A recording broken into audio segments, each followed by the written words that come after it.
Father and mother have decided. We're splitting the family tonight. That was the first sentence I heard in my second life, and I heard it through a mouthful of medicine so bitter it tasted like somebody had boiled a shoe and then apologized by adding dirt. I couldn't get my eyes open.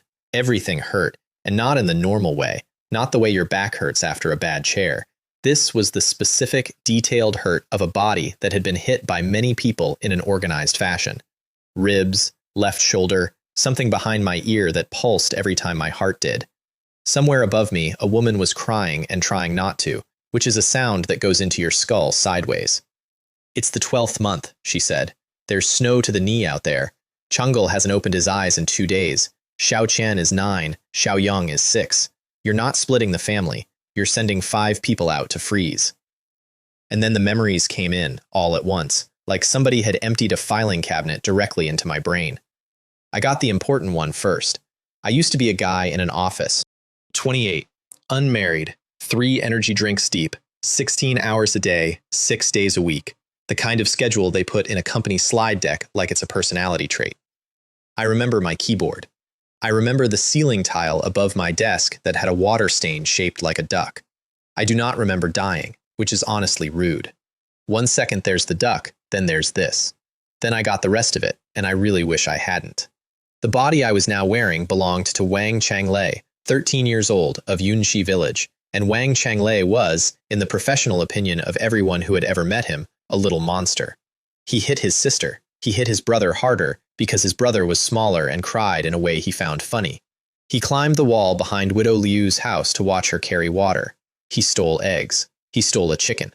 And 9 days ago, he had gone out with his 4th uncle, who was 18 and had never done a day of work in his life, to rob the house of Scholar Zhao, the richest man in Huayan Township. 4th uncle went over the wall. I stood in the alley and watched the road. That was my whole job. Watch the road. 4th uncle got out. I did not.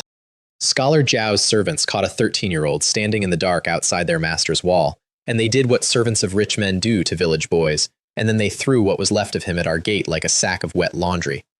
4th uncle went home the other way and got into bed. 4th uncle has still not said one word about any of it.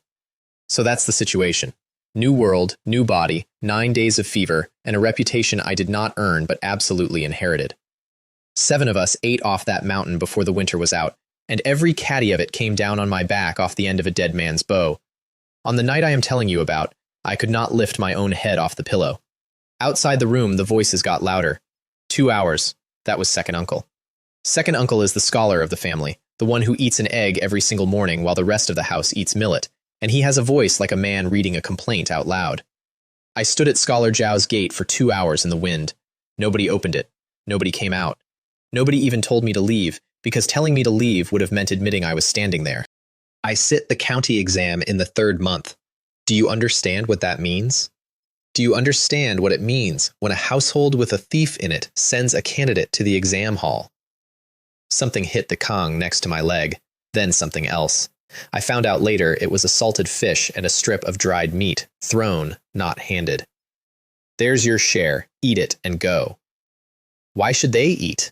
A new voice, a woman's, with the volume set permanently to yelling, 2nd aunt. Eat here, eat there, it's the same rice. Split it now, split it tonight. A den of thieves won't survive 1 day, and I don't want to be under the same roof when it doesn't. And I lay there in the dark with my one working eye half open, and I thought, very clearly, okay, this is fine. This is the part where the cheat shows up. Every one of these stories has the part where the cheat shows up. You get beaten half to death, you hit rock bottom, the family throws you out in the snow, and then a voice says, "Congratulations, host," and hands you a dragon or a shop or a spirit root or at absolute minimum, a talking sword. It's practically a legal requirement. I lay very still and waited for it. Nothing. I waited some more. I even tried thinking the word system on purpose, which felt as stupid as it sounds. Nothing.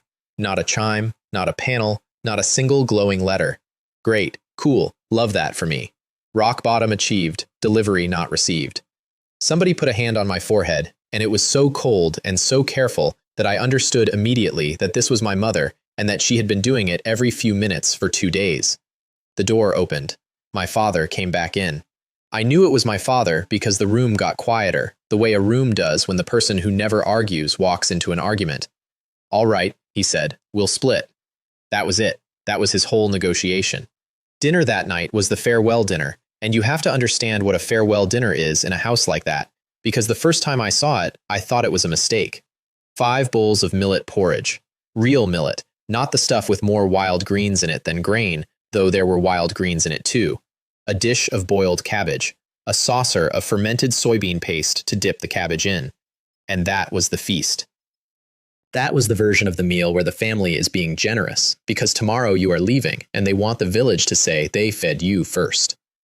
Xiao Qian ate her porridge in tiny spoonfuls to make it last. Xiao Yang ate his with both hands on the bowl and his eyes on the door. Halfway through, my eldest aunt came around the table behind my mother, bent down like she was picking something off the floor, and pushed 2 eggs and a fistful of copper coins into my mother's sleeve.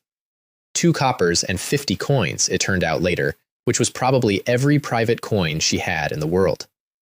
She didn't say anything. She went back to her seat and ate her cabbage. My father saw it. My father was 31 years old, had never taken a handout from anyone in his life, and I watched him look at his own sister-in-law's back and go red from the collarbone up, and then look down at his bowl and take it. That's the first thing I ever learned about my father, and it turned out to be the only thing that mattered. He would rather be humiliated than let his kids be hungry, and he would rather die than say that out loud. Later, after the lamp was out, the door slid open about 4 fingers and a sack came through it. 4th uncle, of course. He didn't come in. He crouched in the gap with the cold pouring past him and shoved it at my mother's feet and whispered so fast it was one word. Half a jar of salt, half a strip of dried meat, 2 dried fish the size of my hand, and a little cloth bag of hard candy. I looked at that candy for a long moment, then I looked at him. "You had candy," I said. My voice came out like a hinge. It was the first thing I'd said in 9 days, and I spent it on this. "You have been sitting on a bag of candy this entire time. You're richer than the landlord, and you still went over that wall." He froze. He looked at me the way you look at a dog you're sure you locked in the yard. Then he pulled the door shut and was gone. Xiao Qian and Xiao Yang had not moved. They were both staring at the candy bag with the expression of children looking at something they have heard about but never confirmed exists. I pushed it toward them with 1 finger because that was all the arm I had. Neither of them touched it. They looked at me instead, and I finally understood what that look was, because I'd been getting it all evening, and I'd been too busy to read it. They weren't waiting for permission. They were waiting to find out if this was a trap. The next morning I got my mouth working properly and said, "Mother." She dropped the bowl. Actually dropped it all the way to the floor, and it didn't break because it was that kind of bowl, the kind that's been dropped a lot. Then she sat down on the edge of the kang and cried into her sleeve so hard she had to hold onto the wall. And my father came in fast with his hand already reaching for my forehead and stopped and said, in the voice of a man discovering he has been holding his breath for 2 days, "The fever's down." They boiled one of the eggs. 1 egg, 5 people, and my mother put the whole thing in front of me. Now, in the old house, there was a rule about eggs. Nobody wrote it down, nobody had to. Eggs went to second uncle, because second uncle was studying, and a scholar needs strength, and 15 people in that household had been quietly obeying that rule for years the way you obey weather. My father had eaten maybe 4 eggs in his adult life. My sister had eaten 0. I picked it up and I split it 5 ways with my thumbnail, badly because my hands were shaking, and I put a piece in front of every person in the room, including myself, last. My mother started to say something about the sick eating first. "No," I said. "New house, new rule. Everything gets split. Every single time. I don't care if it's an egg or a mountain." Xiao Qian took her piece with both hands like it was hot. Xiao Yang took his and scooted 6 inches further away from me, which is the exact distance a 6-year-old thinks is out of arm's reach. I ate my 1/5 of an egg and made a list in my head. Not a plan, just a list. It had 2 columns, and the first column had my aunt on it already, and I didn't know yet how long that column was going to get. At noon, my father came back from the main house with the division of property, and I watched him come across the yard with his head down, and my mother stood up and put a hand on the door frame before he'd said a word. Here is what 5 people got, in full, itemized, out of a household of 15. 1 sickle, 1 hoe, 1 spade, 1 carrying pole, 1 plow, wooden, with the iron share worn down to a smile, 1 handcart of firewood, green, which anybody who has ever lit a fire will tell you is the same as no firewood, 10 catties of millet, 5 catties of wheat, 1 sack of flour, and 1 sack of soybeans, both of them the kind of sack you can close your fist around, 3 catties of rice, which had been 5 catties until second aunt got involved, 2 baskets of cabbage and radish, half a jar of pickles, 3 ounces of salt, 1 jar of lard that had been scraped so thoroughly you could see the potter's fingerprints on the inside, 2 chickens, 2 ducks, not the laying ones, obviously. Land, none. Money, none. Second uncle didn't come out of his room for any of it. He had studying to do. So that was the estate. 2 chickens, 2 ducks, a plow with no field, and not 1 copper coin. We went out into it at midday, which was somebody's idea of mercy, because midday in the 12th month is only the second coldest part of the day. The village men carried our things, because that's what the village does, and they did it without being asked and without looking at the main house. My grandfather and grandmother had gone inside to sit on the warm kang. Second aunt stood in the doorway to make sure we actually left, which is a job somebody apparently felt needed doing. Fourth uncle stood under the eaves with his hands at his sides. He got about half a step out into the snow. Then he looked at me, and I looked back at him, and I didn't say anything, and he stopped moving and stayed exactly there, in the strip of dry ground under the roof, until we were past the wall. We had gone maybe 40 steps up the road toward nothing in particular when somebody started shouting from the other end of the village. Third brother! Third brother! Over here! My aunt, my father's own sister, Wang Yonglien, running up the frozen road in a padded jacket with her sleeves flapping, and behind her a boy my age built like a grain silo, hauling our cart out of the snow with one hand. The east room's empty. The kang's already hot. I lit it this morning. Bring the children! And my father, who had lost his home and his share and his name in that family in the space of one night, and had not made a single sound about any of it, stood in the middle of the road in front of 30 people and put his sleeve over his face. That was the first time I ever saw him cry. It was not the last, but every other time was for a good reason, so it doesn't count the same. My aunt's east room was about the size of a decent bathroom, and it was the warmest place I have ever been in my life. She had been feeding that kang since before dawn. The bricks were too hot to sit on. There were 2 cotton quilts on it, new ones, still stiff, the kind you save for a wedding. Then she brought in the porridge. Not 5 bowls, a basin, an entire basin of millet porridge with the spoon standing up in it, and a plate of pickles. And she stood there with her hands on her hips while my mother tried to say no. Don't. My aunt has a way of saying that word. When Zhao Gong and I got married, we didn't have a yard, not a wall, not a gate, nothing. Your husband built that wall. He came every day after his own field was done, and he built it, and he never once let me thank him. And when Iron Egg was 2 and I had no milk and no rice, somebody sent food to my door in the dark for 6 months and never knocked. 6 months. My mother stopped trying to say no. So eat your porridge, my aunt said, and let me get on with my day. I made a note. First column, second name. Iron Egg was standing in the doorway, grin at me with about 9 more teeth than any human needs, and I put him on it too. Xiaoyong took his bowl and sat down as far from me as the room physically allowed, which was against the opposite wall, with his back to the plaster. I let him. You don't fix that with a speech. I already knew what fixes it, and it wasn't going to be words. The next morning, the village came. Not all at once, in 1s and 2s all day, which is worse, because you can't refuse 20 separate people in a row. Old Man Cao brought sorghum. The Wu family brought soybeans and a bundle of dried chilies. Somebody brought a string of garlic. Somebody's grandmother brought 6 eggs in her hat. 2 households brought a cart of firewood each, dry firewood, the good stuff, and just left it against the wall and walked off. Radishes, cabbage, corn cakes wrapped in cloth. Half a pound of salt, which in a village where salt is a government monopoly, is not a gift, it's a statement. Li Dazui came in with a sack over his shoulder, walked past my father, walked past my mother, walked straight to the grain jar in the corner, and poured the whole thing in. Uncle Li, we can't. Can't hear you, said Li Dadzui, shaking out the sack. Deaf. Been deaf since I was a boy. Everyone knows.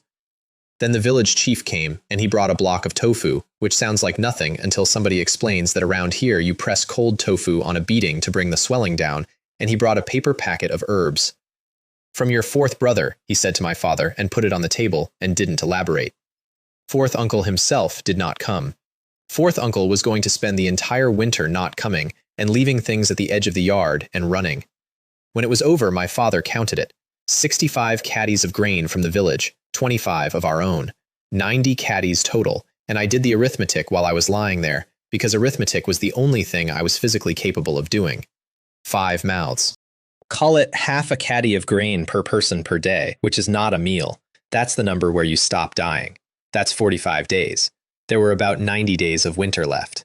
We had no land, not one furrow, which meant that even if we lived to spring, spring brings nothing because you can't harvest a field you don't have, and the next real grain in this house would come sometime after the following autumn, assuming somebody handed us a farm. I lay on that gloriously hot kang under a brand new quilt in a room full of other people's charity, and I stared at the ceiling beam and I said, silently, to whatever was supposed to be listening, seriously, anytime. I'm not picky. A shop, a bracelet, a dead grandpa in a ring, a sword that insults me. Anything. Nothing. Fine. Let me tell you about the place I'd landed in, because it explains why every clever modern idea I had was worthless for the next 3 months. The dynasty was called Great Qin, 300 years old, 15 emperors deep, and the 16th one currently on the throne was a gifted painter. Genuinely, people said his birds were very good. The actual running of the country had been subcontracted to the eunuchs of the inner court, who were running it approximately the way you'd expect. Up north, the Xiongnu came over the border every 2 or 3 years to see what was lying around. Out east, along the whole coast, Japanese raiders came off the water and burned fishing towns and went home again, and had been doing it for so long that the coastal counties had stopped writing reports about it. And the weather had gone wrong. Not this year wrong. Decade wrong. Winters that arrived early and stayed, snow where there had never been snow, harvests coming in at half and then at a third. Old men in the village kept saying the seasons had moved. They were right, they just didn't have the vocabulary for it, and neither did anyone in the capital who could have done something about it. Yunxi village sat at the bottom of all of that. 70 households, about 2,000 mu of land between them, most of it thin.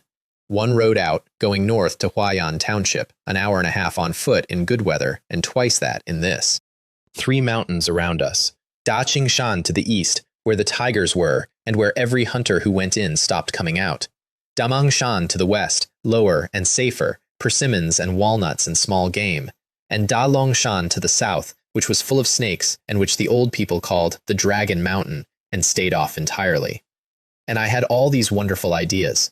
Distilled liquor, cement, glass, a curved plow that turns the soil instead of pushing it, fertilizer. Every one of them was real, every one of them would work, and every single one of them needed the same 2 things, spring and capital. I had neither. I had 90 catties of grain, 45 days, and a body that couldn't sit up unassisted. So the question wasn't how do I get rich? The question was, how do 5 people get through the next 90 days of the coldest winter in living memory with no land, no money, and no food? And the answer had to arrive within about a week, because on day 46, my sister was going to start being hungry in a way that doesn't stop. That was where I was on the 3rd morning, when Iron Egg leaned in the doorway with his ridiculous grin and said the single most useful sentence anybody said to me all winter. "Changle, you awake? Want to hear about the mountains?" I did, as it turned out, want to hear about the mountains. Iron Egg came in and sat on the edge of the kang, and it groaned, and he laid it all out with the total confidence of a boy who has never personally gone anywhere. Daqingshan, east, big game, deer, boar, and tigers, actual tigers, and the reason everyone knew there were tigers was that Yunxi used to have 4 hunting families, and now it had none.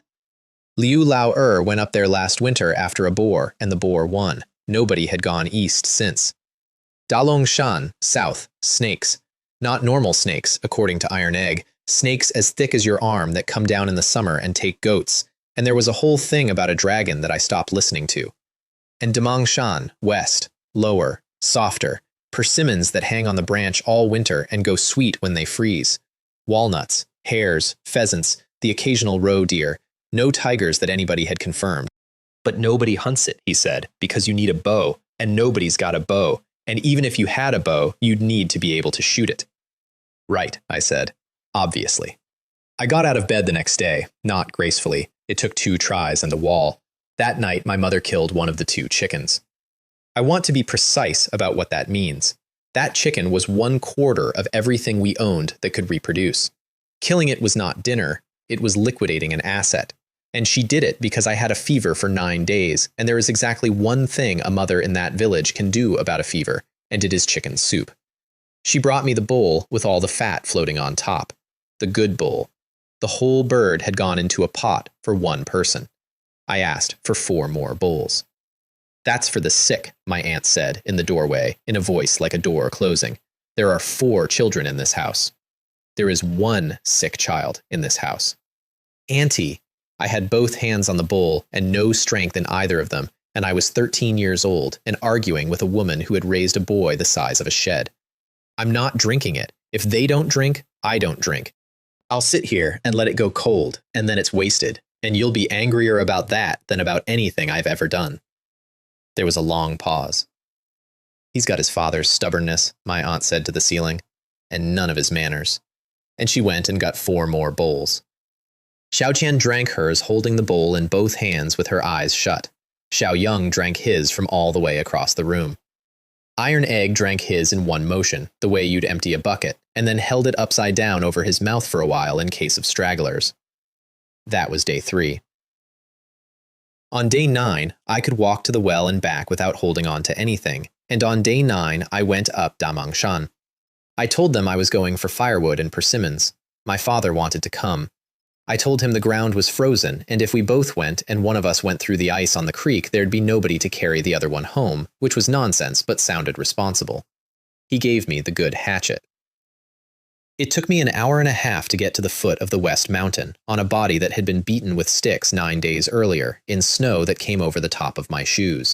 I stopped at a rock outcrop where the wind had scoured the ground bare and sat down and breathed and thought about how I was going to explain to 5 people that I'd walked all this way to bring home some frozen fruit. And a voice that was not a voice said, "Congratulations, host, the strongest hunting system has awakened." I did not move for about 4 full seconds. Then I said, out loud, to a mountain, "Oh, now." 9 days. 9 days of lying in the dark doing the math on my sister's food. 9 days of my father taking money out of his sister-in-law's sleeve. And this thing waits until I've hauled myself up a mountain on my own 2 feet and then pops out like a birthday surprise. I was extremely grateful. I was just also extremely annoyed.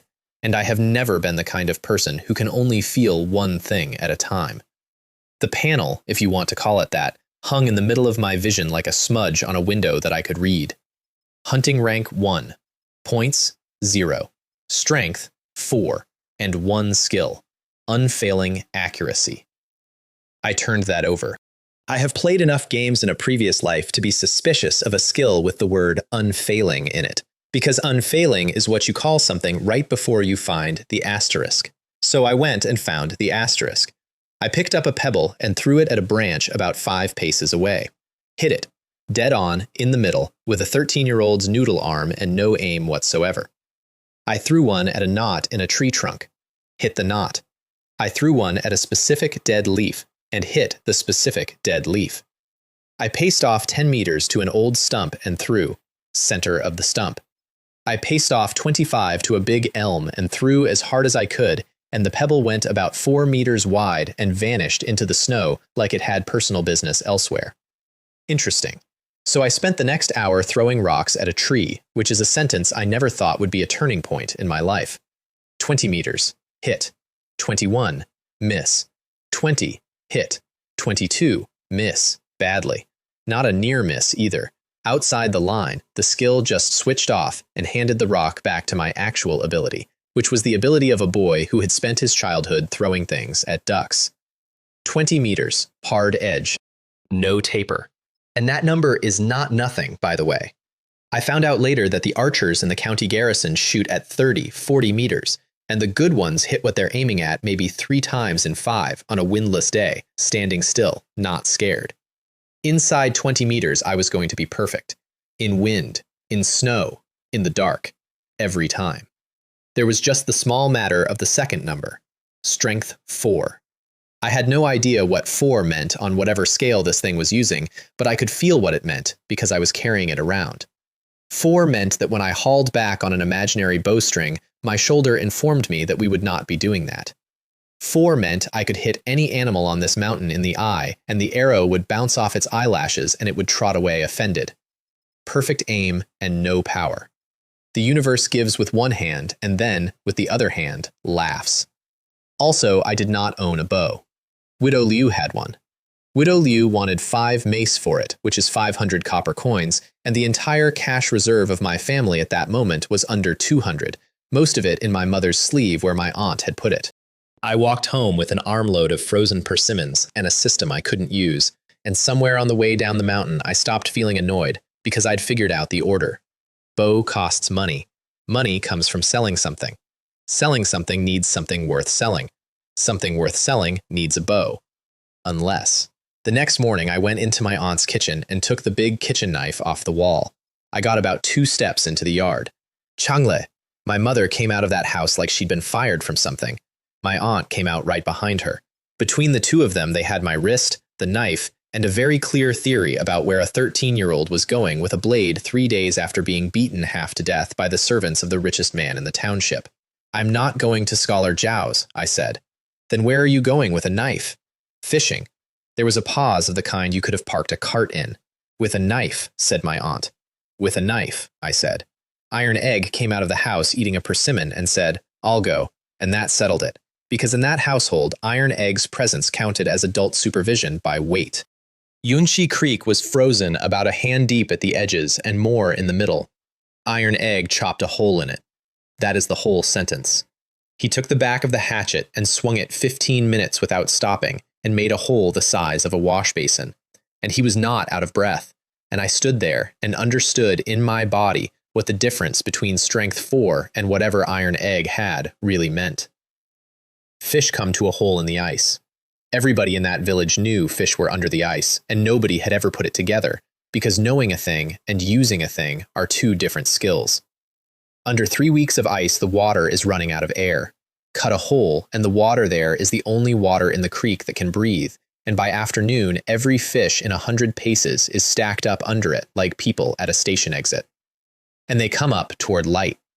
We cut a second hole downstream, then a third. Then I made the tool. A green sapling as long as I could carry, sharpened, and lashed to the end of it the kitchen knife, and tied to my wrist about 10 meters of my aunt's clothesline.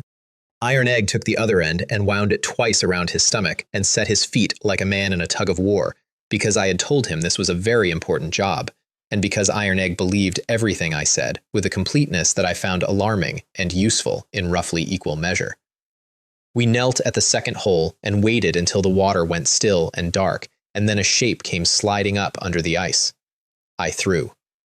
The spear went in with almost no splash, the way something goes in when it goes in exactly where you meant it to, and the line came tight, and Iron Egg leaned back, and up out of the hole came a crucian carp about the length of my forearm, with a kitchen knife through the thick part of its back. Points plus 1. 1 point. I got 1 point. I stared at that number with my hands full of freezing fish, and I thought, all right, so that's the exchange rate, and the exchange rate is bad. Then I threw again and got a proper carp, and it said plus 2, and I stopped worrying about the rate and started worrying about volume. 3 crucians, 3 carp, 4 little silver ones the length of my hand. Iron Egg fell in the creek once, up to the knee, and thought this was the funniest thing that had ever happened to anyone. And walking back with a fish in each hand and the rest strung on a willow twig, the smudge on the window changed. Hunting rank 2. New skill, power growth, strength 4.1. I stopped in the road. Not 4 to 5, not a level up with a flash. 4.1. 1/10 of a point for 10 fish and a spear on a rope. And I laughed, right there in the snow, because a 10th is fine. A 10th is more than fine. A 10th means it's a slope and not a wall. Every single thing I kill from now on makes me slightly better at killing the next thing, forever, with no ceiling anybody's mentioned, and all I have to do is never stop. That was the moment I stopped being a guy who'd fallen into a body and became a guy with a business plan. Dinner that night was fish. My father came in, saw a carp on the board, and went quiet in a way that meant something was wrong. Then he said, carefully, "How much did that cost?" He thought I'd bought it. He thought I'd taken my mother's coins, the ones out of his sister-in-law's sleeve, and spent them on showing off in front of his sister. Iron Egg fixed that. Iron Egg fixed it so thoroughly that I wanted to put a bag over his head. In the space of about 1 minute at that table, he said Chung'l's name 11 times. Chung'l knew where the fish were. Chung'l knew about the holes. Chung'l made the spear. Chung'l hit every single one, Auntie, every single one. He doesn't even look first. He said the phrase, "a hunting god in a kid's body," which I am fairly sure he had been rehearsing on the walk home, and he said it while pointing at me with a fish. My mother stopped chewing. My aunt served the fish. Adults got the broth, children got the meat, which is the standard arrangement and which I broke immediately by turning my bowl over into my father's. "I'm not eating," I said, "while you two drink water with a fish smell in it."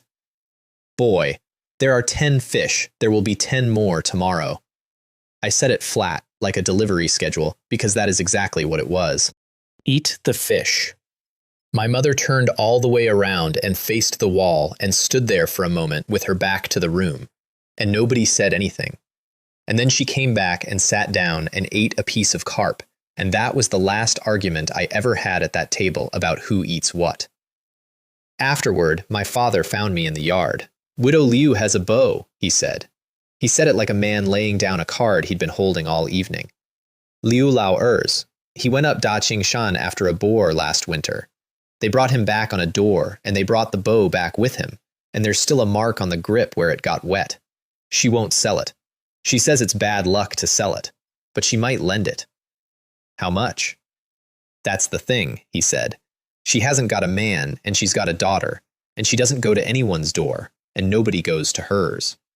Which is a very polite way of describing what happens in a village of 70 households when 2 teenage boys knock on a widow's gate after dark. That story would have been all the way around Yunxi by breakfast, and it would have been about her, not about me, and it would have been permanent. So I sent my sister. Xiaoqian was 9. I walked her to the corner of the lane and stopped where the light from Widow Lu's window didn't reach, and I told her exactly what to say, and I made her say it back to me twice, and she got it right both times, because Xiaoqian, at 9, had a better memory than most adults I have met in 2 lifetimes. She went in. I stood in the dark, in the cold, and counted. She came out with a bow, a short recurve, sinew and horn and mulberry wood, about 60 catties of draw, with 3 arrows and a small leather pouch of spare sinew and knocks. And the price my sister had negotiated, standing in a widow's yard in a coat that used to be our mother's, was 2 fish a month. 2 fish. Not 200 coppers. 2 fish every month for as long as we used it. She said her daughter hasn't had fish since her father died, Xiaoqian reported, very seriously, walking back up the lane. She said the little one asks. I carried my sister home on my back with the bow across my chest and the lamp in her hand, and she held it up over my head the whole way like she was guiding a boat in, and she kept saying, "Brother, I did it right, didn't I? I did it right?" "You did it right." I fletched the arrows myself that night, or rather, I fletched them badly and then Xiao Yang fixed them, but that's the next story. Chicken feathers work if you use tail feathers, because tail feathers are stiff and hold their curve. Wing feathers go soft, and your arrow wanders. I split them with a knife on the kang while everyone watched, and my father corrected my grip once and then sat back and let me get on with it, which cost him something, because he'd never in his life seen me do a careful thing. In the morning, Iron Egg was in the yard at dawn with a sledgehammer, not a hatchet, not a spear, a sledgehammer, the 8-pound one from the shed, over his shoulder, ready to go up the mountain. What is that for? Bears. There are no bears. There might be bears. Meanwhile, my mother had reached the point of the morning where she was going to say the word no out loud, and I could see it coming, and I understood her position completely. Her son had been in bed with a fever 6 days ago. Now he wanted to walk into a forest with a dead man's bow. So I hung a crucian carp on the yard wall. Auntie, mother, everybody. I paced back to the far end of the yard, which was a little over 20 steps, and turned around. Iron Egg, you want to come? Hit that fish in the eye and you can come. Iron Egg drew, which took him no effort at all, and shot, and put an arrow through the wall about 1.5 feet to the left of the fish, where it stuck and vibrated. That's not the eye. It's close to the eye. I took the bow. I did not measure the wind. I did not squint down the shaft. I did not do any of the things you see people do, because I hadn't learned them and I didn't need them. I put it up, pulled to my ear with a shoulder that complained the whole way, and let go, maybe 2 seconds from taking the bow to loosing. The arrow went through the crucian's eye and out the back of its head and stuck in the wall behind it, and the fish hung there on the shaft, turning slowly. Nobody said anything. Then my aunt said, "Ayah," very quietly, and my mother put a hand over her mouth, and my father walked the whole length of the yard to the wall and looked at that fish for a long time from about 1 foot away. "Third brother," said my aunt. "The archer at the county office can't do that." "No," said my father, still looking at the fish. "He can't." My mother did not say no. My mother went into the house and came back with a strip of cloth and tied it around my waist over the coat, because if you're going into the snow, the wind gets in at the middle, and that was her whole comment on the subject, and it was the most anyone in that family had ever agreed to anything. Iron Egg did not get to come. Iron Egg got to carry things to the foot of the mountain and wait, which he considered an important post, and which meant that if I came down that hill with a broken leg, there was somebody at the bottom who could carry me and a sledgehammer at the same time. Widow Leah had told my sister one more thing at the gate, and it was worth more than the bow. Bran. Ground bran with dried pepper in it. You scatter it on the snow upwind of where you think the hares are, and you sit down and you wait, and then somewhere out in all that white silence, something goes, achoo! I found my first hare because it sneezed at me. It was under a bramble at the edge of a stand of oak, dug into the snow with only the black tips of its ears showing, and it had been sitting there watching me walk past it for probably a full minute, and then the pepper got it. 18 meters, inside the line.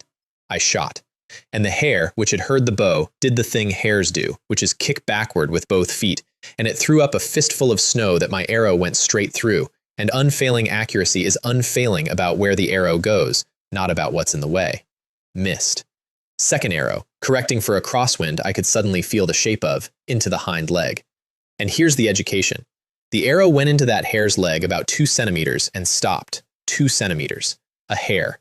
A 5 catty animal with a leg the thickness of 2 fingers, and my arrow got 2 centimeters in and sat there like a splinter, and the hare took off dragging it. Strength 4. There it was, in the flesh, in front of me, at 18 meters. Third arrow, into the head, and it dropped. Plus 10 points. 10. For one hare. A whole afternoon of fish had made me 10 and change. I knelt in the snow with a dead hare and a 2-centimeter hole in my whole theory of the world. And I did 2 pieces of arithmetic at the same time.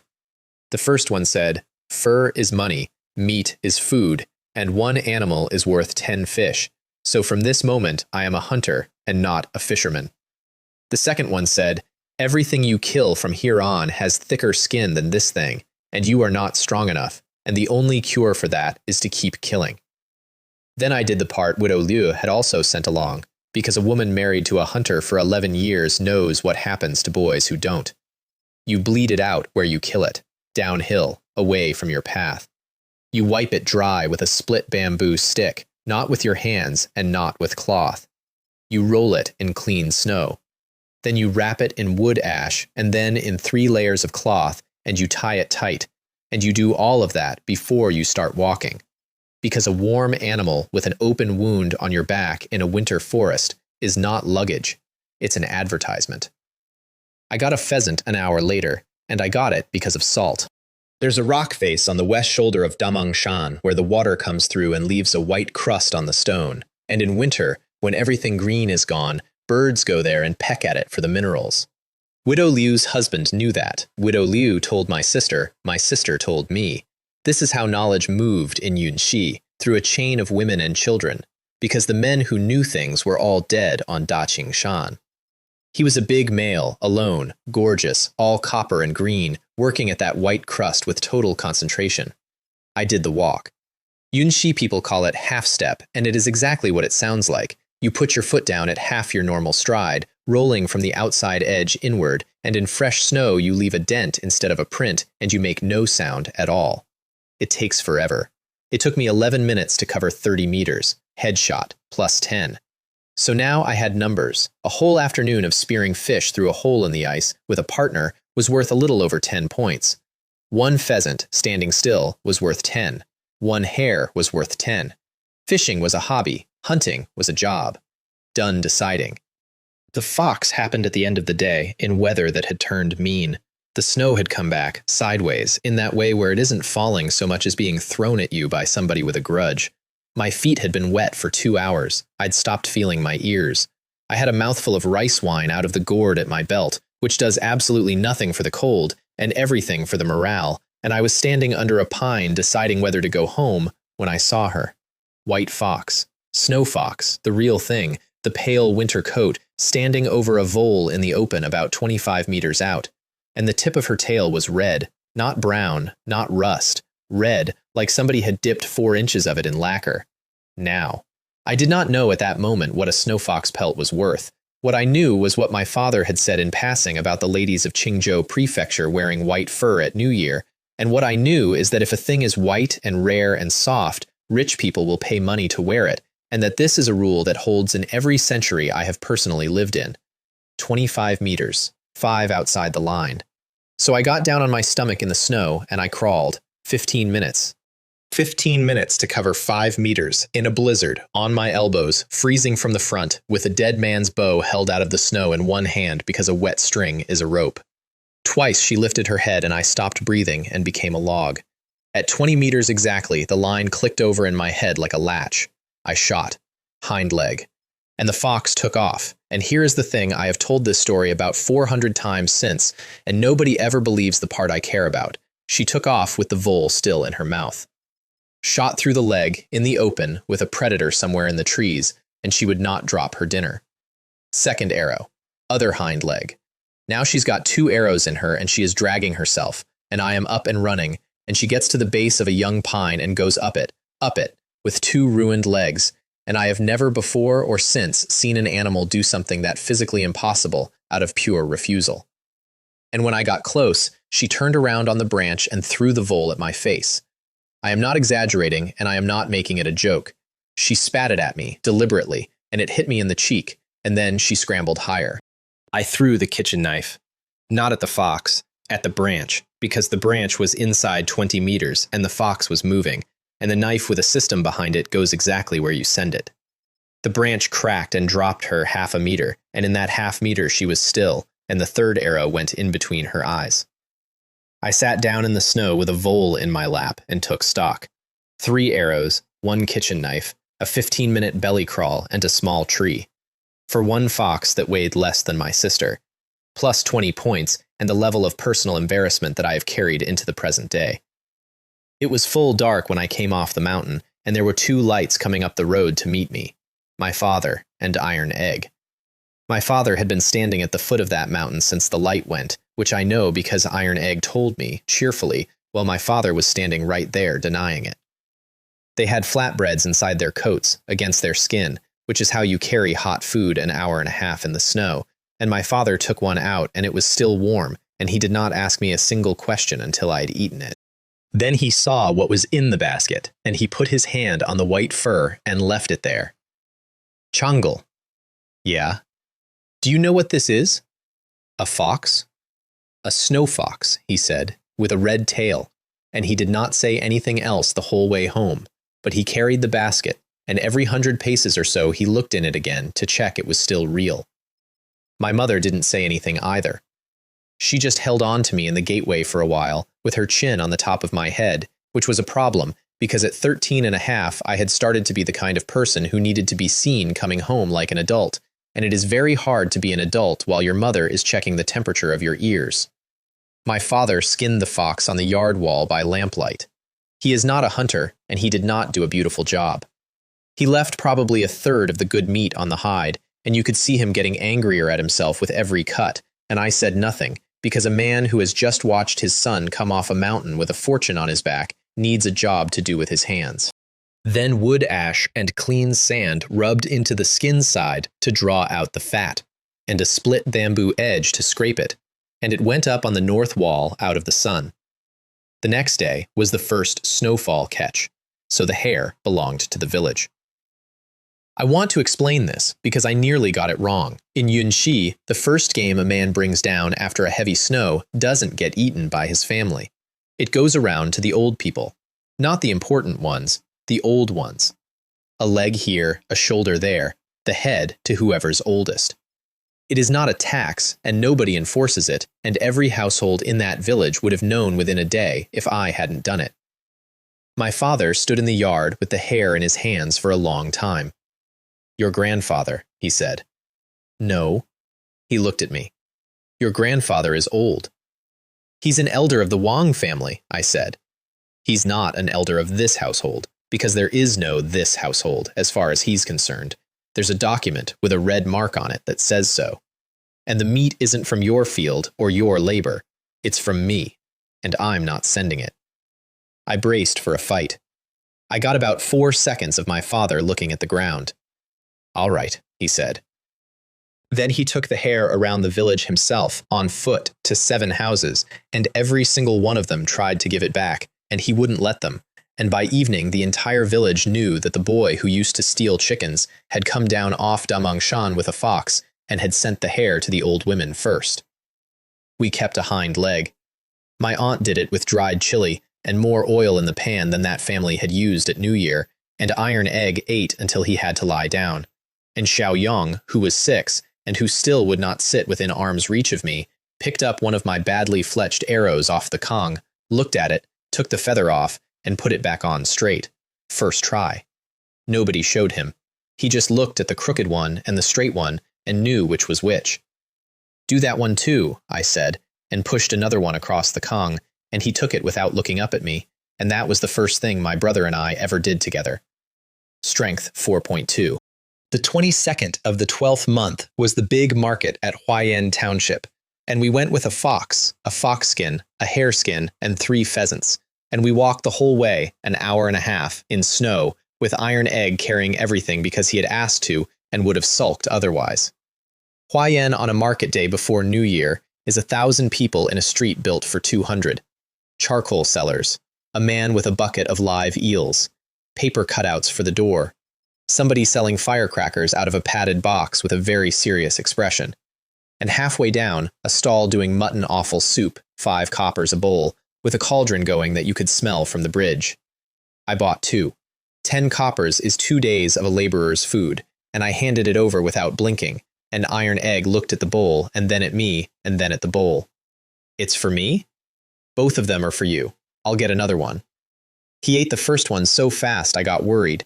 He ate the second one very, very slowly, with the spoon, and did not talk at all, which for Iron Egg was unprecedented. The fur market was at the northwest corner, because there is a saying about the northwest position governing killing, and because the wind comes from that side and nobody wants the smell. I laid the white fox out on a straw mat, and 3 buyers came over inside a minute, which told me everything. Then they started. "Ah, snow fox, small one though. Hole between the eyes. 2 holes in the hindquarters. 3 punctures on one animal, and one of them right in the face. Where's a furrier going to cut around that? Coat's uneven at the shoulder. See it? Skinned by someone who's never skinned. 5 mace, out of pity, and because it's near New Year. 6, said the second one immediately, which was the mistake.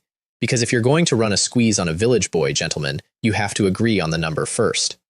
I stood there and said nothing. I have a face that does nothing when I want it to do nothing, a skill I developed across 4 years of performance reviews, and I put that face on and let it sit.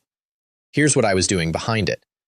In this world, a buyer opens at somewhere between a third and a half of what he'll actually pay, and he opens lower when the seller is 13. Two of them had jumped in within one breath of each other, which meant they wanted it, and a man who wants a thing negotiates faster than a man who's doing you a favor. If 6 mace was the shameless opening, the real number lived somewhere north of a tael, and probably well north. 2 taels, I said. The bearded one laughed out loud. The second one made a noise like a kettle. The third one said, 2 taels! Boy, for 2 taels I could buy your entire family, which he probably could have, and which was not the argument he thought it was. They walked off in a group to demonstrate walking off. They did not leave the market. All 3 of them set up about 30 paces away and started very obviously not looking at me, and I understood the plan. Wait for sunset, wait for the boy to think about the walk home in the dark with an unsold fox, and then come back at 5 mace. Fine. I had all day and they had a fox to think about.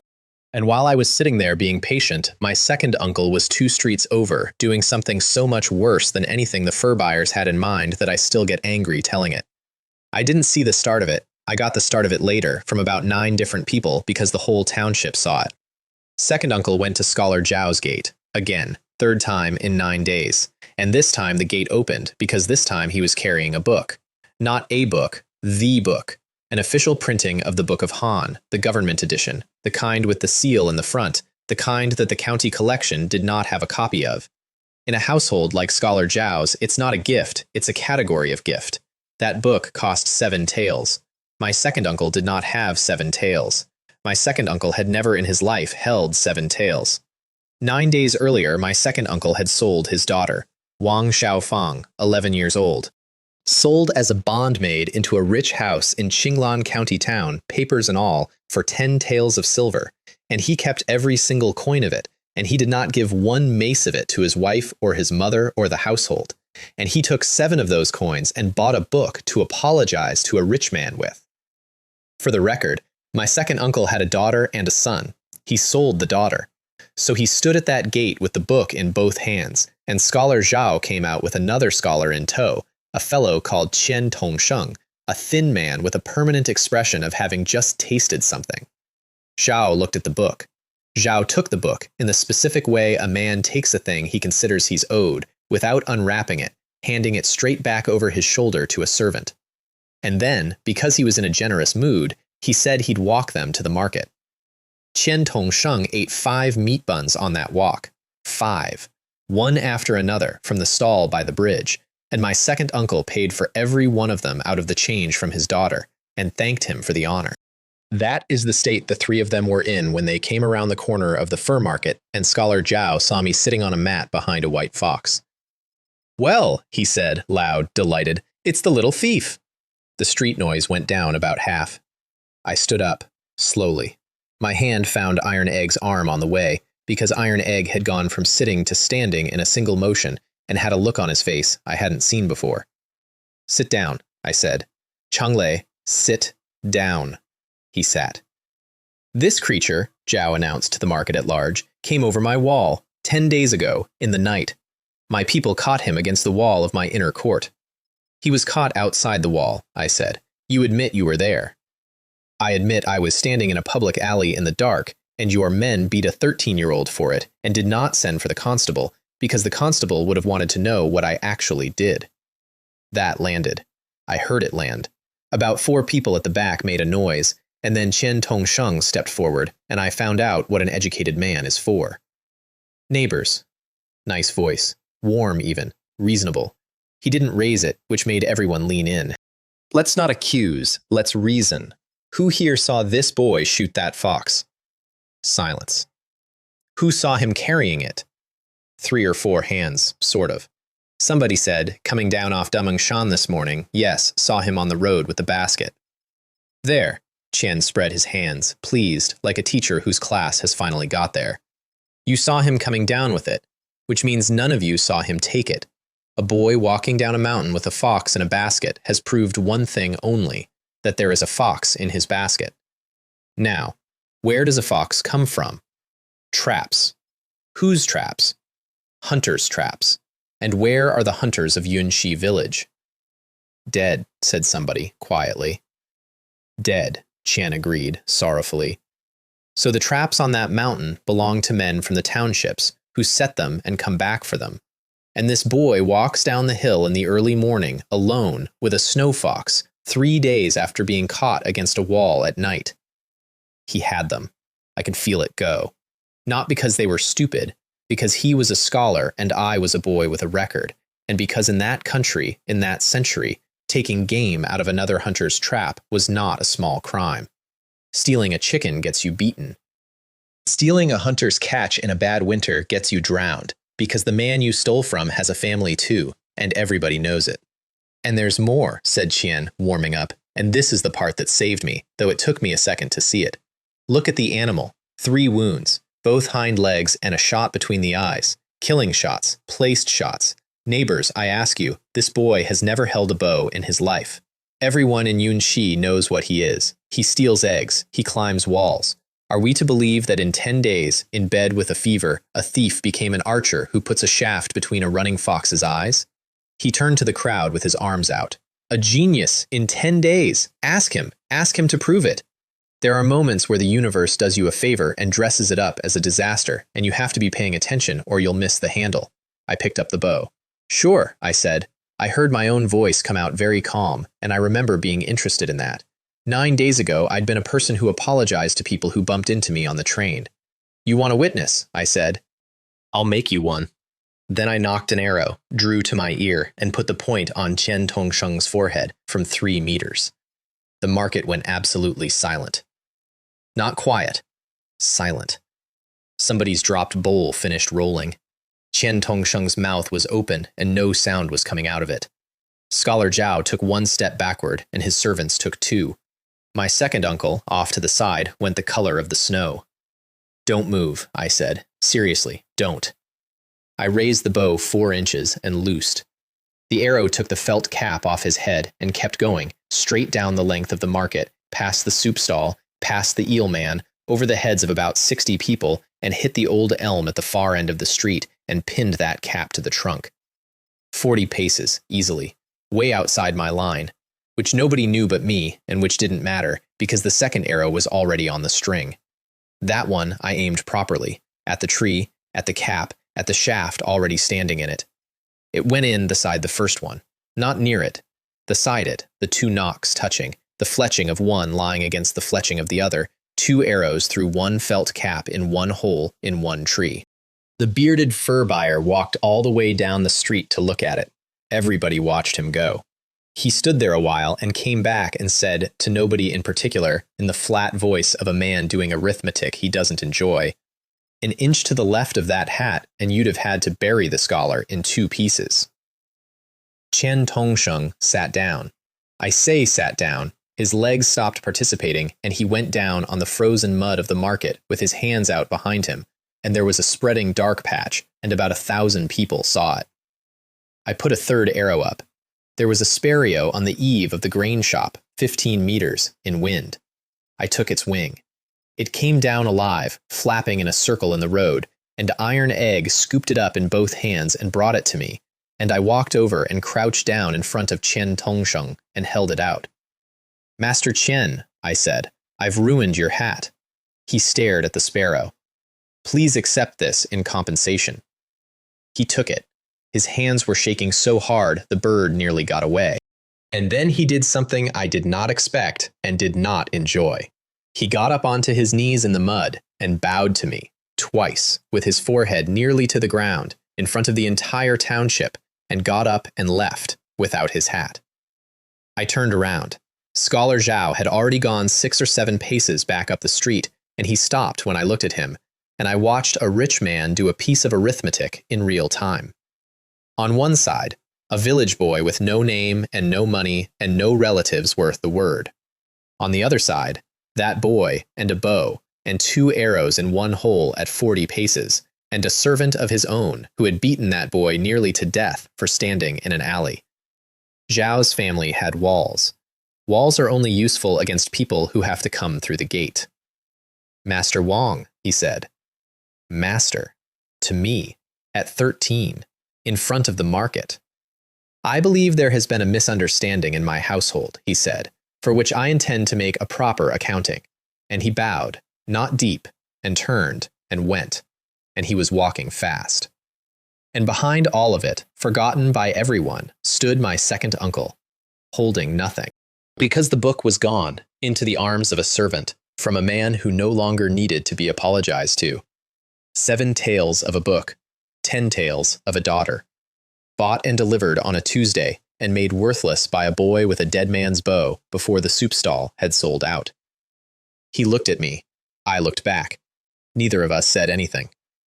That was the last time for a long while that my second uncle and I had nothing to say to each other, and honestly, of all the versions of that man I would meet over the next year, that one was my favorite. After that, the fur market was extremely eager to do business with me. The hareskin went for 1 mace and 20 coppers from a man who did not haggle, which was the first time in my life anybody hadn't haggled with me about anything. The fox did not sell, because the fox got interesting. 3 stalls down, there was a pair of men working a very good scam, and it was a good scam because I nearly fell for it, and I was standing 4 meters away. They had a fox on a mat, white, with a red saddle across the shoulders that they were calling Snow and Fire, and they were telling a wonderful story about the North and about the tribute lists, and they had a buyer with money in his hand. Then somebody said, 1 copper, an old man in a plain gray coat, no rings, no sable, with a woman beside him carrying an umbrella and a face like a locked box. He walked over and picked up the fox by the neck and said it again. 1 copper, not 1.5. Old master, this is a dog, he said. This is a yellow dog that has been washed, bleached, dyed at the shoulder, and then rubbed with goose fat to bring up a shine, which is why it smells like a kitchen, and why the hair lies down when I push it and doesn't stand up again. A fox's hair stands up. That's the entire animal. That's why anyone wants it. The buyer put his money away. The 2 men packed up in about 11 seconds, and then the old man turned around and looked at my fox, and at me, and I did the smartest thing I did all winter, which was to stop trying to sell and start trying to learn. Sir, I said, how do you know? Some men take that question as an insult. Some men have been waiting their whole life for somebody to ask it. His name was Butler Joe. He was a household steward for a family called Jiang out of the prefecture, doing his New Year buying, and he had the woman with him because a steward buying furs for a house full of ladies does not go alone. Granny Fang, she was called. She never said 1 word to me that entire day, and she missed nothing. Butler Joe taught me a rhyme, 4 lines, and it is the only piece of formal education I received in that world. Look at the roots, because dye sits on the tip and the root stays pale. Smell the skin, because a real winter pelt smells like an animal, and a treated one smells like a workshop. Burn 1 hair, because fur curls and stinks, and dog hair burns like straw. And rub it against the grain, and if the hair goes back up on its own, it's alive, and if it lies there, it's been cooked. I made him say it twice. Then I bowed to him, properly, the way you bow to a teacher, and not the way you bow to a customer. He looked mildly embarrassed, and then extremely pleased. Then he looked at my fox for about 1.5 minutes, turned it, blew into the fur at the flank, checked the tail where it went red. 2 tails is what you asked. Yes, sir. 2 tails is a fair price, and you'd have got it by dark, he said. And I am going to give you 1 tail, 8, because I'm buying today and not tomorrow, and because you don't know yet what you're holding. Then I'll take 1 tail, 8, I said, and I'll take it happily, because I got a lesson worth more than 2 mace, and I don't intend to charge you for it. Butler Zoe laughed out loud. Granny Feng did not laugh, but something happened at the corner of her mouth that was in the same family. 1 tail and 8 mace, plus the hareskin, plus 3 pheasants to a cookshop. 1,922 coppers. That number needs another number beside it. A grown man doing day labor in Qinglan County earned 25 coppers a day, and only on days when there was work, which in the 12th month there was not. I had, in 1 morning, earned about 11 weeks of a man's wages. And then I spent almost all of it before dark, which everyone always thinks is the mistake, and which was the entire point. First, lunch. Hand-pulled noodles in lard broth with pork cracklings on top, from a stall where the woman ladled it out with her sleeve pinned up, and a paper twist of red bean cakes after. Iron Egg got 3 bowls and then stopped eating. I looked over and he had gone completely still with the chopsticks halfway up, and he was crying. Not making a sound, just leaking, steadily, into his noodles. What's wrong? Is it the pepper? No. Iron Egg. Nobody's ever been good to me, he said, except my ma and my da. And then he went back to eating, and I sat there and stared at the table and had to be very interested in my own bowl for a while. Then the shopping, and I did it in a specific order because in a village winter you buy in the order of what kills you fastest. 100 catties of rice, 5 mace, 25 catties of millet, 20 of flour. Iron Egg picked up all of it, 145 catties, and carried it around the market on his back for the next hour and did not change his breathing. 2.5 catties of fine salt, and that one came with paperwork because salt was a government monopoly, and every purchase over 2 catties went into a ledger with your name, your village, and your household. 100 strokes for private salt. The merchant wrote me down, then asked how old I was, then asked whether I was spoken for, and then asked if I liked steady work, and I got out of there with the distinct sense that I had narrowly escaped becoming somebody's son-in-law. 2 catties of pressed cooking oil at 50 coppers a catty, which is the most outrageous price in this entire story, and which I paid without a second's hesitation, because you cannot make 5 people feel rich with grain, you do it with oil. 5 catties of pork, and then I had 800 coppers left, and I went to the blacksmith. Zheng Lang's forge was at the east end, and it was the only place in Huayan with the door propped open in that weather. He looked up as I came in, and before I said anything, he said, "Ah, the young man with the bow. You saw? I heard." He put his hammer down. Half the township heard. But I did see the second arrow go into the elm, from here, over the roofs, because I was standing in the door watching a man in a hurry ride the wrong way up the street. So, you'll be here for a bow. Zheng Lang was somewhere over 40, arms like a bundle of cable, and he had a face that gave you nothing and eyes that never stopped taking inventory. He sold me a bamboo laminate bow at 100 catties of draw against the 60 of Widow Liu's mulberry. 6 armor-piercing arrows, the narrow ones with the long, 4-sided heads that are made for going through hide and not for making a wound, and a hunting knife with a spine as thick as my little finger. 800 coppers, every copper I had left. Then he took the bow back out of my hands and taught me to shoot, which was not part of the price. Left foot forward, half a shoulder open, not square. The bow lives in the web of your hand and you do not grip it, because a bow you strangle will kick. You do not pull with your arm. Your arm is a hook. You pull with your back, and you bring your shoulder blades toward each other, like you're pinching something between them, and the string comes with them. Breathe in as it comes back. Let it go on the way out. He hung an iron ring the size of a thumb from a wire at the back of the forge, in the smoke, maybe 12 meters. I put the first arrow through it. Zheng Lang stood there for a long moment. Again. Through it. He did not say, "Well done." He did not say anything at all for a while. He picked up my old bow, looked at the wear on the grip, put it down, and said, in a completely different voice than the one he'd been teaching in, "Go home, boy." "Sir?" "Go home." I left. I did not understand that for a long time. I understood it eventually, and when I did, I liked him about 4 times as much, but that comes much later, and I'm not going to spoil it. We got back to Yunxi after dark, 2 boys and a mountain of food, and I had the great pleasure of watching my mother's face go through the entire process again. Chengla. Very quiet. Where did this come from? The fox. The fox was 1 fox. The fox, I said, was 1 tail and 8 mace, and here's the rest of it. And I put 14 coppers on the table, which was everything I had left in the world, and my mother looked at 14 coppers and 100 catties of rice and sat down on the bench. My aunt cried.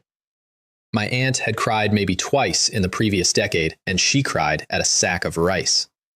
Then I cooked, because I wanted to, and because nobody would let me carry anything. Pork belly, cut thin, rendered down until the edges curled, and then cabbage into the fat, and dried mushrooms that had been sitting in a bag since autumn because nobody had the oil to make them worth eating. And red bean paste balls after, rolled in the last of the flour, because I had bought sugar, which in that house was in the same category as jade. The children ate like it was a job. And then I saw it. Xiaoqian took 1 red bean ball. She ate it in 4 bites, and then she put her hands in her lap and sat there, looking at the plate, doing nothing. Have another one. I'm full. Xiaoqian, she glanced sideways at Iron Egg and at Xiao Yong, and she said in the voice of somebody reciting something, "Girls shouldn't take too much. You have to leave it for the men." 9 years old. I did not make a speech. I want that on the record, because I had one loaded and ready, and it was a beauty, and I have since watched a great many men make that exact speech to a great many women and change absolutely nothing. You do not break a thing like that with words. Words are what built it.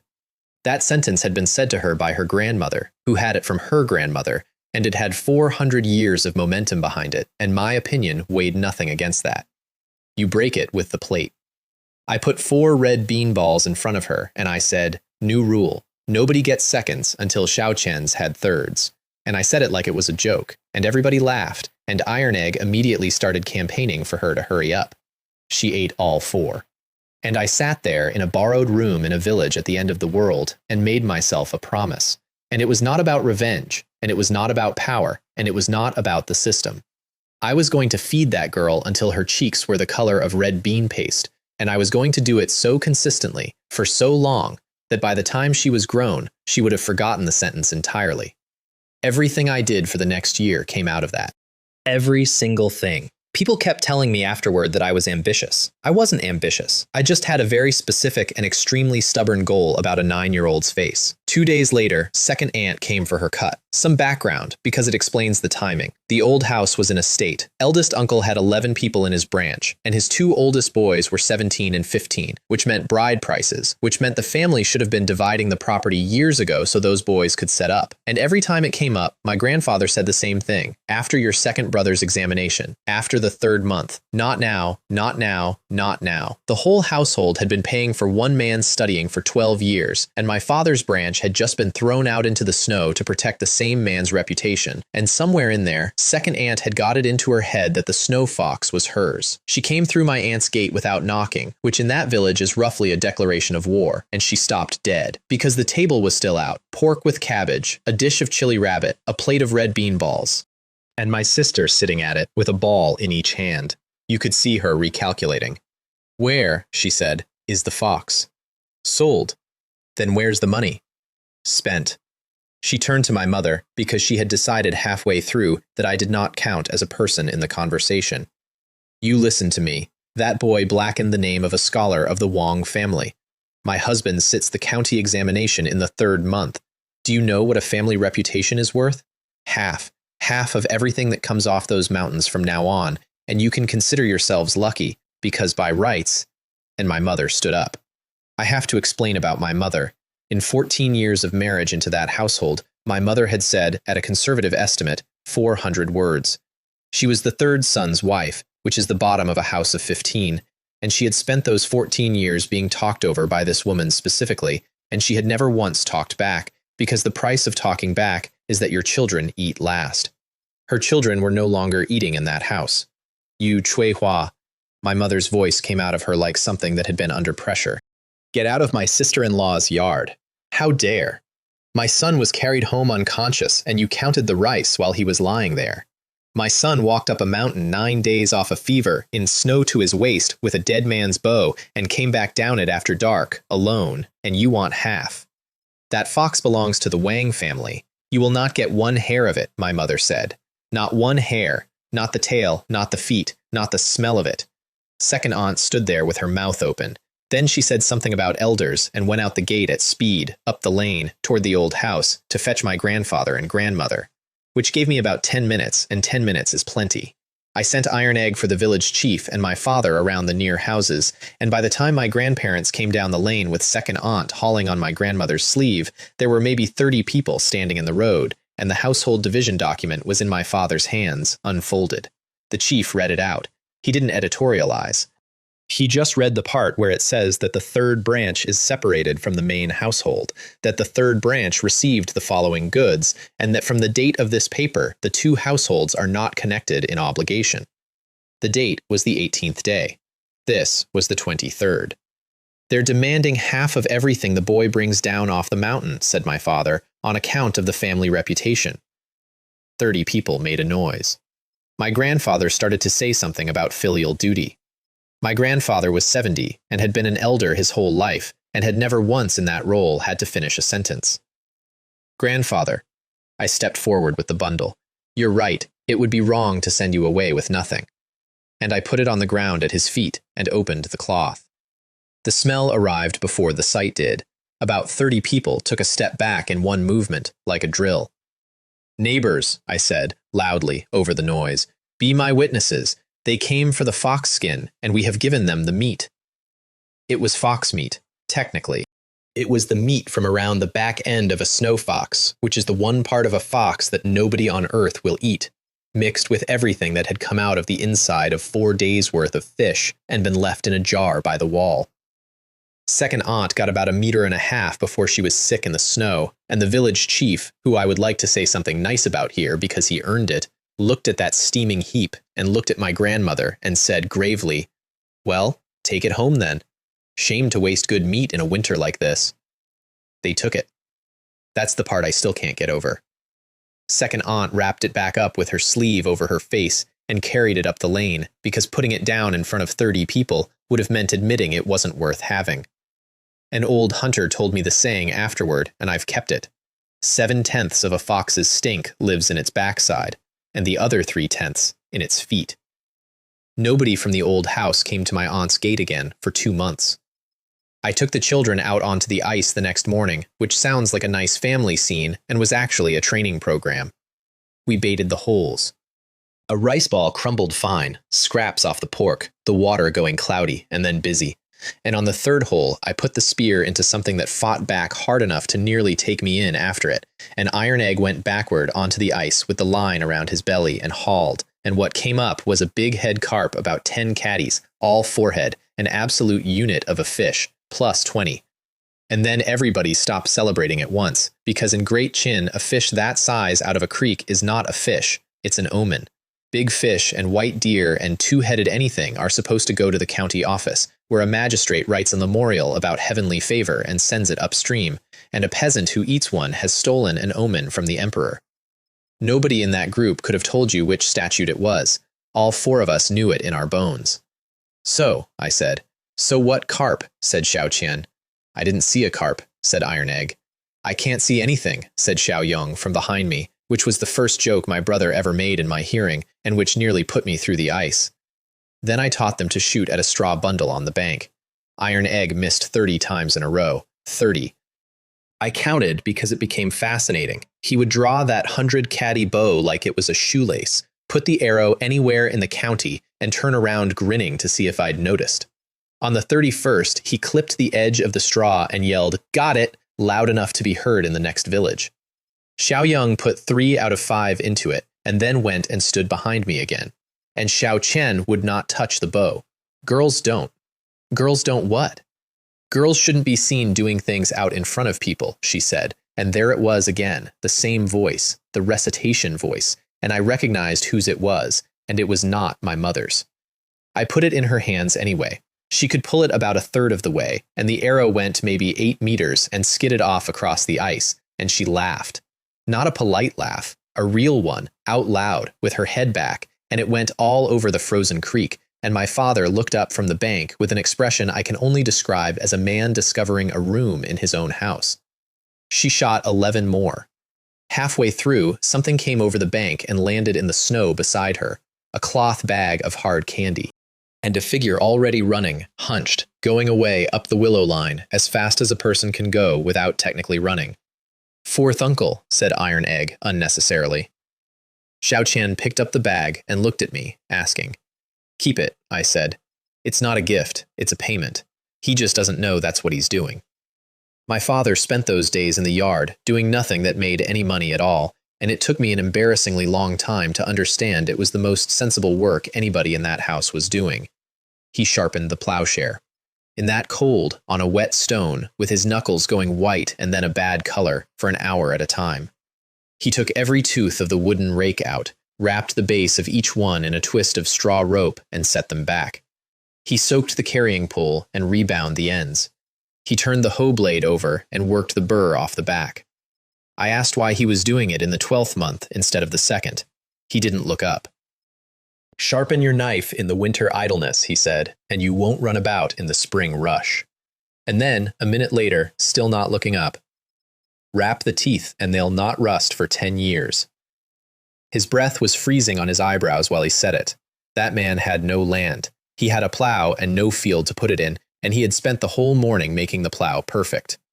Every clever thing I ever did that year, I did because I had watched somebody do that.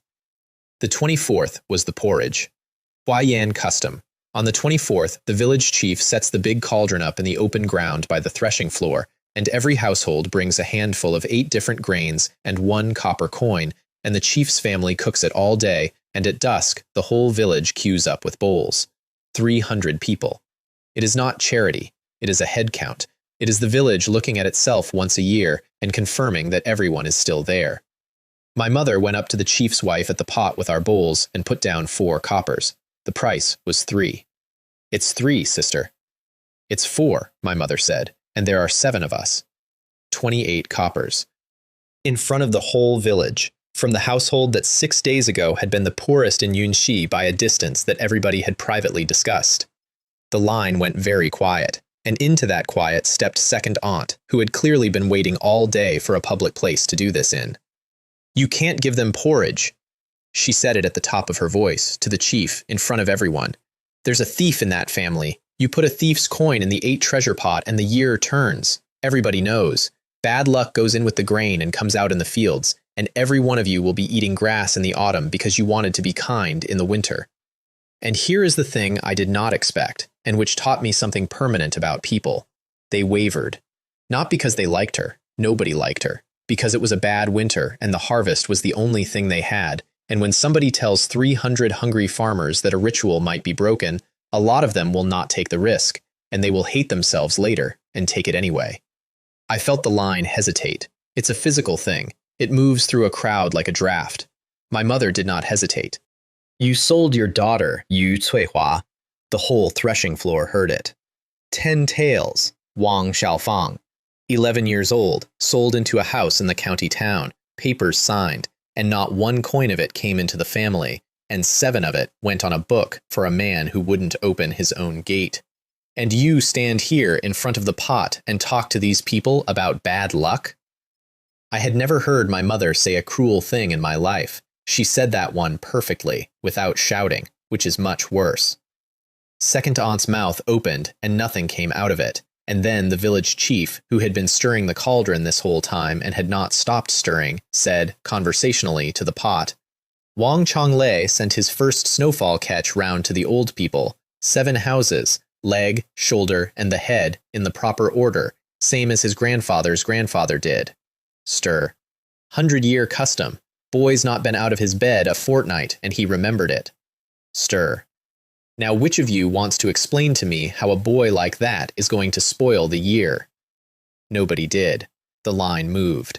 My mother got 7 bowls.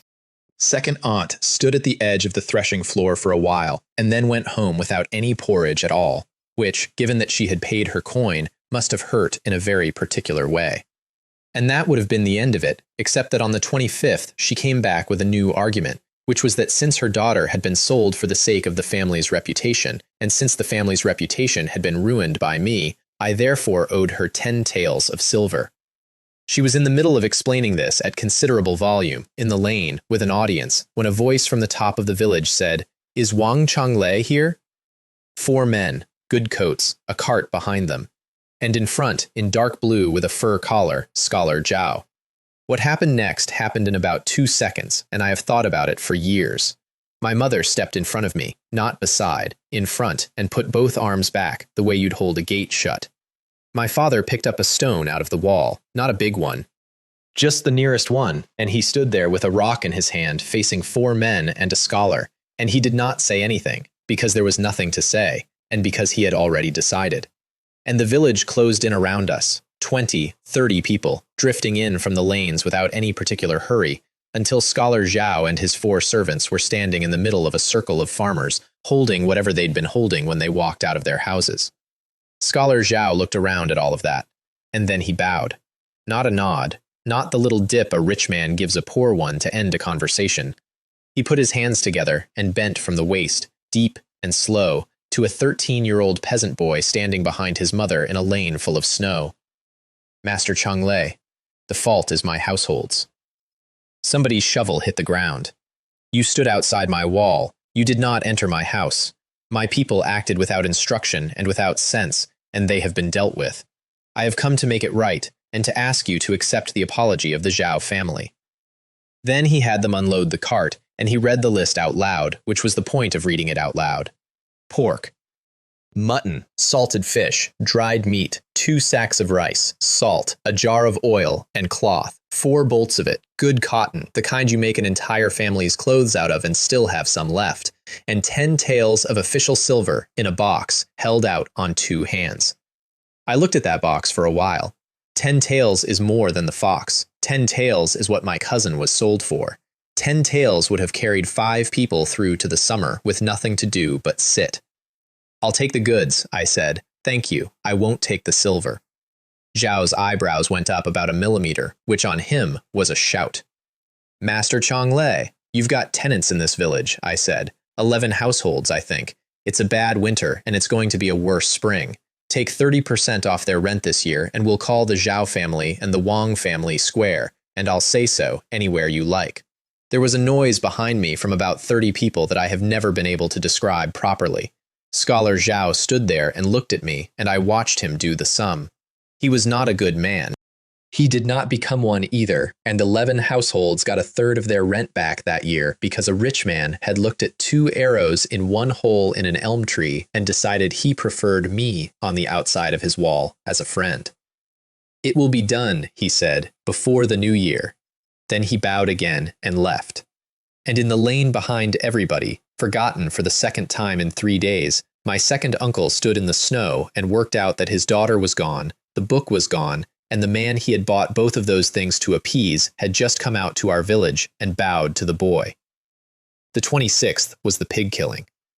Han the pigman came down from the township with his gear and did 3 animals in the yard by the threshing floor, and it took all day, and the whole village stood around, because it is the biggest event of the year that isn't a wedding. Pork was 17 coppers a catty on the day. Wu Laosi bought 4 catties of pure back fat.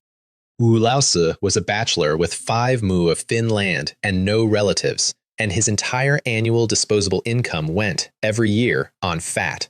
And he ate a slab of it raw, right there in the yard, standing up, with a mouthful of grain liquor after every bite, with his eyes closed, like a man at a concert. He does this every year. The village schedules its jokes around it, and my grandmother came with her purse and bought 2 catties. 2 catties, 12 people in that house. She bought it, and she stood there holding it, and she knew exactly what everybody was seeing, which was the household of Wang Mancang, 15 strong, elders of the village, buying less pork than a bachelor with 5 mu. I sent Xiaoyong, 6 years old, with a string of 85 coppers nearly as long as he was, marching across that yard and putting it on the block in front of Han the pigman in a total silence, and saying, in a voice like a mouse with a trumpet, 5 catties. Han the pigman cut 5 catties. 4 for our house, said Xiaoyong, exactly as rehearsed, and 1 for eldest aunt. Eldest aunt was standing right there. She went red to the ears.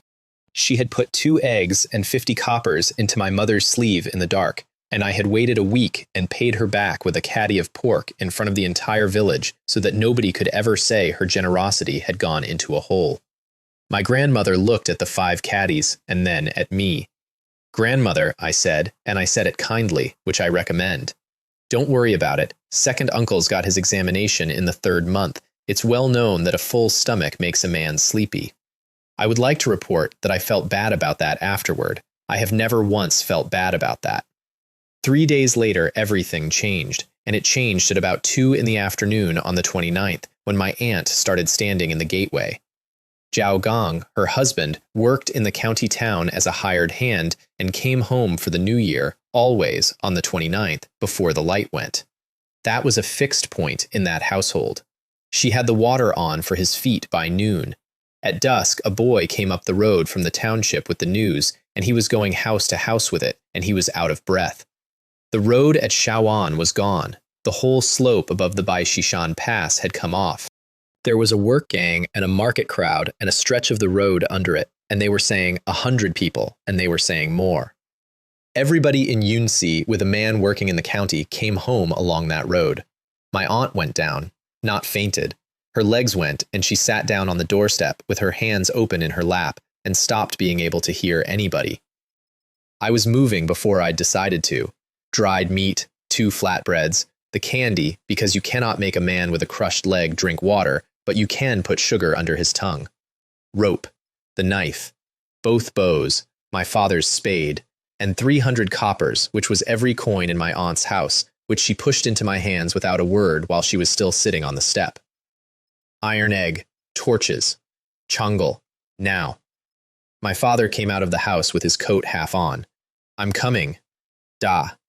I am coming, he said, in a voice I had not heard him use, and that was the end of the discussion, and I have since been very glad about it. 10 miles, in the dark, in a wind that had teeth in it. We did it in a bit over 2 hours, which is not possible, and which we did anyway.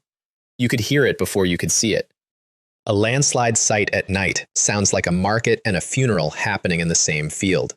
Hundreds of torches on the slope. People digging with hoes, with boards, with their hands. Bodies laid out along the road, on the flat, in a row, with somebody walking up and down the row, holding a lamp to faces. Women going along that row. That's the sound you can hear from a mile out, and I'm not going to describe it further. We started at the county end, because that's where a man walking home to Huayan would have been. 2 hours in, 40 meters up the slope, Iron Egg's shovel hit a boot. It wasn't Zhao Gang. It was an old man in a fox fur coat, jammed under the lee of a boulder, with a woman beside him, both of them alive, both of them barely. I knew the coat before I knew the face. I'd sold that man a fox 6 days ago. Butler Joe. He got his eyes focused on me after a moment. He was gray. Something was wrong with his chest, and he was breathing in short pieces. The fur, he said. The boy with the fur. We got him out and got Granny Feng out and got them both down to the flat where the fires were, and the second his back touched the ground, he grabbed a fistful of my trouser leg and would not let go. My young miss. He got up onto one elbow, which he should not have been able to do. Our young miss. She was in the second cart. She isn't in the row. I've looked. I made them carry me down the row. She isn't there, which means she's up there, or she's... Sir, find her. And then Butler Joe, a steward of the Jiang household, 60 years old, went from his elbow onto his knees in the mud in front of a 13-year-old village boy. Anything. Anything you want.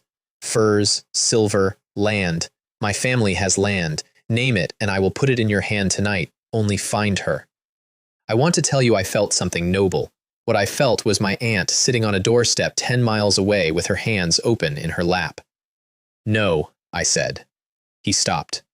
We've got our own man under this hill, I said. I'm sorry. Get up. He did not get up. He stayed on his knees in the mud and watched us walk back up the slope, and I made myself not look at him. And I would like the record to show that at that exact moment, I had no idea I was going to spend the rest of that night doing what he'd asked. Because up above the dig, behind the rocks at the top of the slope, 40 men were sitting in the dark, watching the torches and waiting. There were about 45 of them at that point, and there had been 300 in the autumn.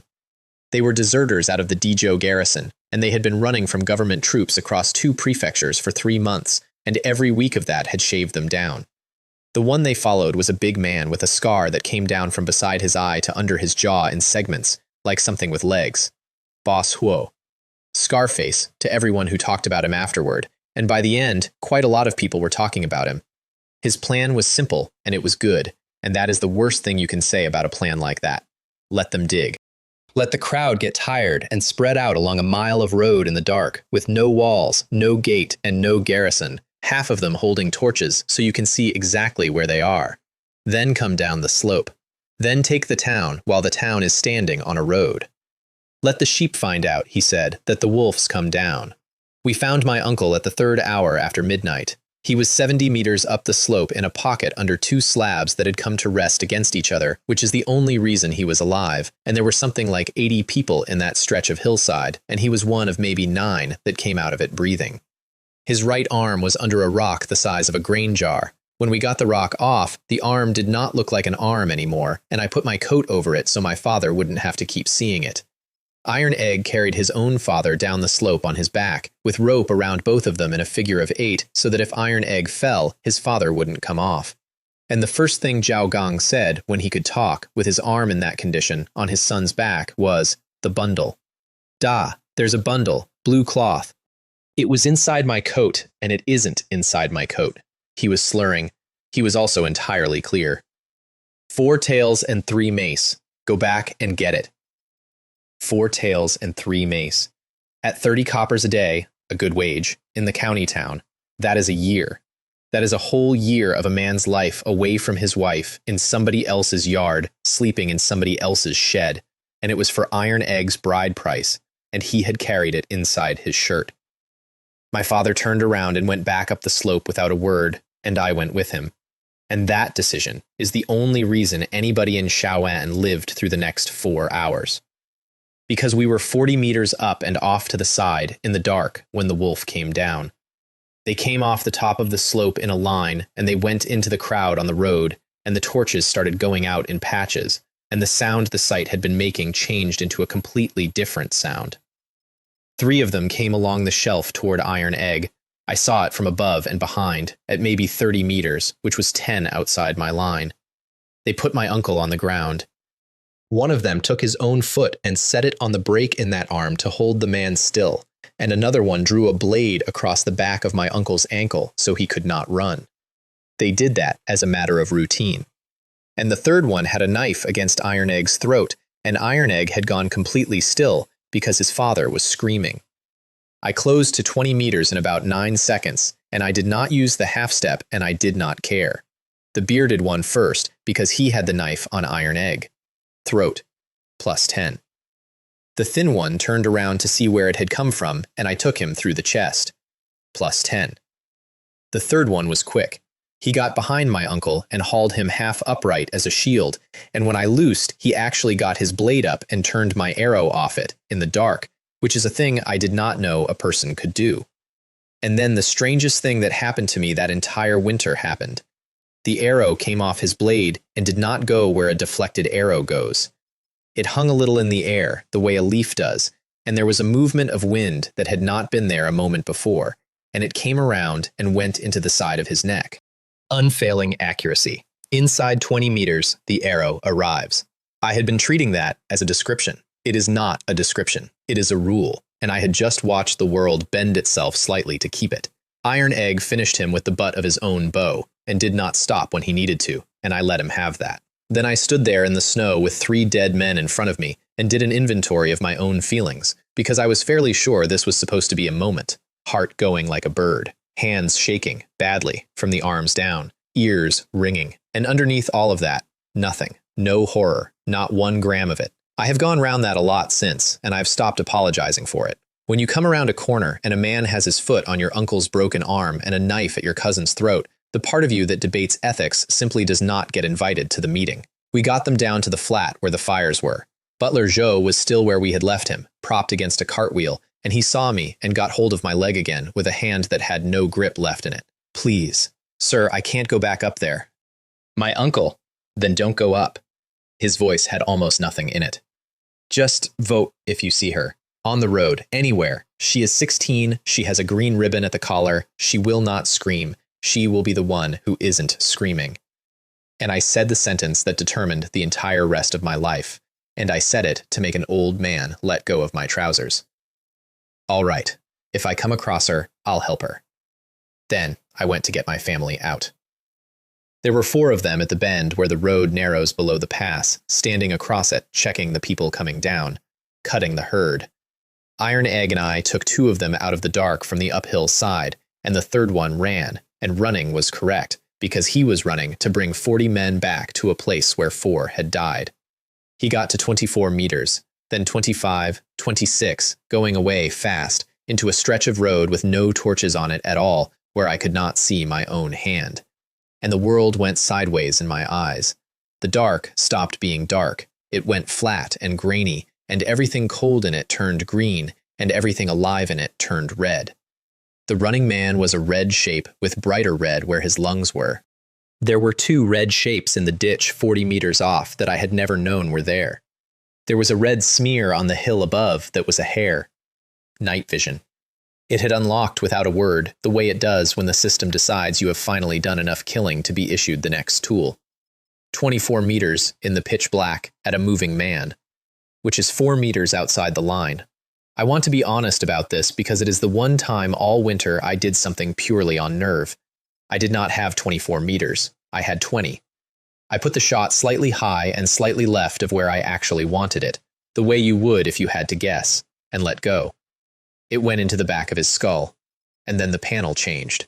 Hunting rank 3, strength 4.5, and a line I hadn't seen before, in that dry way the thing has, like a manual nobody proofread. Effective range of unfailing accuracy increases by 5 meters per point of strength.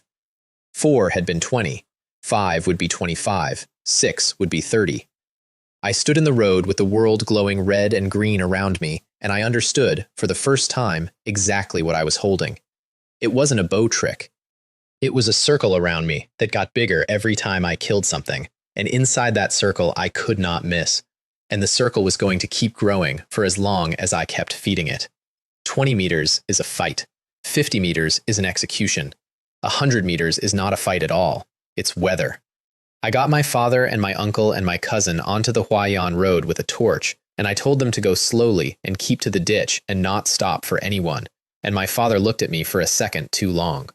You're going back. Yes. Changlei, I told an old man I'd help if I came across her, I said, and I'm about to go and come across her on purpose. Get uncle to a doctor. Their camp was in the half-burned end of Shaoan, in a courtyard with a wall. I got up onto the roof of a shed on the far side of the lane, which was the one useful thing the previous owner of my body had left me. The boy had been up on every roof in Yunqi, and my hands and feet knew how to do it without being asked. There were about 30 of them left in there. And Scarface was arguing with a scholar. I'm going to have to call him Han Shoutai because that's what everyone called him. And he had genuinely sat the examinations, twice, and failed both, and had ended up here doing the thinking for a man who could not do it himself. Not tonight, Han was saying. He had a soft voice, the kind you have to be quiet to hear, which is a trick I have since noticed in a lot of dangerous men. You want to go up to the villages tonight because they're rich and asleep. How many hunting bows in a village of 70 houses? 2, 3, 7, said Han. At least 7, and you don't know which houses, and you find out in the dark. We took the road because the road is where people have to be. We do not go where they get to choose the ground. And behind him, against the wall, tied at the wrists, sat a girl of about 16 in a good coat with a green ribbon at the collar, and she was not screaming. Han saw me looking, in the sense that he turned around and looked at her himself. And her we do not touch, he said. And I will personally take the hand off any man who forgets it, because she is not a girl, she is a bank. That coat is Jiang household. Her father commands ships. A family like that will pay 400 taels to have her back with the seal unbroken and the paper clean, and they will pay it fast and quiet, because the alternative is a scandal in a memorial. Damage her, and she is worth nothing, and we are worth less. That was Han Shoutai. He was the most reasonable person in that courtyard, and he was the reason I ended up killing him personally. Because also in that courtyard, laid out along the wall, was Butler Joe. They had gone back down and picked him up off the flat where I'd left him. Not to save him. Han had a use for him, an old servant, half dead, propped against the wall where the girl could see him, so that the girl would sit still.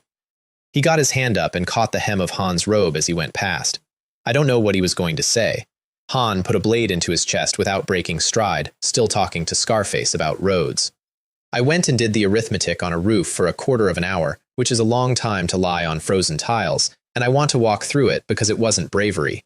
30 men, one of me. Inside 25 meters, I could not miss, and I could see in the dark, and they could not. Outside it, I was a boy with a bow. The courtyard was 22 meters across. The lane outside it was 11 meters wide. Every place they were, I could reach. And clay walls, which is the thing that made it possible, and which I only realized when I rolled onto my side and looked at the wall of the house and saw 2 red shapes inside it moving through solid mud brick. Night vision does not care about a wall, it cares about heat. I took the 2 sentries at the gate first, one and then the other, and the second one went down without a sound, and I put my hands on him and moved him, which was hard, and propped him sitting against the door frame in the shadow with his chin on his chest. Then I waited. Han sent a man to check on the gate. The man saw a shape sitting in the doorway, not answering. The man came back and reported that Chen was asleep at the post. Han went out to the gate himself and took a blade to his own sentry for sleeping, and found out mid-swing what he had actually just done. I put an arrow in his throat from 10 meters, from the roof, at the moment his own men were watching him cut a corpse. That is the only killing that entire winter that I would call satisfying, and I have not gone back on it. Then it was 30 seconds of complete noise, and I do not have a heroic account of it because I did not do anything clever. They ran into the lane, and I was above them, and they could not see me, and there were 3 walls, and it went the way that goes. Scarface was not in the courtyard. Scarface had gone up the hill with 8 men the moment the shooting started, which is why he was still alive, and why I would meet him again. I got down into the yard and cut the girl loose. She had not screamed. She had not screamed for 4 hours. Her wrists were in a state, and she got up on her own, and the first thing she did was walk over to the wall and kneel down beside Butler Joe and put her hand flat on his chest. "He's gone," I said. "I know," perfectly level. "He was with my father before I was born." Then she stood up and looked at me, a village boy, 13, covered in things I do not want to itemize, holding a bamboo bow. "What's your name?" "We should go." We went out through the burned end of the town, with 8 or 9 of them still between us and open ground, and we were most of the way through when the road behind us started making a noise like a drum. Cavalry. 100 of them out of the county road with torches coming up into Shawan at a canter. And at the front, on a gray, in silver-scaled armor with a red tassel on the helmet, a young officer standing in his stirrups and shouting one thing over and over. "Find my sister! Find my sister!" The girl beside me made a small sound and started forward. I stepped back into the alley mouth. She turned round. "Look, I know how this scene is supposed to go. I've read it." She turns round in the firelight, and the young hero steps out and says his name, and the family takes him in and gives him a horse and a sword and a future, and he never has to think about grain again. Here is what actually happens to the poor boy who saves the great house's daughter. He gets a bag of silver and a story, and for the rest of his life, he is the boy who saved the young miss. Every good thing that comes to him afterward comes with that attached. Every door opens because of it, which means every door belongs to them. And somewhere in that house there is a person right now working out whether the family's honor requires them to be grateful to a peasant or to be rid of him quietly. And I did not want to be on that agenda at 13 years old with 100 caddies of rice to my name. I wanted a bow, a mountain, and no one's hand on my collar. So I went backward into the dark, and I kept going. "Wait," she said. "Wait, you!" And that was that. And I honestly believed at the time that it was the end of it, which tells you everything about how much I understood about how this world worked. I caught my family on the Huayan Road at first light. We got my uncle to a doctor in Linan Township. It went in the order these things go. Stop the bleeding, get the arm splinted, herbs, a stretcher, 3 quilts because a man who is cold does not mend. 300 coppers, all of it, my aunt's entire house savings, gone by noon. My aunt had been standing at the village edge since dawn. She saw the stretcher and she did not run. She walked quite slowly all the way out to us, and she looked at her husband's face first for a long time, and only then at the arm. The doctors in 2 townships said the same thing in slightly different words. The arm would set crooked, and the hand would never close all the way. The tendon behind the ankle was cut through, and there is no fixing that. Zhao Gong was 34 years old, and as of the 29th of the 12th month, he was a man who would walk with a stick on the flat and not at all on a hill, and could not lift a hoe, and could not go back to the county town, and would be fed by his family for the next 40 years. That evening, my aunt got down on her knees in her own yard in front of me. I got her up. I had to actually lift her, and she was heavier than she looked, and she fought me the whole way. Then Iron Egg went down and put his forehead on the floor 3 times before I could get to him. "Stop it. Get up. Both of you, get up." "You went back up that hill," said my aunt. "He's my uncle." "You went back up that hill." And then my uncle, flat on his back, with his good hand, pushed the blue bundle across the kang at me. 4 taels and 3 mace. A year of his life. "Uncle, no."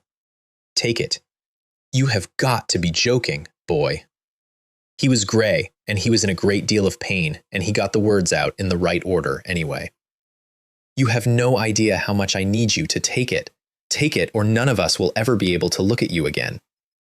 So I took it, and I said thank you, and I went out into the yard and stood in the cold for a while. Then I opened the panel because I'd felt something shift out on that road, and I hadn't had a second to look. Points, 340. And under the panel, where there had never been anything before, a second tab, an exchange. I went through that list the way a starving man goes through a menu. A liquor recipe, 200 points. Cement, at a number I could reach in a couple of months. A curved plow, a water wheel, fertilizer methods. And at the bottom, in a section all its own, seeds, corn, potato, sweet potato, priced in the tens of thousands, which at 10 points a hair meant I could have corn in about 9 years. That, incidentally, is where I want to stop and answer the question everybody asks me, because I asked it too, that night, out loud, to a courtyard wall. Why not just take everything at once? Why not go to the shop and buy the future? Because the shop does not take silver, it takes points, and points come out of dead animals, one at a time. A crucian is 1, a carp is 2, a hare is 10, a fox is 20. There is no bulk discount, there is no loan, and no amount of being clever gets you a single point that you did not personally put an arrow into. I had 340, and the thing I wanted was 350. Qingheng tendon, reconnecting glue, restores severed sinew. 350 points, 10 points short. 10. I went and got the spear and the rope, and I went down to the creek in the dark, and I chopped a new hole in the ice by myself, and I speared crucians at 1 point apiece until my hands stopped working. 9 fish, 12 points. 352. I bought it standing in the snow at the edge of the creek with my hands under my armpits, and the system, which has never once shown any interest in my feelings, put a recipe in my head as flatly as a train timetable. 26 ingredients. I went to the village chief in the morning and read the list to him, and he named the prices out loud as we went, and 6 or 7 of them he had to stop at because he had never heard the words before in his life. That's not a herb. It's on the list. That's not a herb, boy. That's a place. Or a person. He rubbed his jaw. Say the whole thing again. We got to the bottom, and he did the sum on his fingers twice and said, 2 taels, give or take. 2 taels of silver for 1 dose of medicine, in a village where a man earns 30 coppers a day. I had 4 taels and 3 mace in a blue cloth bundle that my uncle had spent a year away from his wife to earn, and the medicine was for his ankle, and there is a certain symmetry to that which I did not enjoy at all. On the way back through the village, I passed the old house. My grandparents were in the yard hulling rice, the 2 of them, at 70, because the household had 15 people in it, and none of them were doing it. Their grandson, Wang Changshui, was sitting on the step, second aunt's boy. 7 years old, and he had a cough, and he was watching me the way small children watch anyone who moves. I had candy in my sleeve. I gave him a piece. Second aunt came out of that house like a bird off a wire, took it out of the child's hand, threw it in the snow, and pulled him inside by the arm. They'll poison you! He cried about it for a while. I could hear him from the lane. Remember this bit, because of what happened in the 2nd month. When people ask me later why I did what I did for that boy, they always want it to be about being a better man than his mother. It wasn't. It was about the fact that I stood in a lane on the 30th day of the 12th month and watched a 7-year-old get hit for accepting a sweet. And I filed it, the way I filed everything that winter. And I did not stop being angry about it for a very long time. 24 of the 26 we got in Huai'an. 2 of them, a vine and a moss with names nobody local recognized, existed only in the county town. And since I was in the township anyway, I went to see the blacksmith about arrows. Zhenglang looked at me over the anvil for slightly too long. You were at Shao'an. Yes. Night before last. Yes. He put the hammer down. How many did you kill? I did the honest thing, which in hindsight was reckless and which turned out to be the single best decision I made in that township. About 20. Zhenglang went white, not pale, white in a hot forge, in front of me. 20. Maybe a few more. It was dark. Boy, he came around the anvil. Do you know what a soldier's service record looks like? A man can serve the full term on the northern border, 5 years, and come home with 2. 2 confirmed, and he'll dine out on it in his village until he's old. Officers get promoted on 20. 20 is a memorial to the throne. 20 is a name on a list in a prefecture office. There were about 40 of them. And who was with you? My father. He hasn't got a bow. My cousin, who's 13 and can't hit a barn, and my uncle, who was on a stretcher with a broken arm. Zheng Long stood absolutely still for about 4 seconds, and then he laughed. Not politely. He put a hand on the anvil and laughed until he had to wipe his face, and it went on long enough that his apprentice came in from the yard to see what was wrong with him. A farmer, 2 children, and a cripple, he said. 40 deserters out of the Dezhou garrison. And then, to himself, in a completely different voice, and I told him to go home. He went into the back room. He came out with a bow. Dark wood, almost black, laminated with horn, longer in the limb than the bamboo, and heavy in the hand in a way that told you what it was before you drew it. Lingnan iron pearwood, he said. It'll put a shaft through a boar's shoulder plate. The bamboo won't, and one day soon you'll find that out at a range where finding it out is expensive. How much? Nothing. Master Zheng, 10 armor-piercing shafts is 2 mace, he said, and you'll pay that, because I have an apprentice to feed. The bow is not for sale, so it can't have a price. Take it and get out of my forge. I took it and got out of his forge. I did not know then who Zheng Long was. Nobody in Huaiyan knew who Zheng Long was. That comes much later, and when it came, it made me want to sit down. Wu Laosi brought the news that afternoon, because Wu Laosi would walk to Shao'an and back for 10 coppers, and I gave him 10 coppers. 300 dead on the road and in the town. Half of Shao'an burned. The Qingzhou army had come up from 40 miles out and reached it at dawn and found the work already done and did not appear to know by whom, which suited me exactly. And the leader, the big one, the one with the scar, had gone up into the hills with a handful of men and was not found, and the prefecture had put out a price. 100 taels of silver. For a man's head, said Wu Laosi, chewing. 100 taels. I'd do it for 80. We left for the county town before dawn on the 30th. My mother had been up since the middle of the night making buns with dried meat in them, 20 of them, working by a single wick in the dark so as not to wake the children, and she put them in a cloth on my back and did not tell me to be careful, which I appreciated more than I can say. There were checkpoints. Of course there were. Half a garrison had come up from the prefecture, and every road into Qinglan had 2 clerks and a couple of mounted men on it.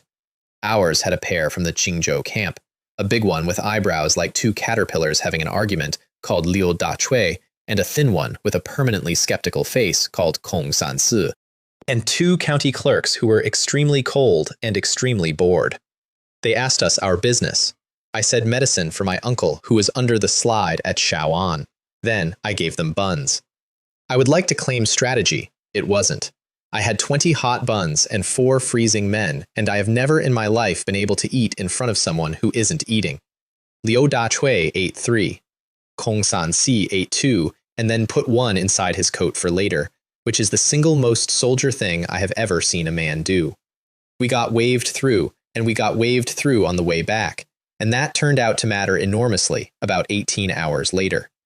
Qinglan County Town, 1,300 households, 10,000 people, a wall, a moat with ice on it, and a drum that closes the gate at the 6th hour of the evening and does not care who is outside it.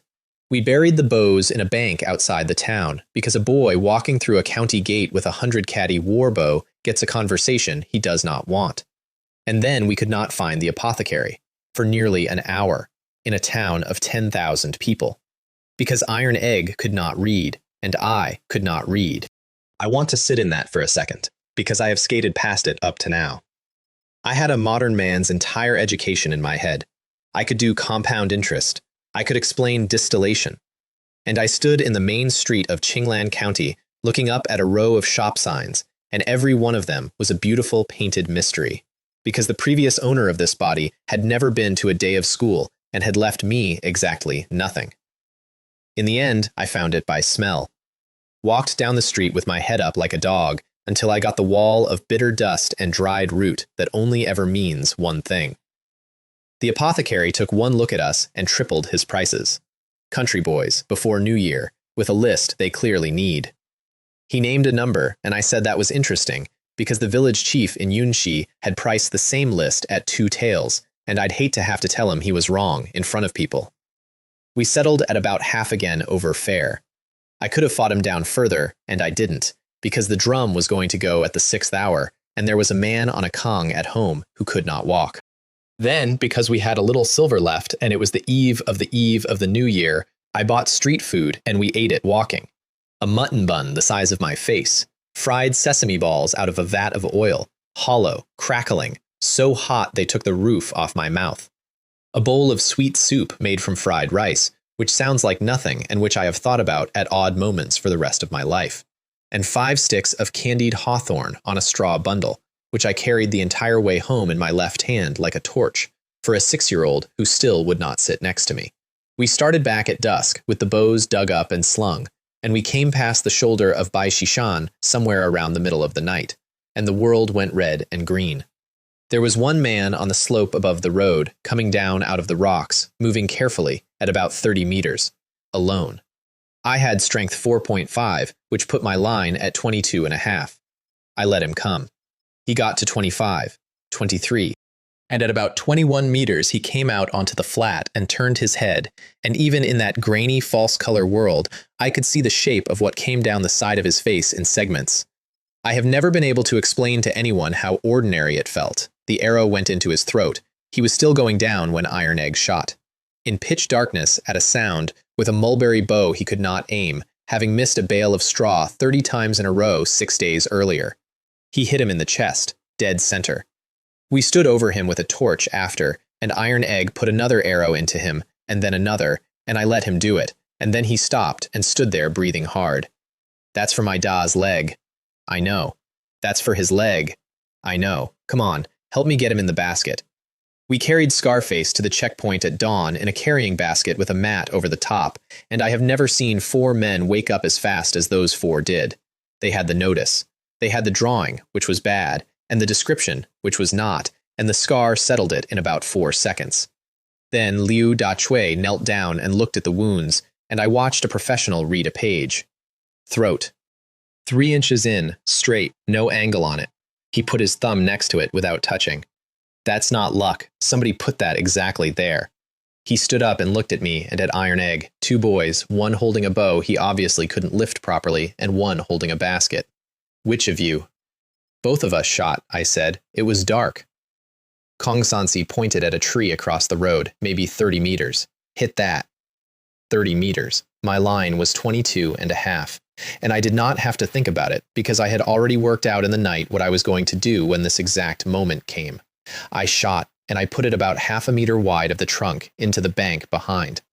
Sorry, I said. Hands are cold. Kong Sansi looked at Liu Dachui. Liu Dachui looked at the ground. Right, said Liu Dachui. Well, get on the horse. Neither of us had ever been on a horse. The Qingzhou camp was 11 miles, and we did it at a trot, and I would like to state for the record that both of us were sick, twice, and that Iron Egg was sick on a soldier, and that the soldier was extremely gracious about it in a way that suggested it happened a lot. The camp was 500 men and a lot of mud. They took the basket into a tent, and there was some shouting, and then a young officer came out. Silver-scaled armor, red tassel, about 22 years old, with the particular tiredness of a man who has been in the saddle for 4 days. Her brother. He asked us how it happened. I told him a version that was mostly true and left out the interesting parts. He listened to all of it, and at the end, he pointed at my bow.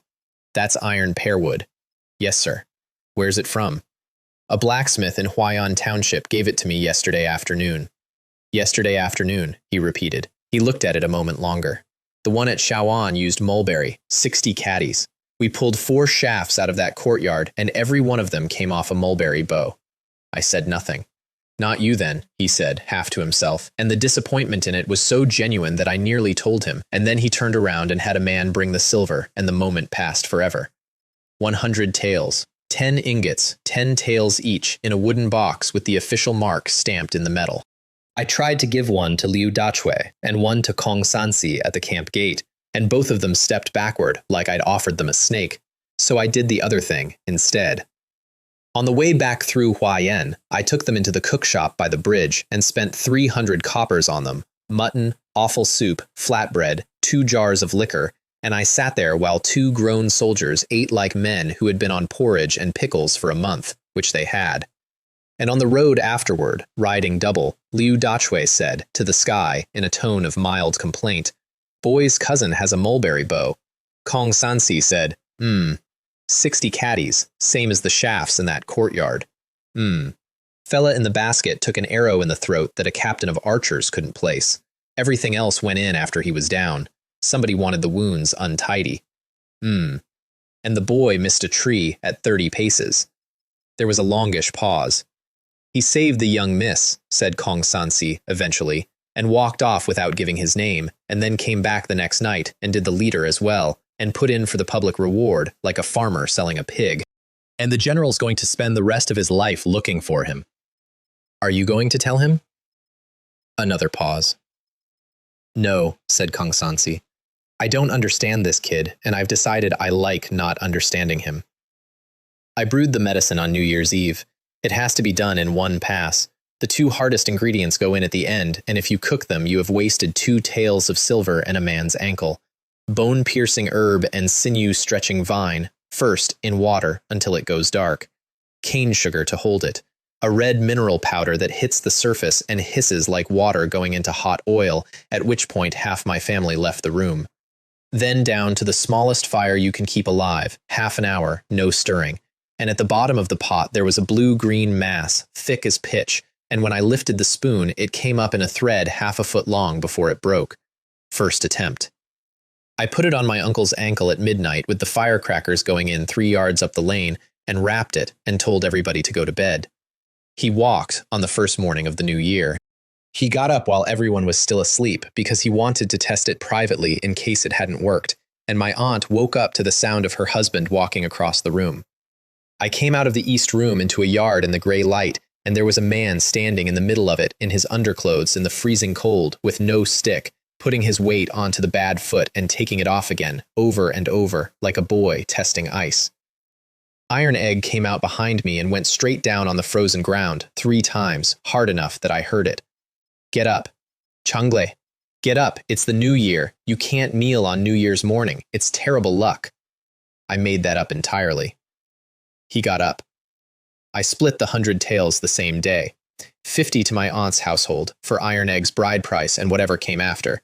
50 to me, and mine had a job already, and the job was not silver. It was a recipe with a 200-point price tag that I could now afford, and 4,000 catties of grain I did not yet own. The new year in Yunshi village goes like this. On the 29th, everybody buys a little of everything. And the point is not the buying. The point is that on that one day, nobody in the market says no to anything, because saying no to a thing on that day is inviting a year of it. You make date mountain buns out of white flour, stacked in tiers with a red date pressed into every level, and they sit on the table looking magnificent, and go rock hard by the 3rd day, and everybody eats them anyway. You cook the New Year porridge, and then you take it out and stand it in the yard to freeze solid, which is called freezing the year, and which means the good part of this year is held still and doesn't run out into the next one. At the gate, you draw a ring of wood ash on the ground and write the character for good fortune in the middle of it. My father wrote ours. It is the only character he can write. He learned it from his own father, one character, and he practiced it on the ground with a stick for 3 days beforehand so it would be right, and I watched him do that and did not say a single word about it. Then, after dark, the youngest child in the house takes a torch and runs 3 circuits of the yard, which is called treading the year. And Xiaoyong did it at a dead sprint with his tongue out in concentration and nearly set fire to the woodpile. And you burn pine branches, green ones, so they crack and bang, because the beast called Nian is afraid of noise, and because the whole village doing it at once sounds like an army coming through, and everybody enjoys it enormously. I cooked. Scholar Zhao's apology had included 20 catties of mutton, which is not a normal amount of mutton, and I did 2 things with it. Loin cut thin and thrown into a screaming hot pan with dried chili and cumin, 30 seconds aside, so it comes out with a black edge and pink in the middle. And ribs, browned first, then down for 4 hours with liquor in the pot instead of water for the first hour, which takes the sheep smell out of it and puts something else in. 10 people at that table. My family, my aunt's family, and Widow Zhao and her daughter from the end of the lane, who had nobody. And my mother, for the first time in 9 years, made new clothes. 4 sets, out of Scholar Zhao's cloth, cut and sewn between the 25th and the 30th by a woman who also cooked 3 meals a day for 10 people. My father got a jacket. Xiaoyong got trousers that reached his ankles for the first time in his life, and spent the evening looking at his own feet in surprise. and she took a length of red thread and tied it into my sister's braid. Xiao Qian sat perfectly still for that. And then she put her hand up and touched it, and looked at all of us looking at her, and burst into tears at the table on New Year's night, which is supposed to be catastrophically bad luck, and which not one single person in that room mentioned. I went up the mountain on the first morning of the year, which everybody told me was also bad luck. Strength 5, line at 25 meters. I got a fox almost immediately, a red one, a big male the color of a struck match, and I put a shaft in his forehead at 22 meters, and he did not go down. He ran.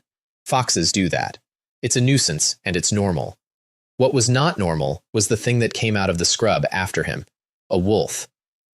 A young one, gray going blue at the shoulders, maybe 8 months, and he had been lying up watching the same fox, and he came in at a flat sprint to take the kill off it, and he hit that fox in mid-stride. I put an arrow through his head at 19 meters, and he went down on top of the fox and crushed it flat.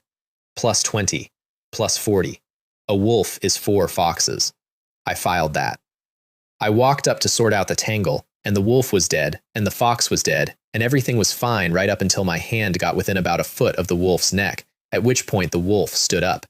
He had not been dead.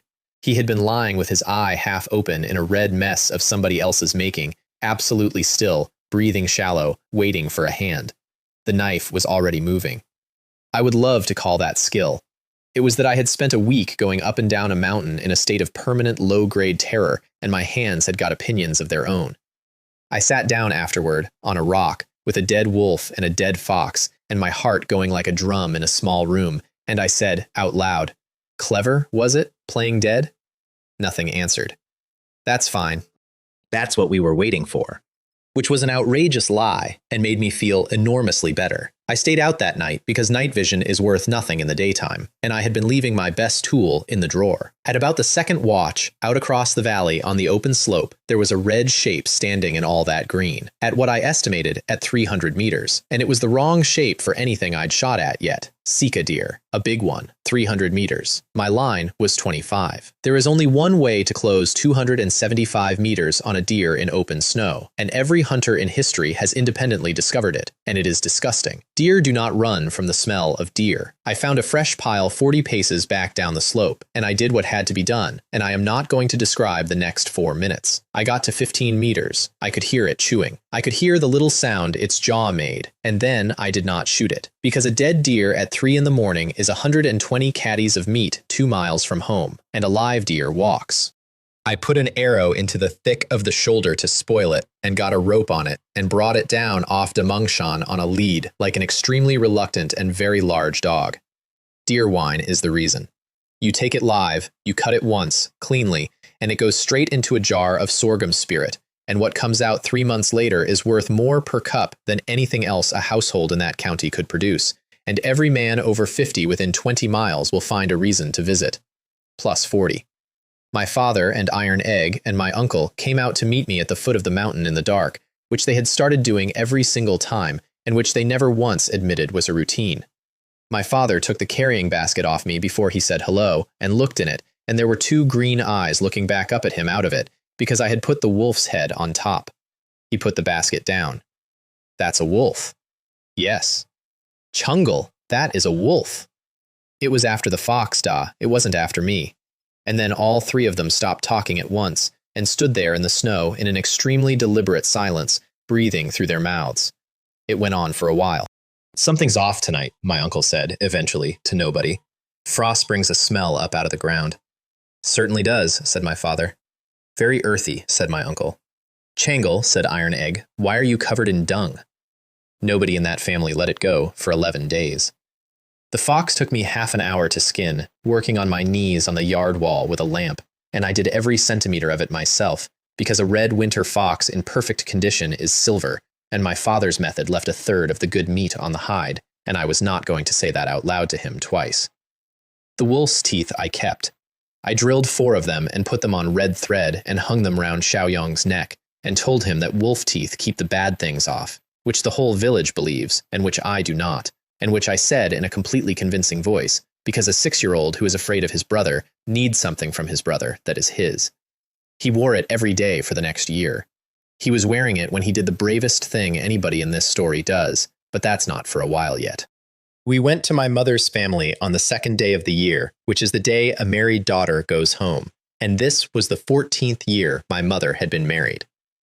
The Wu family lived in Yong'an Township, 13 of them under one roof, and they had 30 mu of paddy that ran 220 catties to the mu against our 80, and the women took in sewing on commission from the town. They were not rich. They were the thing that is much more painful to visit, comfortable. My mother had gone back once a year for 14 years on the second day, and every year she had gone empty-handed, or as near to empty as you can go while still calling it a visit, because the third son's wife in a house of 15 has no money of her own. This year, we took a cart. Rice, millet, flour, eggs, dried meat, a haunch of venison, rabbit, pork, fish, salt, and oil. And the first jar of the deer wine, which was not ready and which I brought anyway. My grandfather came out to the gate and told us off for it in the loudest possible voice for about 4 minutes without pausing. Extravagance. Showing off. Where did it come from? Take it back. What will the neighbors think? Then somebody put a cup of the deer wine in his hand, and he had a mouthful and stopped in the middle of a sentence and did not finish that sentence and went and sat by the fire with the jar between his feet. And my mother walked through her parents' gate with her chin up for the first time since she was 17 years old. I did not understand what I was looking at until my grandmother said something to her in the kitchen that I overheard and shouldn't have, which was, "You've got color in your face." I cooked for 18 people because I am incapable of visiting anywhere without taking over the kitchen. Venison stewed with white radish, 4 hours, until the radish goes translucent and tastes more like meat than the meat does. And fire meat, which is my own invention and which turned that township upside down. Thin slices threaded on peeled willow sticks and stood up against the inside wall of the stove, right against the hot clay, so the fat drops into the fire and the smoke comes back up through it. I made about 90 of those, and I did not get to eat one. And then, before I had put the knife down, 3 of my aunts came into that kitchen in formation. Did I know that the Shen family's second girl was very capable? Did I know that the Wu family down the lane had a daughter who could do accounts? How tall was I now? Was I promised? Was I promised to anybody at all? Because it is never too early, and a boy who cooks like this, I said something about the fire needing wood and left through the back. There was a market in Yong'an on the 5th, and I took the red fox to it, and this is where everything actually changed, although at the time I thought it was just a good day. I did not put it on a mat and wait like Huayan. I stood up on the edge of a cart, and I sold it like a man selling fish. First month firefox, taken on the first morning of the year. 1 arrow between the brows and not another mark on the hide. No legs, no belly, no shoulder. You'll not see another this winter, and you'll not see another next winter. I asked 10 taels. The market laughed at me, genuinely laughed, in a crowd, 40 or 50 people, the way people laugh at a boy who has clearly gone mad in public. And a fat man in a fur-lined coat came out of the back of that laughing crowd and said, 8, which stopped the laughing. Thaddy Qian owned 300 mu and a pawn shop and had absolutely no sense of humor about money, and he had just offered 8 taels for a fox that the entire township had priced at 1, without haggling, with his purse already out. Every instinct I had said, something is wrong with this fox. Every instinct I had also said, 8 taels. Done, I said. Don't, a girl's voice from the side. 16, good coat, green ribbon at the collar. Behind her, a boy about my own age with an ebony bow slung across his back and the expression of somebody who has just been asked to stand somewhere unpleasant. Master Qian, she said, without raising her voice at all, hold the fur up, against the sun if you would. No, higher, thank you. Thaddy Qian, to his considerable credit, did it. Now everybody look at the guard hairs at the shoulder, she said to the market. A common firefox has 2 layers, underwool and guard. That is what you are all used to, and that is what a tail of silver buys. Look at this one. And in the low winter sun you could see it. Under the crimson, under the red guard hairs, a 3rd layer, short and fine, and it was not brown and it was not white. It was gold. Golden firefox, she said. 3 layers. They are not sold in markets. They are sent up as tribute, and the throne gives them to ministers who have done something the throne wants remembered. She turned to Fatty Chien and smiled at him very pleasantly. 24 taels. Would you say that's fair, Master Chien, or should I go and ask at the pawn shop? Fatty Chien had the good grace to look like a man caught with his hands somewhere. 24, he agreed, and I said, 18. Everybody turned around. I asked 10, I said. He said 8 before he'd even touched it, which means he knew and I didn't, and that's his trade, and I'd have taken the 8 and gone home happy. I'm not going to stand here and take 24 off him because a young lady walked past. 18, and we're both content. There was a silence of a very particular quality. Fatty Chien paid me 18 taels and shook my hand, which nobody does, and did business with me every month for the next 2 years on terms I never had to check. I counted the silver without looking at it, ingot by ingot, thumb across the face of each one to feel for the stamp and the shave marks, which is a thing you learn in about 4 seconds the first time somebody tries to hand you a plated one. The boy with the ebony bow was staring at me. You can't read, he said, can you? No. But you can do that. Silver's not reading, I said. Silver's weight. His name was Jiang Xiaoyi, and he had been shooting since he was 3 years old under a proper master, and he had, up to that moment, held a very stable set of opinions about villagers. And his sister said, "Will you eat with us? There's a place at the Jiao Ding." Now I have to explain why I said no, because it looked ungrateful and it was calculated. "Thank you," I said, "but no. You saved my life." I did that because I told an old man on a road at Shaoan that I'd help if I came across you. I said it as plainly as I could manage. That was the whole debt. I paid it. If I sit down at your table today, then tomorrow your family owes me, and the day after that, I'm a person your household has an opinion about. I'd rather be nobody. Nobody eats better. She looked at me for a long moment with an expression I could not read at all, and I remember thinking, that's fine, we're done, that's clean. Very well, she said. Xiaoyi, the sewing commission. What? The commission for the spring clothes. You dismissed the Wu family of this township yesterday, as I understand it, on the grounds that they were, and I believe I have this right, provincial. Xiaoyi went red. Give it back to them, she said. 50 sets, the full order. Tell the steward it was my instruction. And then she turned to me and waited. 50 sets of spring clothes, commissioned to my mother's family, in front of the entire Yong'an market, 1 minute after I had explained at length that I did not want to be owed anything. If I refused it, I was throwing my grandmother's work out of her hands over my own pride. If I took it, I was in. Young lady, I said, that was very well done. Then you'll come to lunch? I'll come to lunch. Anyone planning to build a life around never owing anybody anything should know that I lost that particular argument in under 90 seconds to a 16-year-old, and I never won a single one after it either. Note it down. Stay away from clever women. They will sell you, and you will thank them for the service. The Jiao Ding was the best restaurant in Yong'an, 2 floors, and we went upstairs, and Jiang Xiaoyi spent the entire climb working up to something. He got it out before the tea arrived. I don't believe you shot that fox. Xiaoyi.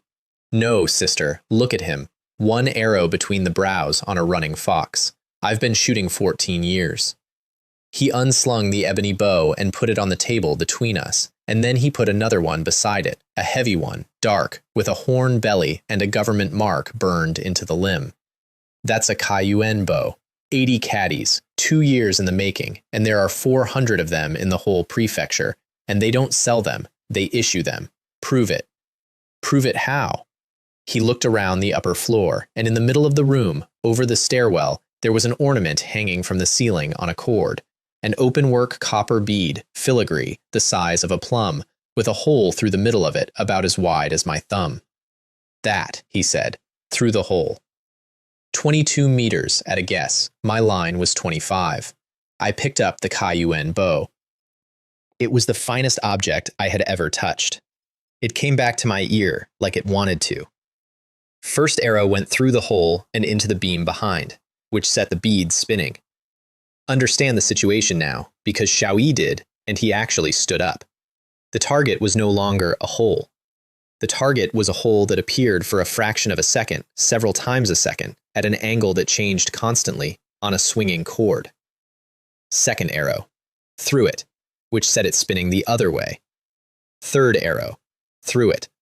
3 shafts in that beam, standing in a triangle, so close that the fletching of each one was touching the fletching of the other 2, and the 3 of them were trembling against each other, and they made a small, dry, buzzing sound in a room that had gone completely silent. Downstairs, somebody dropped a tray. There was a merchant at the next table, a man with a northern accent who traded across the border prefectures, and he got up out of his chair and came over, and went down onto both knees on the floor of a restaurant. "Master, are you of the rebirth?" "Sir, get up." "Please, get up." I looked at Zhang Xiaoyi, who was still standing, holding his own bow, with his mouth slightly open. "There are 3 more of those under the mirror at the end," I said. "Do you want me to do those too, or shall we order?"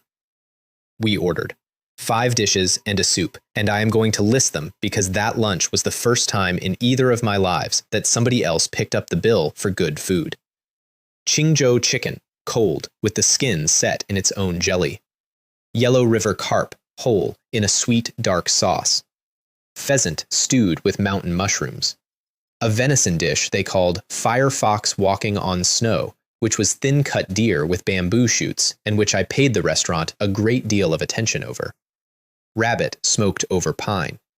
And number 1 scholar's soup, which is beef bone stock with an egg dropped in and a great deal of white pepper, and which is called that because it is what you send a young man off to the examination hall on. Wine called Autumn Dew, which was cloudy and sweet and about as strong as a determined tea. Iron Egg 8. Iron Egg ate in a way that made the waiters gather at the top of the stairs to watch. And then Jiang Yingxue, without any comment at all, ordered 8 flatbreads to the table, because she had observed within the first 10 minutes that 2 boys who walk 20 miles a day are not going to be filled up by 5 plates of things arranged nicely. I noticed her doing it. She noticed me noticing. We parted in the street at the bottom of the stairs. Her cart turned right, up toward the walled courtyards on the high ground, and I turned left, down toward the lanes where the ordinary households were, and neither of us made a thing of it. Back at the Wu house, I did the other errand. 5 taels to my mother's eldest sister-in-law, whose daughter was turning 17 with no dowry to speak of, pushed into her hands in the storeroom with the door half shut, and 5 to my grandmother in her sleeve, the same way my aunt had done it to my mother in a different house on a different night. My grandfather caught me coming out. He stood in the doorway for a while, and then he said, to himself more than to me, "Last year that boy stole the New Year coins off his own cousins, out of their pockets on the 3rd day, and lied about it to my face." He looked at me. "You're not the same person." "No," I said, "I'm really not." We had a household meeting on the 6th, 8 people behind a closed door, and I put the box on the kang and opened it. 10 ingots. Xiaoyang picked one up in both hands and bit it, which she had seen somebody do at the market, and got a fright when it didn't taste like anything. 50 of that is yours, I said to my aunt. Iron Egg's bride price, and the rest into your hands. No. Auntie? No. She had her arms folded. Absolutely not. You took my husband off a mountain, and you put him back on his feet, and now you want to hand me 50 taels of silver for it? What do you think I am? We went round on that for about half an hour, and I could not move her a hair, and I finally understood that I was going about it completely wrong. You cannot give money to people like that. They will not take money. Money makes them a person who received something. So I stopped offering money and offered work. Fine, I said. Then it's not a gift. It's capital. We're building a distillery. Silence. All of it, both households, in one pot. Widow Zhao comes in too. She's been brewing rice wine on that lane her whole life, and she's got nobody, and she's got the only proper set of jars in this village. Uncle can't hunt and can't hoe, but he can run a still and he can count, and he can do both of those things sitting down. My uncle put his hand over his eyes. And what, said my aunt slowly, does anybody in Yunxi village want with more rice wine? There's rice wine in every house in the county. There isn't, I said. Not the kind I'm going to make. Trust me, for 2 months. That was the last real argument we had. After that, it was logistics, and logistics I can do. We needed grain, 4,000 catties of it, which is not a quantity you buy in a village of 70 households without every person in 3 townships knowing your business by nightfall. So my father and my uncle went to Huayan twice a day, morning and evening, and brought back 400 catties a day between them on 2 handcarts, buying from 4 different sellers in rotation, and it took them 10 days, and not one person worked out what was happening. Iron Egg's job was water, because you can build a distillery anywhere and it will make bad liquor unless the water is right. He tasted every well and spring within an hour's walk, every single one. He came back on the 4th day, having found a spring at the foot of Dalongshan that came out from under a limestone shelf, and he said, "It's sweet. It's actually sweet, Changle. It's like there's something in it." And he was right. And that spring is the reason for everything that came after. And I paid the system. 200 points for the distillation method, which I already knew in outline from a previous life, and which I bought anyway, because knowing that alcohol boils at a lower temperature than water, and knowing how to run a 3-vessel still at the correct rate are 2 entirely different kinds of knowing. 300 more for an improved starter culture. That left me almost empty and short, and I remember standing in the yard on the 7th day of the 1st month, looking at a number that was nearly 0, and thinking, cheerfully, that I now had a very good reason to go and kill something. I hunted for 10 days straight. Hares, pheasants, 3 more foxes, a badger, 2 roe deer, out before light, back after dark, every day, in weather that got steadily worse, and by the 17th of the 1st month, the panel read strength 6.3, which put my circle at 31.5 meters and 990 points. And the household turned into a workshop behind me. Xiao Qian took the hides that weren't worth selling, the ones I'd ruined, the ones with 3 holes in them, the ones off animals too small to matter, and made things. Gloves with the fur inside, knee pads that tied at the back, a collar for my father that went up over his ears. She was 9 years old, and she had never been taught to cut leather, and she worked it out by taking apart an old one of my uncle's. And Xiao Yang took over the arrows completely. He sat cross-legged on the Kong with a whetstone between his feet, and put an edge on the armor-piercing heads, 4 facets, exactly even, checking each one against the last, and then set the fletching with a bone glue he made himself from things nobody else wanted, and he did it with an expression of total absorption that I recognized immediately. It was the face Zheng Long had over the anvil, 6 years old. I have never told my brother that I noticed it that early. I probably should. I crossed 1,000 points on the 18th with a roe deer at about the 4th hour of the afternoon. I would like to describe my hopes for that milestone. I had, over 10 days of walking through snow with a lot of time to think, developed a rich fantasy life about what a system called the strongest hunting system might hand out at around 1,000. A dragon-splitting palm, a spirit beast, a move with a name. What I got was beast instinct.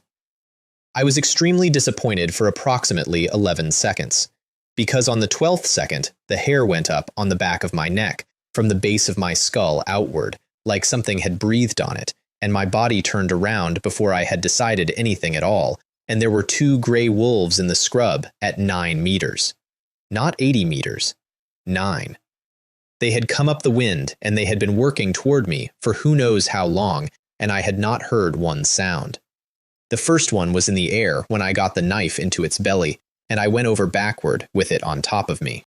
The second one I got with the knife thrown, which I would never in 100 years have attempted with a conscious mind, and which went into its throat. Plus 80. I lay on my back in the snow under a dead wolf and thought, all right, no, this is better than a dragon palm. And then the hair on my neck went up again. That is the moment in this whole story that I still dream about. Not the bandits, not the tiger. That. Because I got up onto my elbows and looked up the slope, and beast instinct is not a picture, it is a pressure. And the pressure was coming from the whole tree line at once. It was not 2 wolves. It was not 5. I could see about 20 of them, and I could feel the rest. 100 wolves. I ran. I have never run like that, and I hope not to again. 2 miles down a mountain I had walked every day for 6 weeks, which is the only reason I lived, because I did not have to think about where my feet went. I lost the knife. I lost my hat, and then my scarf. I threw away the carrying basket with 2 hairs in it, because a basket catches on things, and I heard them go over the top of it without stopping, which is the detail that told me they were not hunting me for food. I went down at the second stream crossing and put my knee into a rock, and I got up and kept going on it. At about 60 meters from the last slope, I turned around and shot at the big one at the front, out of pure animal spite, at 50 meters, 20 outside my line, and missed him by 1.5 meters. And they stopped anyway, right at the edge of the village fields, in a line, and stood there in the dusk, and then went back up the mountain at a walk. Not driven off, not afraid, finished with the day.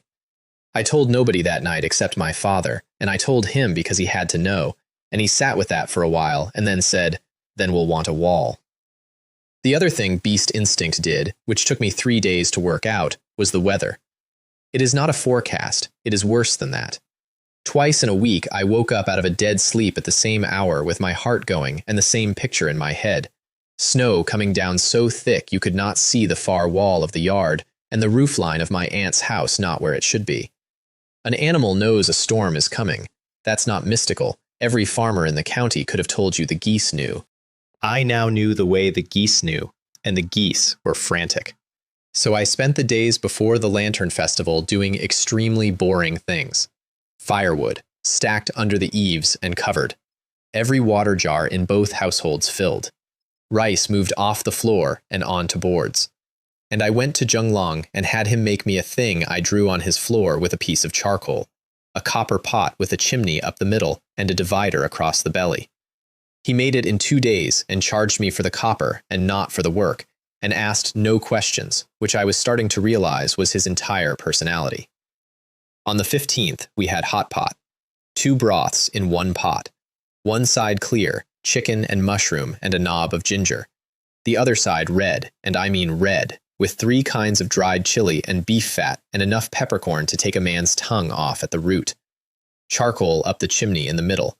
12 people around it on the kang, with the lamps going and the paper lanterns out along the lane, and the entire village walking up and down being pleased with itself.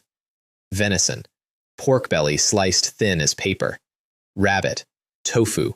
Cabbage. Sweet potato noodles that Iron Egg ate faster than any human being should be able to handle boiling liquid. And Xiao Qian sat there with a bowl and ate meat, out of the pot, in front of 9 other people, for about 1.5 hours, without once looking around the table to see whether anybody minded. Halfway through, she put her chopsticks down and cried, quietly, into her sleeve. And when my mother asked her what was wrong, she said, "Nothing's wrong," and picked them straight back up. Nothing was wrong. That was the entire problem. She had no idea what to do with a day where nothing was wrong. The snow came on the 16th. It came at the second watch, and it did not stop for 4 days. Knee-deep by dawn, waist-deep in the lanes by the second afternoon, and higher where it drifted, and you have to understand what that does to a village built of rammed earth and thatch, because I didn't. A roof does not fall in because snow is heavy. A roof falls in because snow is heavy, and then it thaws slightly in the afternoon and refreezes at night, and the thatch drinks it, and by the 3rd day that roof is carrying 4 times what it was built for, and it makes almost no sound when it goes. We lost 1/5 of the houses in Yunxi, 14 roofs. Pan the pigman lost his litter, 7 piglets, in a straw shelter that came down on them in the night. Li Dazui's 2 donkeys froze standing up in their pen, on their feet, with their heads up. I got to the carpenter's house on the 2nd morning, because Xuanzhu came to our gate, and Xuanzhu was a year older than me and had never spoken to me in his life, and he stood in the gateway and could not get the sentence out. His father was a carpenter with a bad chest. His grandfather was 70 and on herbs. His little sister was 5 and did not own shoes, and that was not unusual. I had walked past that house every day for 2 months. Their roof had 3 holes in it, and the family had been sitting under a table. My father and I went up on it in the wind with reed mats and rope, and my father did the work because he is a farmer and I am a hunter, and there is a difference. And then he went home and came back with 20 catties of rice on his shoulder and put it inside the door and left before anyone could say anything. 20 catties, out of a household that was counting. He did not ask me first. He did not tell me after. I found out because Xuanzhu told me, 3 weeks later, crying at the bottom of a foundation trench. Widow Zhao lost half a roof at the end of the lane, and the men of the village could not go, because a widow's yard is a widow's yard, and a man who goes in there in a crisis gives the village a story to eat all spring. So my mother and my aunt and 4 other women went, with the children, and they did it themselves, badly and slowly and completely. And then the price of rice started moving. 25 coppers a catty on the 16th, which was already double, 35 on the 18th, 50 on the 20th, 80 on the 23rd, 80 coppers a catty. A grown man's daily wage buys him 1/3 of a catty of rice on a day when there is no work in a village where the road to the township has vanished. 13 households in Yunxi had nothing at all. Not low, nothing. And my father sat up in the dark on the night of the 21st and said something I have never repeated to my grandmother. There are 5 grown men in that old house. Da. 5 men with 2 arms and 2 legs each. Your grandfather's got a full granary from the autumn and 8 mu under his name, and when they split us off, they gave us 3 catties of rice and a plow. He was talking to the ceiling. I'll feed this village before I'll feed that yard. The grain in our store came off a mountain my son nearly died on. They can come and ask me for it. I want to hear them ask. Nobody in that house said anything for a while. They did not ask, as it happens. They sent second aunt to her own parents in the next township instead. Her mother and father would not let her over the doorstep. I got this from 3 different people, so I believe it. She stood in that gateway, and her own mother said, through the door, "You sold your daughter. I have no such daughter." And then they put 2 catties of flour and 2 steamed buns out on the step for their grandson and shut the door. She came back to Yunxi with the flour, and on the 24th she came for ours. She brought 20 households with her. That is the part I did not expect, and it was well done, and I have to give her that. She did not come alone and shout. She came with the hungriest people in the village walking behind her, and she stopped in the lane outside my aunt's gate where everyone could see. And she made a speech, and every word of it was aimed at them and not at us. There's grain in that yard, sacks of it. I've seen the carts come up the road at night, twice a day, 10 days running. And meanwhile, his own grandmother is boiling bran, and 13 families in this village have nothing, and he sits on a mountain of rice like a magistrate. And then she made the offer, which was the clever bit. Sell it to us fairly, not 80, not 50, the old price. 5 coppers a catty, the way it was in the 10th month, the way it should be, and every family here can eat. And she turned around to the 20 households behind her with her arms out, and nobody said anything. I have thought about that silence more than about any face slap in this entire story. 20 families who had not eaten properly in 9 days, standing in the snow, being offered rice at 5 coppers by somebody who was going to get it for them, and they stood there and looked at their feet. Then old Li Dazui, who had lost both his donkeys 4 days earlier, said, "When they were put out of that house in the 12th month, we all carried them a bowl of rice." Nobody added anything to it. Nobody needed to. Second aunt turned back to our gate, and now she was angry, and when she was angry, she went for the one thing she thought was structural. "Your father is unfilial. He is unfilial, and everybody in 3 townships knows it. A son who lets his own parents boil bran while he—" I came out of the gate with a hunting knife and put it against her throat. Everybody stopped moving. I want to be very precise about this, because I have heard it told wrong. I did not threaten to kill her. I stood there with the flat of that blade under her jaw and said, quite quietly, "Say that about my father one more time." She did not say it one more time. I turned the knife over and cut through a lock of hair beside her ear and let it fall in the snow, which in that country is a thing you do to a servant, and stepped back. Then the village chief unfolded the household division document and read it out to 20 households in the lane, the same as he had in the 12th month. And when he got to the part about the 2 households having no obligation in common, he read it twice. And then I did the thing I had been working out for 9 days, and I did it while I had the entire village standing in one place, which is the only time you can ever do anything in a village. I bowed to them, all of them. Deep. "Nobody in Yunxi is going to eat charity from me," I said. "I'm 13. If I hand out rice, I'm a landlord by the 3rd month, and every one of you owes me by the 5th, and I'd rather cut my own foot off." I let that sit. "I'm building 2 mu on the flat by the creek. Wall, yard, storehouse, smokehouse, a brewing shed. Anybody who works gets 1 catty of grain a day and a hot meal at noon, and I don't care if you're a man, a woman, or 11 years old, and I don't care how fast you work." I don't remember what noise they made. My father told me later it was loud. The chief came to me that evening and did the most important thing anybody did for me that year, which was administrative and therefore never gets told in the story. He got me 2 mu of land with a county seal on it. Tu Mu is about 1,300 square meters of flat ground by the creek that had been common waste since anyone could remember, and he walked to Huayan and stood in the township office for an entire day and came back with a paper. Nobody asked him to. I drew the plan on a board with charcoal. That, apparently, was more shocking to Yunxi village than the archery.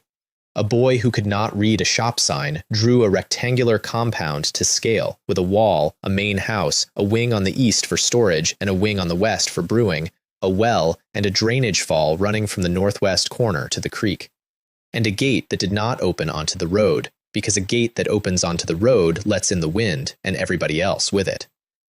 Somebody said, out loud, "He can draw." We started on the 26th with 120 people, and by the third day it was 150, which was more people than the village had. The rest were coming from Xiaoyu village and from the Wong hamlet down the creek, on foot in that snow. We dug a trench 2 feet down along the whole line of the wall and filled it with broken stone and beat it flat because a rammed earth wall built straight onto frozen ground will lift and crack in the thaw and be a heap by autumn.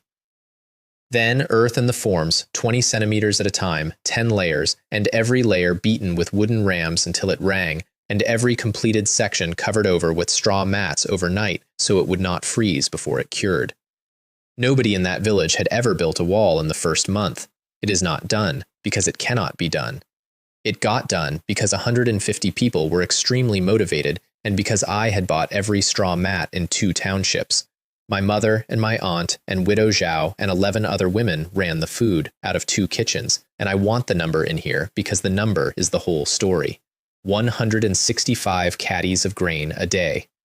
Porridge, thick, with venison in it, and an egg stirred through every 3rd pot. On the 4th day, I got out the string of coppers to add a wage on top. The village chief put his hand over it. No. Uncle Tao, they're working in this weather. Boy, listen to me. He steered me around the corner of the wall by the elbow.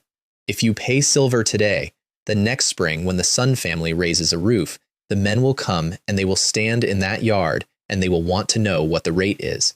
And there won't be a rate because the Suns haven't got one. And nobody's house will get built in this village ever again without money changing hands. And half these families haven't got money. They've only got each other. He let go of my arm. Feed them. Feed them well. Feed them till they're ashamed. Grain isn't a wage. Everybody understands grain. I have taken a lot of advice in 2 lifetimes, and that is the best piece I ever got. She came for the granary on the 8th night. I was asleep, and beast instinct woke me the way it does, with the neck first, and I was at the window with the bow in my hand before I was properly awake, and there was a red shape in the dark by the storeroom door with the bar already lifted out. I could have shot her. I want to be honest that this was an actual thought and that it lasted about a quarter of a second, and I am not proud of the quarter second.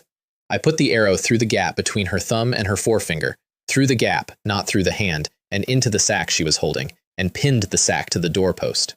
She screamed. And then she came apart entirely and threw a stone at me, and it caught me on the cheekbone, and that was actually useful, because it meant that when the entire village arrived with torches 90 seconds later, there was a mark on my face. The chief did it by the book. Yunxi has had the same rule about theft from a granary for 100 years, and everybody knew what it was before he opened his mouth. 5 strokes with the cane, 10-fold restitution on what was taken, and in the morning walked the length of the village with the sack. She took the 5 strokes without making a sound, which surprised me. My second uncle stood at the edge of the crowd, in a scholar's gown, with a book held up in front of his face, not reading it, just holding it there between himself and his wife for the entire time. That is the picture of him I would give you if you asked for one. The girls came to work about a week in. They came because a catty of grain a day is a catty of grain a day, and they came in 1 layer of clothing because in a household that is choosing who gets the padded jacket, the answer is never the daughter. Xiaoqian saw it first. Xiaoqian saw everything first. She and my mother cut up the reject hides, the ones nobody would buy, the badger, the 2 ruined foxes, the wolf pelts with holes in them, and made 12 capes with the fur turned in, and handed them out at the trench in the morning without making a speech about it. And I moved every one of those girls off the earthworks and into the kitchens, on the same catty of grain plus their own food, because a girl in 1 layer of clothes standing in a foundation trench in the first month is a funeral in 3 weeks, and everybody knew it, and nobody had said it. Then the trench wall came down on Li Dazue's donkey. He had one left. The old one, the 20-year-old, the one that had carried his bride to his gate on their wedding day and had carried his mother out of the flood in the year of the great water. And he had brought it up to haul stone because he wanted to be useful and had nothing else to bring. 2 meters of undercut face came off and put its hind leg at an angle that legs do not go. And the men around that trench did the sensible thing immediately, which was to reach for the knives, because that is 180 catties of meat lying in the snow in a famine, and every single one of them was right. Li Dazui got in front of it with his arms out and would not move. 60-year-old man, in front of a dead donkey, in front of 30 starving neighbors, not saying anything, just standing there. "Uncle Lee," somebody said, not unkindly. "It's finished. Its legs in 3 pieces." "I'll buy it," I said. Everybody turned around. "I'll buy the donkey. Full price, meat price, whatever you'd have got. Uncle Lee, is the donkey mine?" He nodded. He couldn't talk. "Then get it on a board and get it into the yard, because it's my donkey, and I don't want it butchered. And nobody argues with a man about his own livestock." 100 points, and the system gave me a salve called 100 Beasts Revival, which sounds like something sold out of the back of a cart, and which was, as far as I can tell, a real veterinary compound that somebody, somewhere, spent 3 centuries perfecting. Angelica root, tuan shong, safflower, frankincense, comfrey, half a jar of the strongest liquor in the house, which hurt. We set the leg with 2 splints off a broken form board, 3 men holding, and packed the whole thing in that salve and bound it, and put the animal on straw in the half-built east wing with a lamp burning to keep the frost off. It stood up on the 3rd morning. Li Dazui sat down in the snow when it did, just went down where he was standing, in front of everybody, and put his hands over his face. And 2 weeks after that, when we came to lay the stove in the brewing shed, he moved into that shed and slept in it for 4 nights, because he had decided the flue had to be perfect, and he did not trust anybody else to do the corners. He laid it in a herringbone. Nobody asked him to. It was inside a wall where nobody would ever see it. The wolves came on the night of the 9th day of the 2nd month. Beast instinct woke me at the neck again, and this time it did not stop. It kept climbing. I got to the window and looked out at a village asleep under snow, with nothing moving in it anywhere, and every hair on my body was standing up, and I understood that whatever was coming was not on the mountain anymore. It was in the fields. I woke my father by putting my hand over his mouth. Wolves. All of them. Get everyone into the middle rooms and start banging on things. To this day, I do not know how many there actually were. I counted 82 afterward, because 82 is what we skinned, and there were more than that, because a lot of them left. They came in from the north end, along the frozen creek, in silence, and they were not hunting. A hunting pack tests you. This was 100 animals that had run out of mountain, in the worst winter in 50 years, coming into a place that smelled of livestock. And they came in the way water comes through a hole. I was on my aunt's roof with the iron pearwood bow and 40 shafts before the first dog started. Then every dog in Yunxi started at once, and then the whole village was awake.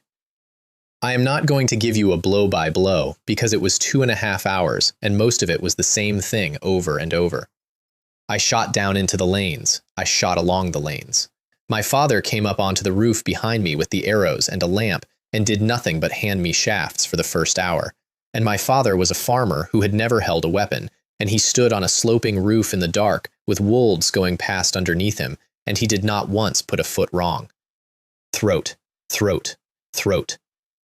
The circle was 31.5 meters, and from that roof the circle covered the whole north end of the village, and inside it I did not miss once. Not once in 2.5 hours. Plus 240 in the first hour. Then, somewhere in the middle of it, 3 of them went up the wood stack at the end of the lane, and off the wood stack onto the low wall, and off the wall onto Widow Zhao's roof, which is a thing I did not know wolves could do, and which I have since been told they do routinely.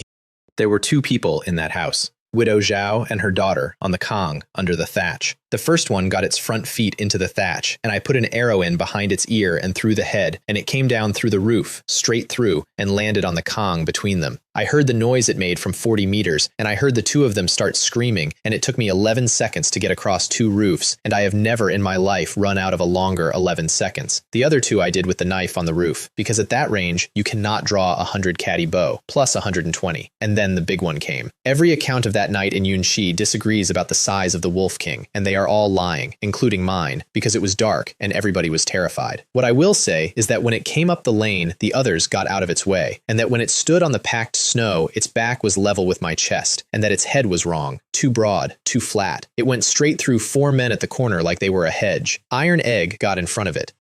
He did it for Li Dazui, who had come out into his own yard with a torch and could not get back inside. And Iron Egg put himself between an old man and that animal, with nothing but a spear shaft. It took him off his feet in one movement, and then a donkey hit it in the ribs. I want that sentence to sit on its own for a second. A 20-year-old donkey, with a leg that had been in 3 pieces 11 days earlier, came out of the half-built east wing at a limping charge and put its head into the flank of the largest wolf anybody in that county had ever seen, and knocked it sideways into a wall. I put my first arrow into its eye from 28 meters. It came around, screaming, and put both forelegs up over its face, which no animal does, which is the single most frightening thing I saw that entire year, because it meant the thing had understood in about 1 second what had happened and where it had come from. I shot at the other eye anyway. And that arrow went into the gap between its crossed legs at an angle that was not available, the way the one at Shaoan had come off the blade and turned. There was a movement of air in a courtyard with no wind in it. Both eyes. The third one went into the back of its throat while it was still coming, blind, straight down the lane at where I had been standing when I made the noise, plus 200. It went down about 4 meters from Iron Egg, and it took a long time to stop, and I am not going to describe that either. The village came out with torches at that point. The whole village. Everybody who had a hoe or a flail or a pitchfork, in a line, and they finished what was left in the lanes. And by the time it was properly light, the north end of Yunxi looked like something I have chosen not to think about very often. 82 carcasses. Iron Egg had 4 long tears down his back and shoulder, and by noon he had a fever you could feel from a foot away, which in the 2nd month of that year meant he was going to die, and everybody in that room knew it, and nobody said it. 300 points, and I had 4,500. Golden wound ointment. Not the ordinary kind, the graded one, 10 times the strength, which draws out what is in the wound as well as closing it. You could watch it work. I mean that literally. My aunt sat there and watched the edges of a wound on her son's shoulder come together over about 4 hours, and she did not say one word the entire time, and when it was done, she got up and went out to the kitchen and started cooking for 150 people. Iron Egg was up and complaining about being bored inside 3 days. On the 4th day, the village chief came, and behind him about 60 people, and they came into the yard and stopped, and old Cao took his hat off, which I had never seen him do. Wang Changlei. Uncle Cao. Shut up a moment. He turned the hat over in his hands. If you hadn't been on that roof, we'd have lost the north end. Not the animals, the north end. Widow Zhao and her girl, the Sun family, the carpenter's lot, Li Dazui. He looked at me. There's not a household here that hasn't done the arithmetic. So the wolves are yours. All of them. Every hide, every bone, every tooth. Nobody's touching them, and nobody's arguing about it. And if anybody does, they'll answer to this village, and not to you. 82 wolves. Hides at about half a tail apiece, and bones, and sinew, and the tails, and the teeth. Somewhere around 60 taels of silver, handed to me by a village that was starving, unanimously, as a gift on the 4th day of a famine. I stood there and could not think of a single way to refuse it that would not have been an insult to 60 people. Zhao Qian solved it, 9 years old. She came and stood next to me and said in a small, clear voice to Uncle Cao, "Then can we give away the meat? Because we can't eat it. There's 82 of them, and we haven't got the salt, and it'll spoil, and Mother says it's a sin." The chief looked at her for a long moment. "Aye," he said. "That'd be a shame, that, wasting it." So it was settled that we would keep the hides and the bones, the money, and that on the day the compound was finished, the meat would be handed out, not as charity, but because our family had a storage problem and needed help with it. Everybody in that yard knew exactly what had just happened. Nobody said so. It was the most graceful piece of business I have ever been part of, and it was conducted entirely by a child and a 70-year-old farmer, using a lie they had invented on the spot and agreed on without discussion. One more thing came out of that night. When we opened up the big one, there was something in the chest cavity that was not an organ. It was about the size of a duck egg, dark red, and it was warm, hours after the animal was cold. There were markings on the surface, fine ones, like the grain in wood, but arranged in a way that grain is not arranged. Nobody knew what it was. The chief did not know. Zheng Lang did not know, and Zheng Lang knew everything. The system said nothing at all, which was in itself informative because the system had never before declined to comment. I wrapped it in silk and put it in a box, and put the box under the floor of the storeroom. And I am going to be honest and tell you now that I still did not know what it was by the end of this story. It mattered exactly once, at a very strange moment, and then it went back in the box. Points, 4,570. The first thing I spent them on was not a recipe. It was 10 hounds, bought with silver, 10 tails for the lot from a man in Huaiyan who bred them for the county hunts, and I put them out in 3 groups at the 3 approaches from the mountains, with a family each to feed them. Nobody in that village was ever going to be woken by 100 wolves in silence again. The compound was finished on the first day of the second month, and on the second day of the second month, which is the day the dragon raises its head, we fed 200 people. Here is what that took. 100 catties of pork, 50 of mutton, 30 fish, 30 roosters, 200 catties of vegetables, which in the second month of a famine year is a harder number to find than the meat. 150 catties of rice, and 100 catties of rice wine, which was Widow Zhao's and which she would not let me pay for. 30 tables, 12 cauldrons going in 6 kitchens, plus 4 more borrowed from neighbors, 11 women cooking from before dawn. Pork with cabbage and mushrooms, the proper way, where you render the fat first and the broth comes out thick enough that the chopsticks stand up in it. Carp, whole, done in a dark sauce, and every single one of them arranged on the plate with the head lifted, which is called the carp leaping the dragon gate, and which is what you serve on that specific day if you want the village boys to pass their examinations. Mutton fried hot with cumin, and ribs stewed till they came off the bone in one piece. And a clear soup with meatballs in it the size of walnuts, which is my mother's, and which is the only dish at that feast anybody still talks about. By the 100-year custom of Huaiyan, when a compound is finished, the household gives the 30 rooster heads to the master craftsman, and that is the honor, and that is the whole of the honor. I gave the rooster heads to the craftsman, and then I gave meat to every household in the village. Not a share of the feast, a parcel per household to take home, and the parcels went out from the gate as people left, and nobody had to ask for one, and nobody had to be seen accepting one. My grandfather and grandmother came. They came because the whole village was invited, and because not coming would have been a statement. They sat at a table near the middle and ate and complained about the seasoning, out loud, at a feast for 200 people in the second month of a famine. At the end, my grandmother reached for one of the rooster heads. I did not say anything. I looked at her. She put her hand back in her lap. And my fourth uncle sat at the far end of a table on the edge of the yard and did not eat one bite of it. He took a jar and put his entire share into it, meat and all, and stoppered it, and left before the tables were cleared, and walked out of the village on the north road toward the county town. He did that twice that month. I found out where he was going about 6 weeks later, and it took the wind out of me completely. The wolf meat went out on the 3rd day. 40 catties a household, which, at the price meat was at that week, was about 280 coppers, which is 11 days of a man's wages, handed to every family in Yunsi village in a basket. And the half-month accounts, since I was doing them properly by then on an abacus I still could not use correctly, started the month with 100 taels. Spent about 75 of it, grain, timber, straw mats, hounds, the hire of 2 carts, and the food for 150 people for 11 days. Took in about 60 from the wolves, 40 for the hides, 5 for the bones, 3 for the sinew and tails, 3 for the teeth, and 4 for the meat we sold in the township before we gave the rest away. And a compound of 2 mu, walled, with a well and 3 buildings, that would have cost 30 taels and more to build with hired labor, and which cost me 15. I was not rich. And that matters because this is the point in every one of these stories where the hero becomes rich and stops being interesting. I had about 85 taels, and a building, and a village that would have followed me into a river. Then the chief came up the lane with a piece of paper and made me sit down. a red deed, with the county seal on it in red in the corner, and a duplicate lodged in the county archive. The land I'd built on had been common waste with a township chit. A township chit is a white deed, and a white deed is worth exactly as much as the goodwill of the next person with a rank.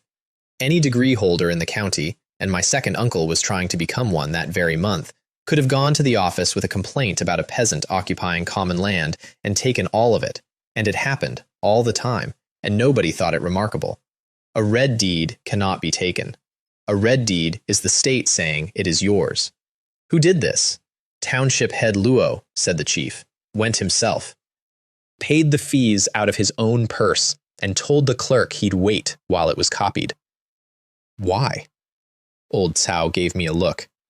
Because in the 7th prefecture and 18 counties of Shandong this winter, people froze to death in their houses. Whole families, boy. There's a hamlet the other side of Linan with nobody left in it. He tapped the paper.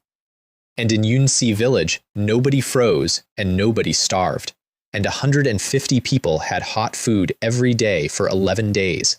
And the man whose job it is to write the report on all of that had to write down the reason.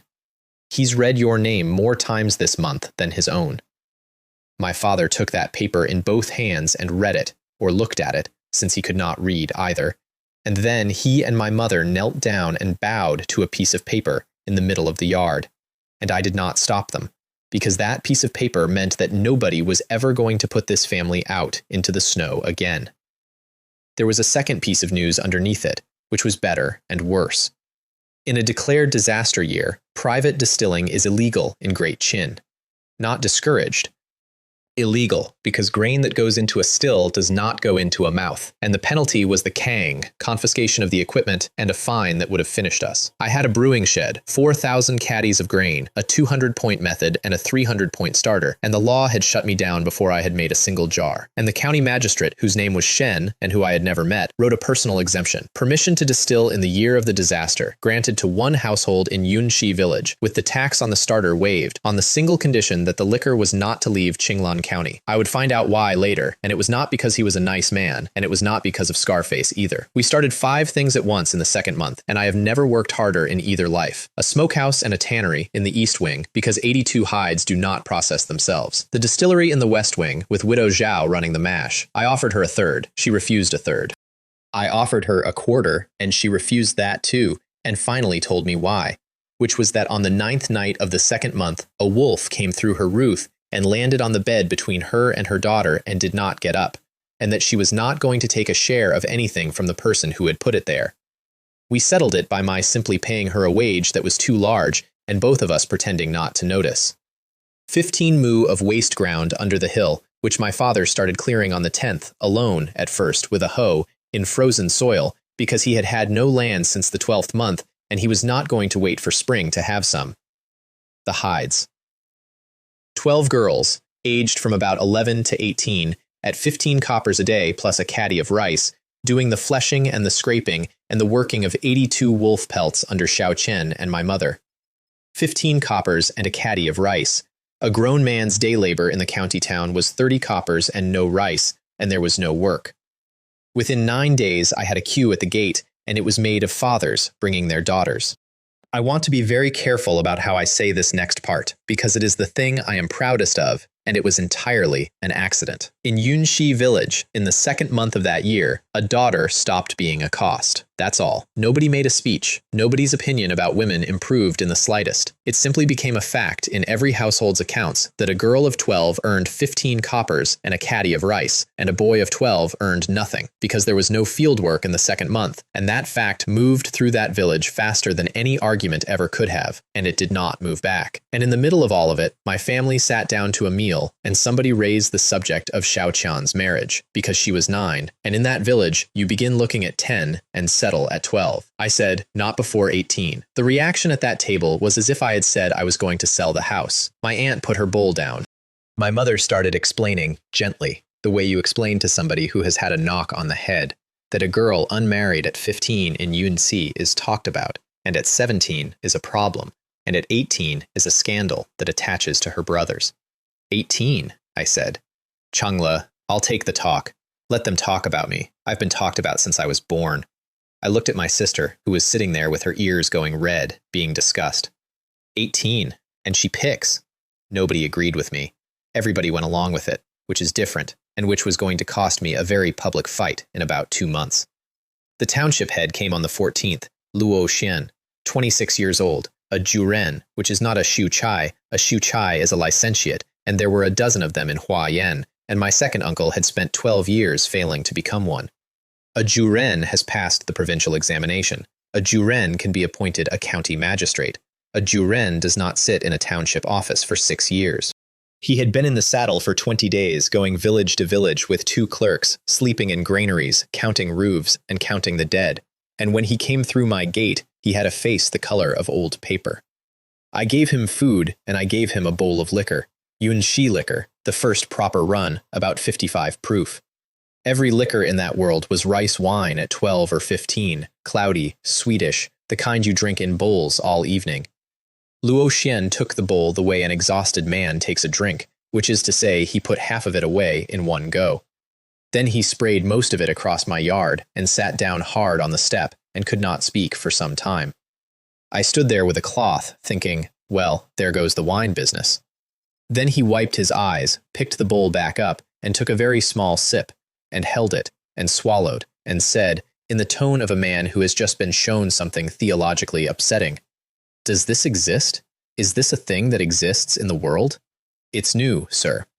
He looked at the yard where he had sprayed the first half. "I regret that," he said. "I want it on record that I regret that deeply. 3 days. I could have lived 3 days on what I just put on your paving." The magistrate's letter came on the 19th, carried by a clerk on a horse, which, in Yunxi village, was an event on the scale of an eclipse. I took it in both hands and bowed to it 3 times, which is correct, and then I had to hand it to the chief and ask him to read it out loud, because I could not read a single character on it. I have described a lot of humiliations in this account, most of them other people's.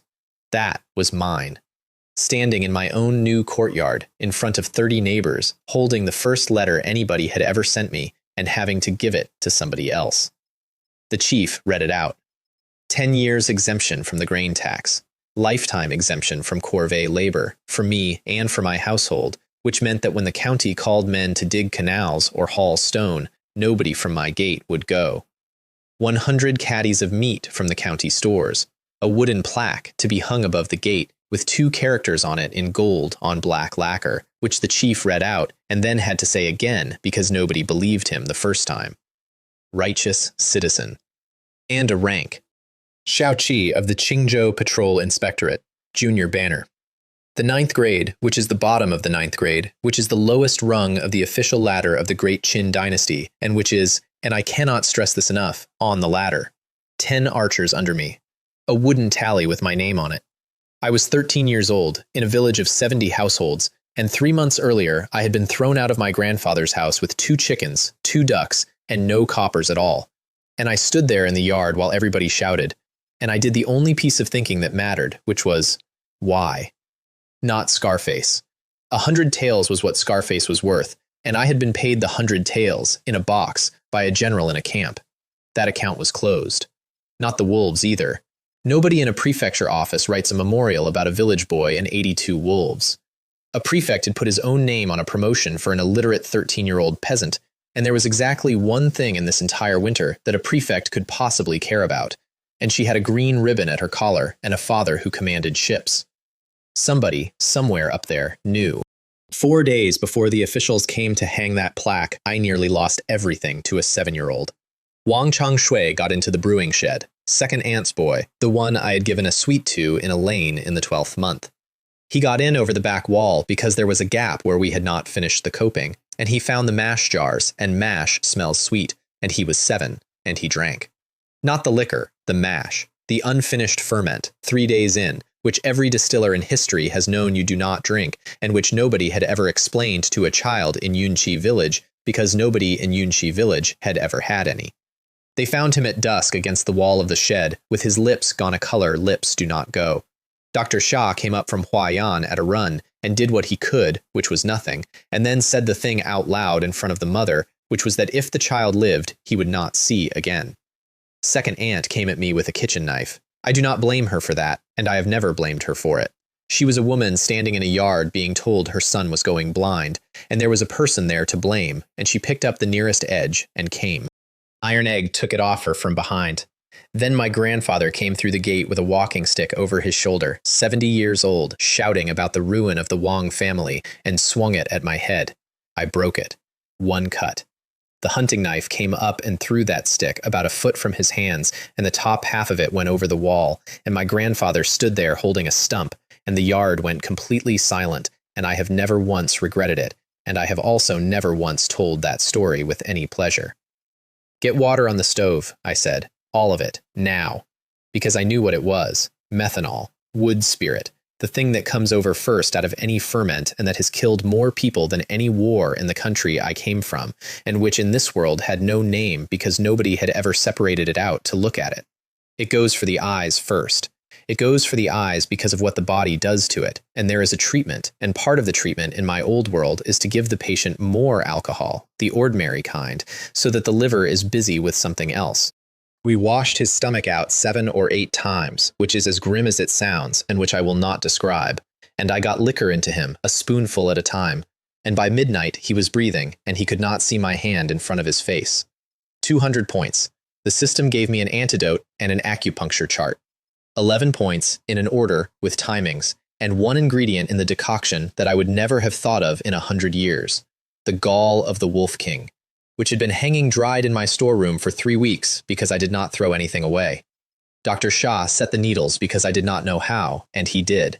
And he did it under instruction from a 14-year-old at 2 in the morning, without one word of complaint, and I would like his name written down somewhere for that.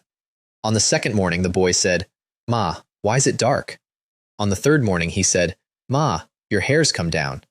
Second aunt sat on the floor of my storeroom and made a noise I have not heard before or since. And then, on the fourth day, when the child was sitting up and eating, she came into the yard and demanded compensation. For the fright, for the medical costs, for the injury done to her son on our property, which was, she pointed out, not properly walled. And Yunsi village, which had 11 people standing in that yard at the time, laughed at her. Not cruelly. Genuinely. The way you laugh when somebody says something so far outside the possible that it becomes funny.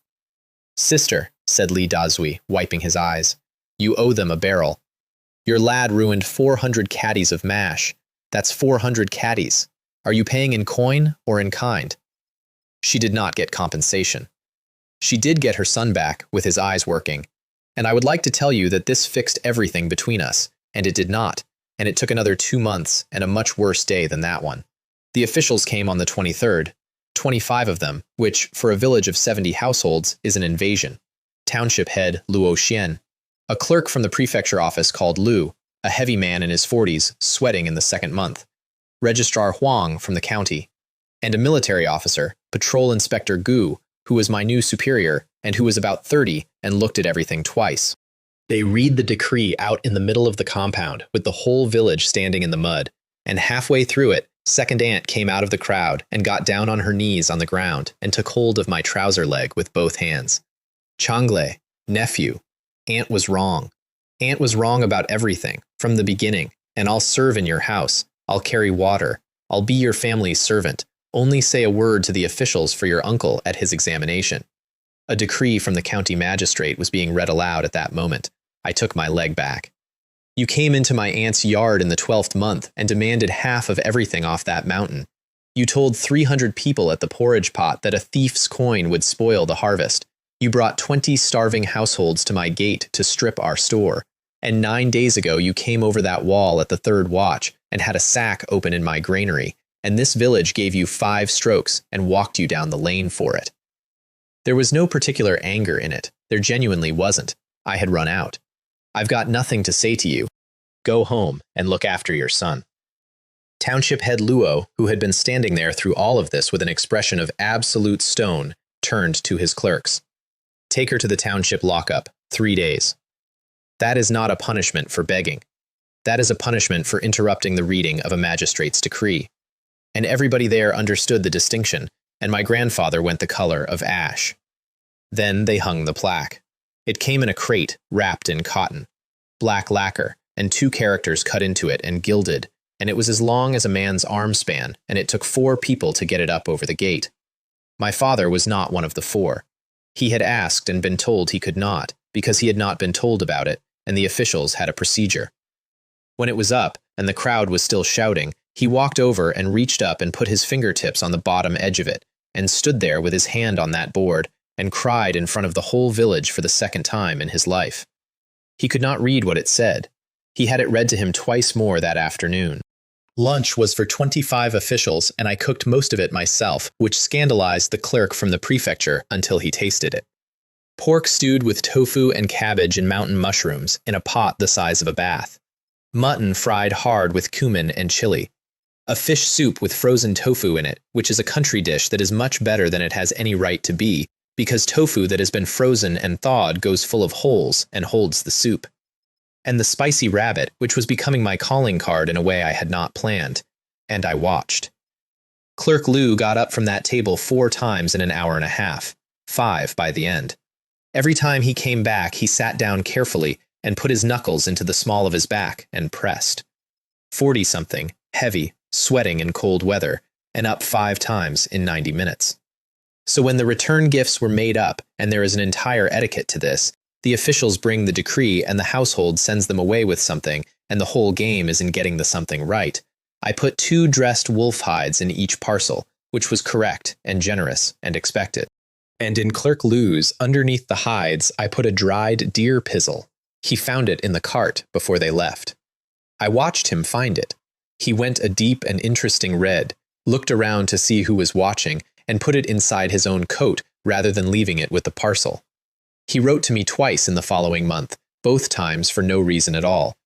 To Inspector Gu, I gave 2 fangs from the Wolf King, the long ones, because a soldier will not take money from a subordinate, but there is no man alive who will refuse a trophy.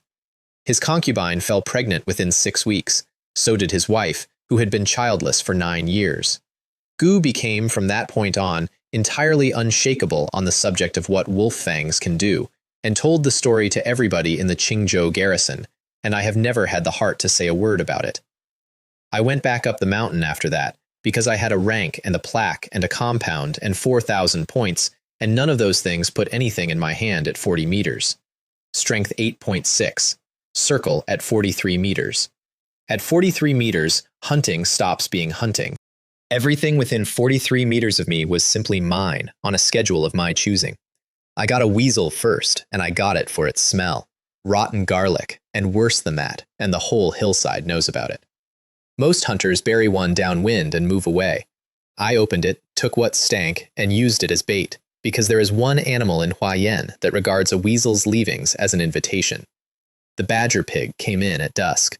It is one of the 8 delicacies of that township, and it is called that because of the fat, and it is close to impossible to take because it caches its own kills under the snow specifically to kill the scent, which is a level of forethought I had not expected from something built like a footstool. Plus 30. And in the last light I found a covey of the little gray birds the locals call half a pound of sand, which is a quail with a bad attitude, out in an open stubble field at 80 meters with no cover at all between me and them.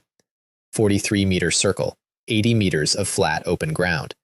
I crawled for 20 minutes. That is the thing nobody tells you about a cheat with a hard number on it. The number does not save you from the work. The number tells you exactly how much work you have to do, which is somehow worse, because now there is no excuse. My father cooked that bird, and it is the best thing I ate in either of my lives. He would not let me touch it. He cleaned it with snow rather than water, because water swells the meat. He mixed salt with ground dogwood berry 3 parts to 1 and rubbed it inside and out. He put spring onion and pine nuts in the cavity and wrapped the whole bird in oak leaves. Then he made a clay shell around it, mixing the clay with snow water and a splash of rice wine and a handful of pine powder. And then, this is the part I have never seen anywhere else, he scored 3 shallow lines down the shell with a knife. Fire release lines, he said, or she cracks where she wants to and not where you want her to. 2 hours in the ashes. When you break that shell open, the feathers come away stuck to the clay, and what is inside is not a bird you cooked, it is a bird that has been persuaded. Xiao Yong got the first piece because he was the youngest. He took 2 bites of it and then got up off the Kong, and carried the rest of it in both hands across the room to my mother. 7 years old. Nobody said anything. My father looked into the fire for a while. We ran the first proper distillation on the 27th. 3 vessels stacked, cast iron on the bottom over the flue Li Dazui had laid, a clay drum in the middle where the mash goes, and a copper cap on top with a dished lid that you keep filled with cold water, so the spirit condenses on the underside of the dish and runs down to a lip and out through a bamboo pipe. It is not complicated. Every part of it existed already in that county. Nobody had ever put the 3 together and controlled the heat. For measuring the strength, we used pig bladders, blown up small and tied off, dropped into the jar. Weak spirit floats them high, strong spirit lets them sit low. And after about 9 runs, you have a set that you trust more than you trust your tongue. And then the cuts, which is the actual craft, and which I taught to 5 people standing around that still on the first evening with a lot of care. The first thing that comes over is not liquor. The first thing that comes over is what put Wang Changshui in the dark for 3 days. I said that sentence exactly like that, and every person in that shed stopped fidgeting. You throw the heads away. Not into the pigs, not into the next batch, away, on the ground, outside the wall. Then comes the heart, which is the whole point of everything, and then the tails go soft and cloudy, and those go back into the next run. 3 products came off that shed. A rice liquor at about 12, clean and light, which anybody could afford. A rice spirit at about 35, which was the one that made men go quiet. And a sorghum spirit at 55 that could take the skin off your teeth. My mother named them, which was not my idea, and which turned out to be the best marketing decision of my life. The light one she called Yun Shi, after the village. The 35 she named Chang Le, after me. And the 55, which was the strongest and the fiercest, and the one that made grown men cough into their sleeves, she named Chang Yong, after her 7-year-old. Xiao Yong found out what that meant about 4 days later and walked around like a general for a week. I bought 2 oxen at the beginning of the 3rd month. Yellow bullocks, young, 10 tails for the pair, walked up from the Huayan market with rope halters. My father went out to the gate to look at them and put his hand flat on the neck of the near one and did not say anything for a long time. There were 4 working oxen in Yunxi village, 4 between 70 households, and they were all old, and 5 families shared each one on a rota that had been the subject of arguments for 30 years. A man in that village could farm his entire life and die without ever having owned a large animal. He stood out there in the lane with his hand on that ox for most of an hour. 500 points, and I bought 2 fertilizer methods. The first was composting, done properly. Dung and straw and wood ash in layers, wetted, turned on a schedule, in a covered pit rather than a heap in the rain, and the whole trick is that it must get hot in the middle, and you must turn it before it stops. The second was bone meal, and I had 82 wolves' worth of bones sitting in a shed. And then my father, who is now a man with a red deed, a plaque over his gate, 2 oxen, and a son with an official rank, began getting up before light and walking around Yunxi village with a basket and a wooden spade, collecting other people's dung. Every morning, for 3 weeks. The village could not work it out. I heard about 6 theories. The best one was that he had been humbled by good fortune and was doing penance. The most popular one was simply that Wang Yongping had always been a bit odd, and now he could afford to be. He got 15 mu of dead gray waste ground into condition in 1 season. He never once explained himself to anybody. When somebody finally asked him outright at the well, he said, "There's nothing in that soil," and went home. We took the first convoy to Qingzhou Prefecture on the 6th of the 3rd month. 300 catties of liquor in 27 jars, each one sealed with clay and wrapped in 3 layers of straw matting and then in gray cloth, on 2 carts behind the yellow oxen, which had never done a day's work and thought the whole thing was outrageous. 4 of us went. Me, Iron Egg, Xuanzu, the carpenter's son, who had asked to come and had gone red asking, and Xiaoqian. My sister had turned 10 at the New Year and had never in her life been further from Yunxi than the Huayan market. My father authorized that behind my mother's back, which I did not know at the time, and he did it because he knew something I did not, which was that there was a person in Qinglan County town that my sister wanted very badly to see. Xiaoyong tried to come. He appeared at the gate at dawn in full equipment, his own small bow, 4 arrows he had made himself, a bundle, the wolf teeth around his neck, and a completely expressionless face, standing in the road facing the carts.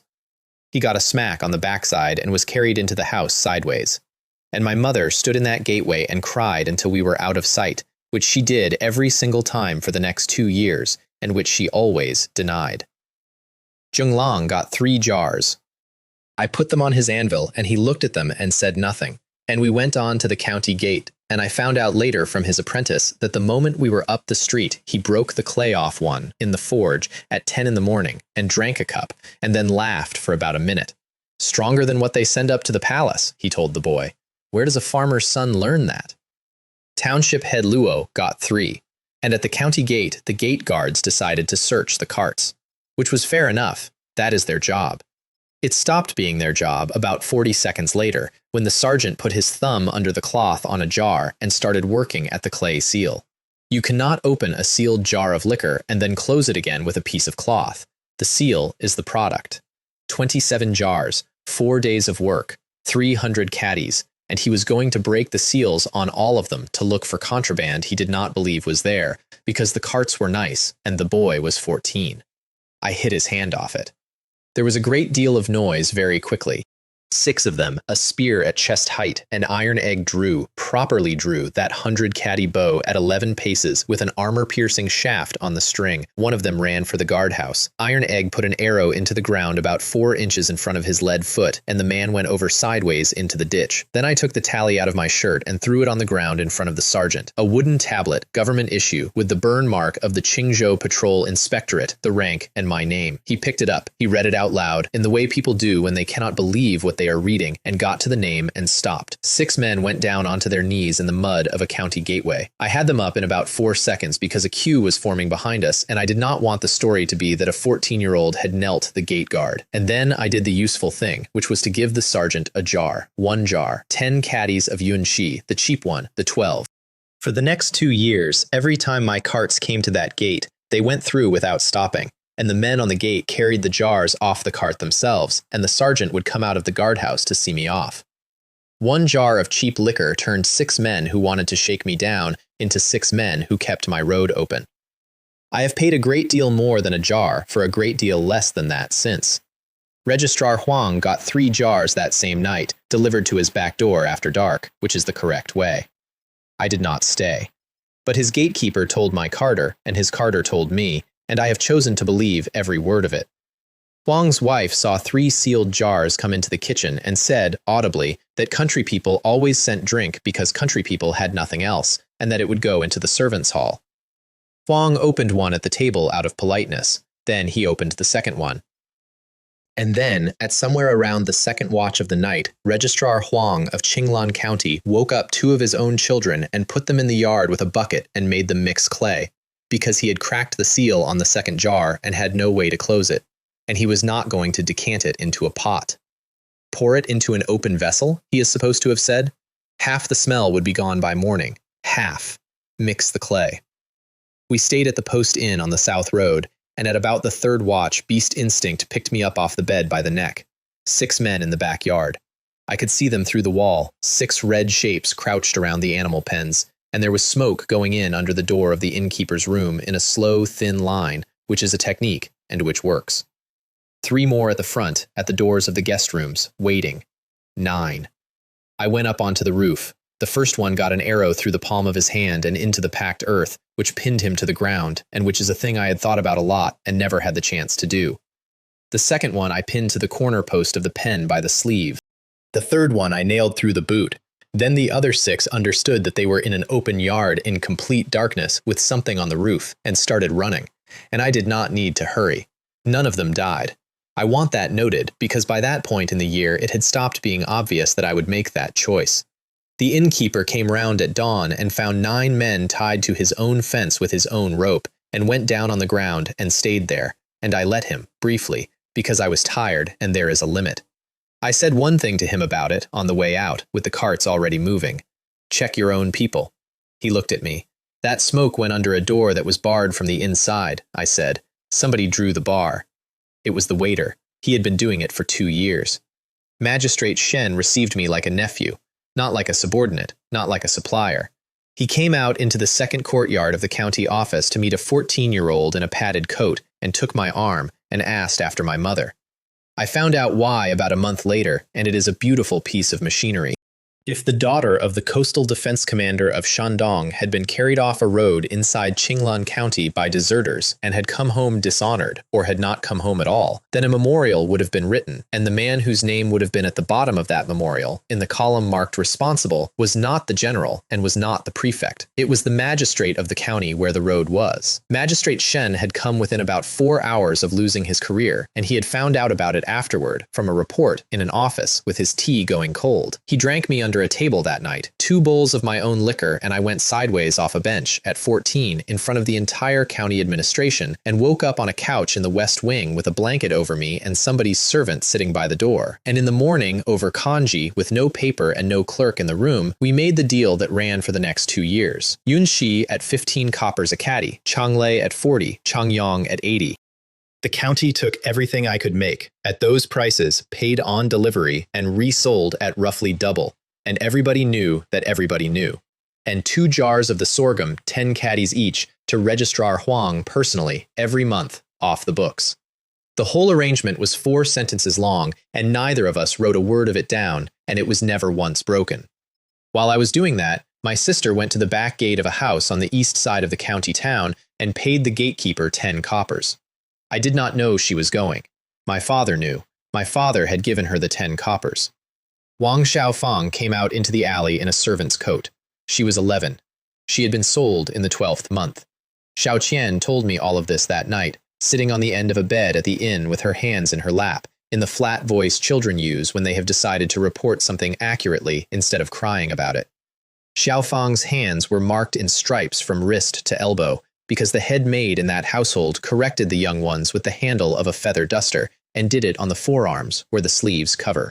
She slept on a plank in a common room with 6 others on straw. Her ankles had gone purple in the 12th month from washing the family's linen in cold water in the yard and had not gone back. She had been given a sweet at the New Year, a real one, because she had got under a falling person and taken the impact herself, and the head maid had taken most of the reward and left her 1 piece, and she had put that piece in her sleeve and not eaten it. And at the New Year, at the back gate, in the fog before light, there had started to be a bundle, dried meat, salted fish, hard candy, left on the step, never handed over.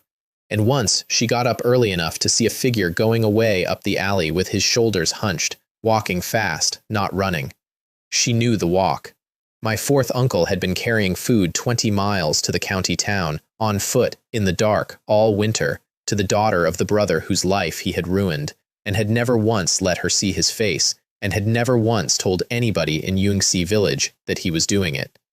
That is the man who went over Scholar Zhao's wall and let a 13-year-old take the beating for it. Both of those are the same person. I have stopped trying to make them fit. Xiao Chen gave her a basket of food and 2 sets of clothes and a jar of the golden wound ointment. By the next morning, the marks on Xiaofang's forearms were gone, entirely, which caused an amount of trouble in that household that we did not learn about for months. And while the 2 of them were standing in that alley, my 2nd uncle came round the corner. He hugged his daughter. He held her by the shoulders and looked at her and told her that he would redeem her the moment he passed, in the 3rd month, that it was 6 weeks away, that she was to hold on. And then he asked her for money. He had been robbed on the road, he said. He had nothing. He could not sit the examination without the fee. Xiaofang gave him everything she had. 500 coppers, saved out of 2 months of a bondmaid's allowance, and the food in the basket, and 1 of the 2 sets of clothes, and the rewards she had been given by the family that owned her. The gatekeeper, who had watched all of this from 4 paces away, said to her afterward, and my sister repeated it to me word for word, "Girl, do you not see that he only ever comes when he's got nothing?" And Xiaofang said, "I see it."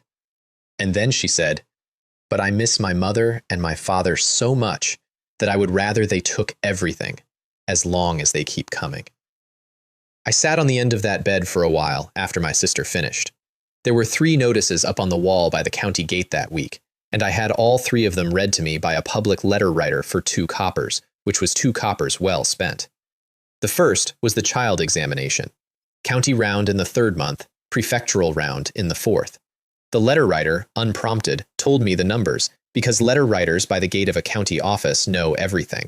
About 1 in 5 gets through the first round.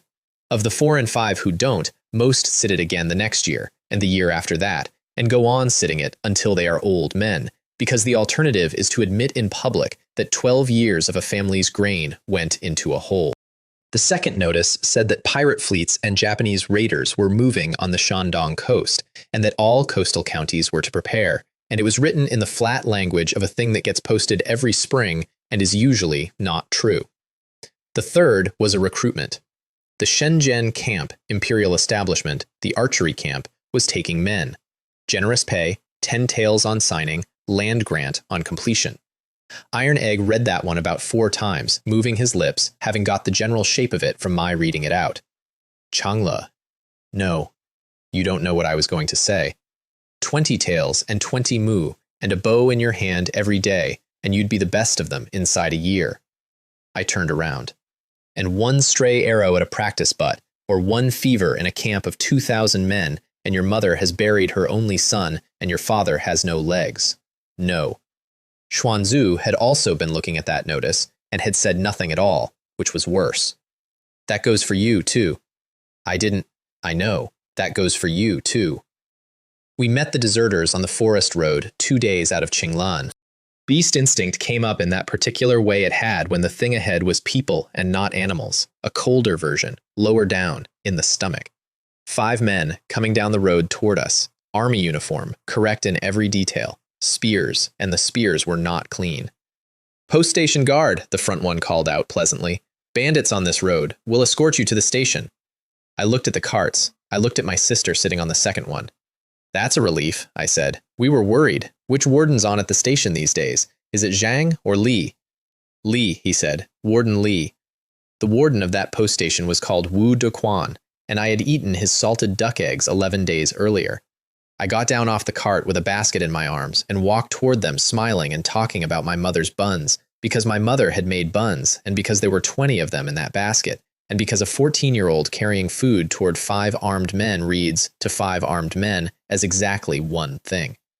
At 3 meters, I took the knife out of the basket and opened the leader's throat.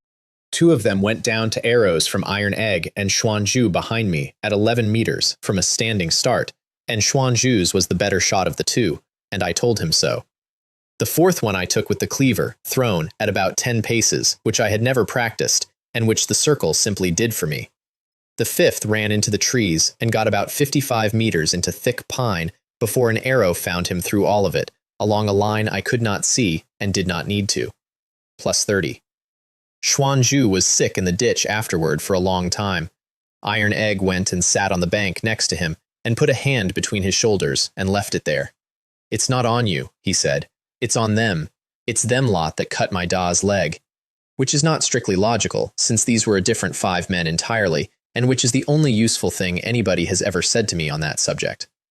There was one alive, the one with the arrow through his thigh, and he told us everything in about 90 seconds without being asked twice. They had taken the post station on the North Loop 11 days before. Everyone in it. And in the 10 miles of road around it since the beginning of the 2nd month, that band had killed more than 100 people. More than 100. On a public road, inside a prefecture, in a dynasty 300 years old with 15 emperors behind it and a 16th one painting birds. I handed him to the county at the next checkpoint, and I did not think about it again for weeks, and then one night I did, and I have not entirely stopped. The thing at the prefecture gate happened before we were even through it. Beast instinct went off, and it went off wrong, not at me. I had never felt that before. It came up sideways, off to the left, like somebody grabbing my shoulder. There was a little girl in the open ground outside the west gate, 4 or 5 years old, running after a butterfly in that total commitment way children run. And a hunting falcon was coming down out of the sun at her.